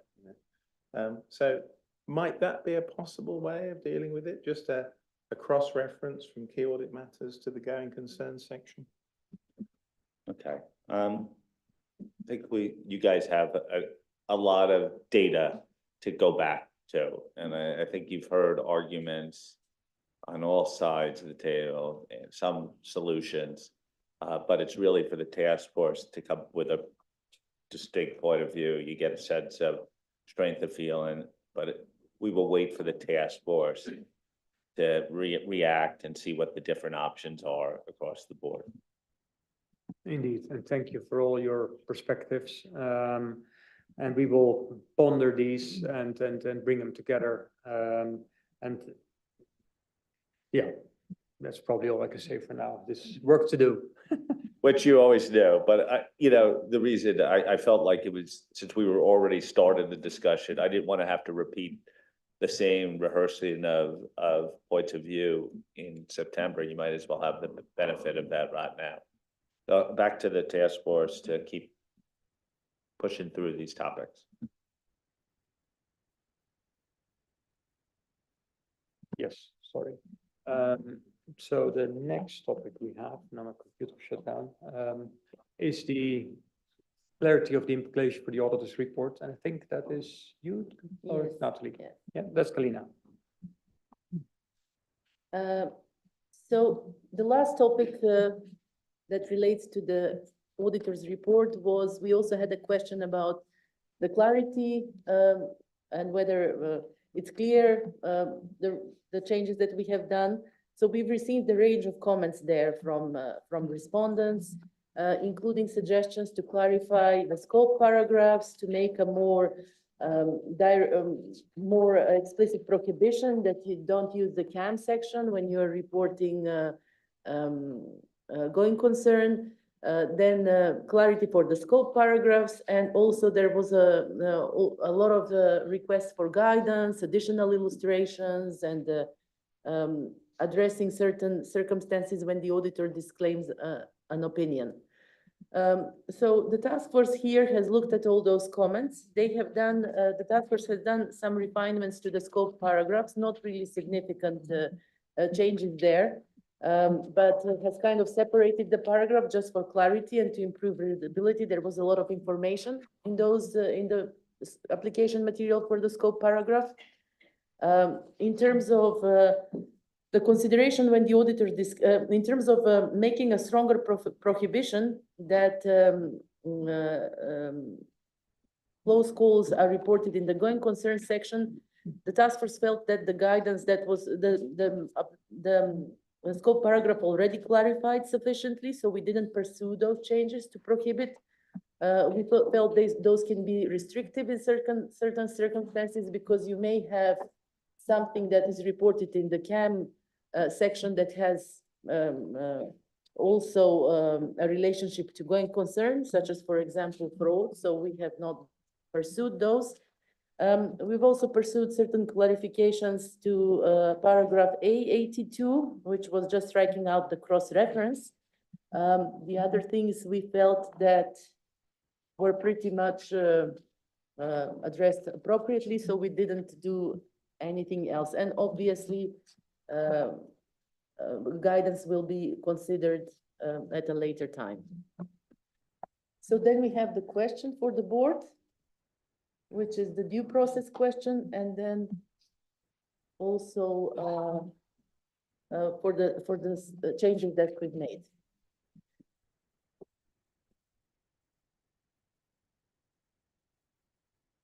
Okay, question one, my favorite question. We've had a lot of engagement on that. That's because the task force has done an incredibly thorough job on the analysis. Any comments on question one? Question 11. This is paragraphs 136, 37 with the related application material.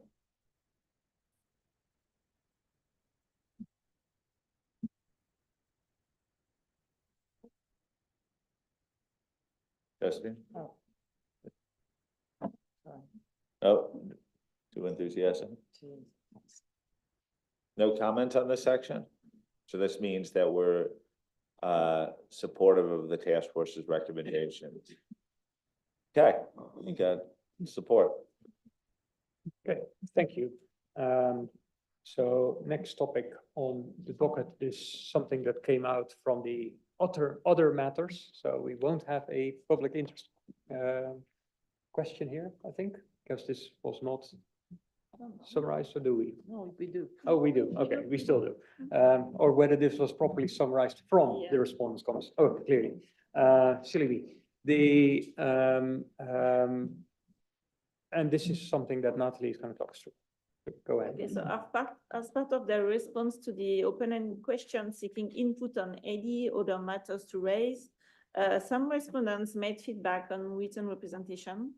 They believe that the exposure draft should be strengthened on the written representation requirements. So in response to the feedback received, the task force proposed to strengthen the requirement by including a new requirement that applies regardless of whether events or conditions have been identified that may cast significant doubt and address the appropriateness of the going concern basis of accounting by representing that all events or conditions have been disclosed to the auditor and included in management's going concern assessment and disclosed in the financial statements.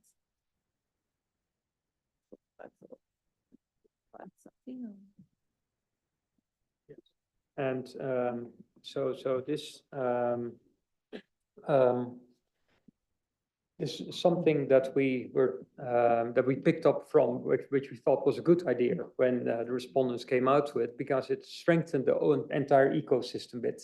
Well, to have management represent that they have done a robust job in asserting the going concern basis of accounting. So we suggested a number of additional representations, as you will have seen. So we will have the public interest question and then take specific comments on the written representations that we would suggest in this context. Thank you. Okay, any other matters, summary of other matters that haven't been addressed? Okay, we're again in line with the thoroughness of the analysis. Question 12. Josephine. Thank you. Just to say, I think this is a really, really good addition and fully support it. Thanks. Julie? I also like the addition and I'm really supportive. Ado, maybe just a couple of points. In 37 big A little c, there's some wording in there. There's 2 points in that bullet that I just wanted to raise. One is the term "in view of the requirements." I think there are other places in the IAASB where we use those words, but I think in those situations, it's the auditor's view and not management's view potentially. So wonder if that's just a bit weak for our management representation, and if it should be something along the lines of what we have in IAASB 540 about that is reasonable in the context of the applicable financial reporting framework, just something a little bit tighter because this is a management representation. The other bit in there is the wording of all the matters. Should that be all the matters, or should that be something like events or conditions as opposed to that wording? And then my other comment is when you get down to the application material and it's A86. So A86, I believe, has some examples for when you would request certain management representations. Sorry, I'm just going to scroll there quickly. A little bit challenged by the first example, because is this potentially an out for management to just say I'm willing, or I'm not going to extend my assessment, and I'll have a rep for that, and I'm somehow supposed to use that as evidence from an auditor's perspective? I guess it was just a bit unusual to have a management representation on something like that, where you typically think of management representations in situations where they need to represent to you that they've given you everything. So, you know, the typical management representation around, we've provided you all the books and records. That's not really something you can go and audit and understand, so you need a management representation to be able to do that. This feels like you'd already know the reasons why they weren't willing to make or extend their assessment, and you probably already dealt with it in your audit. So it didn't feel like a really strong piece of evidence, and I would worry that there's too much reliance on that as evidence. I don't think you can cure the issue with the management representation.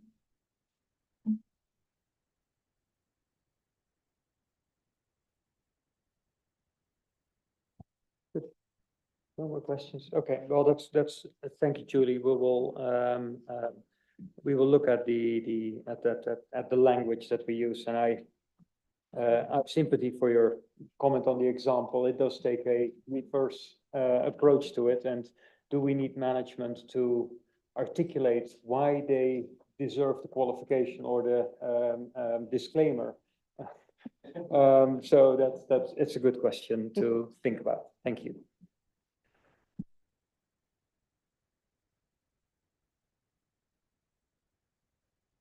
So that's allowed us to entertain you for nearly 4 hours. I'll see if I can get us all the way to the 4 hours, but doubt it. And again, thank you very much for all the feedback. You've given us quite a bit to think about. Tomorrow we're meeting with the task force during lunch, and maybe use some of the safe time of for tomorrow for our task force meeting to start deliberating some of that. In addition to that, we will also continue with our outreach.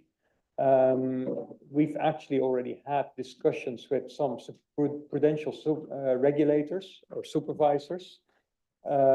We will continue our dialogue with IAASB, I've alluded to that, but also the IAASB and other key stakeholders as part of the general outreach program. We refer to ongoing coordination with IAASB, with the IAASB task forces and consultation groups. We've referred to the fraud task force, which not least on the matter of how this all fits together with CAM and a separate section, amongst others. So for September, we will come back with our response to the various feedback that we've received, but we also will address the other questions that we haven't discussed yet with the board. And those would be the areas that we haven't ticked off on the heat map yet. Those are scalability, evaluating management's assessment of going concern, the concepts from ISA 540, and then we refer to method, assumptions, and data. We will be talking about management's plans for future actions, and as well as any other matters that come in place, and translations and effective date. So that's on for September. So in September, you can, with our suggestions for those other matters, you can expect the first full read. And I think this positions us quite well to work towards a December approval of the standard. So that's what we have in mind with you. I'm happy to take any comments in respect of our way forward before I'll let Tom conclude the session. Andy? So I am a task force member, and I appreciated this discussion. I think some of the takeaways are very clear, although on the 50-50 areas, I'm anxious to see how we're going to resolve those.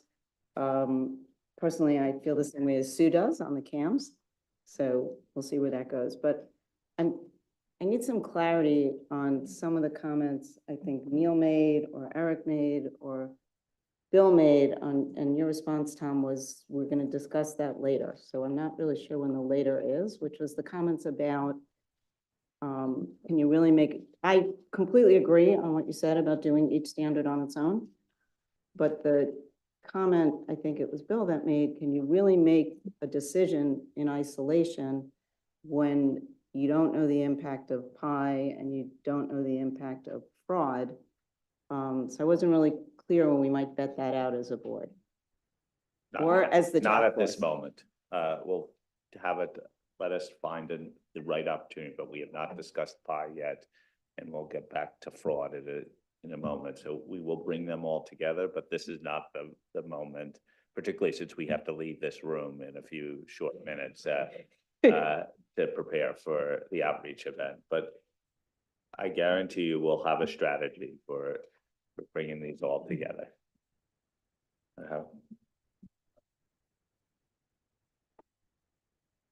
I'm sorry that's not as persuasive, but that's the only answer we could give you right now. We're going to do it, but I don't have a specific answer because we don't have our way forward yet on PI track 2. And we have just begun the fraud redeliberations. So between now and September, we'll have a really clear view of this. Okay. Just one more reminder, I think in our exposure draft, it said that the effective dates for the reporting would be the same for those 3, right? Okay. That's our aim. Okay. Any other comments as it relates to going concern? With that, we're going to close. Mark, I should actually turn to you. Any other perspectives on going concern today? No, nothing more from me. Thank you. Thank you. We'll close the public session of the meeting. I just have a couple of administrative matters to go over before we vacate this room.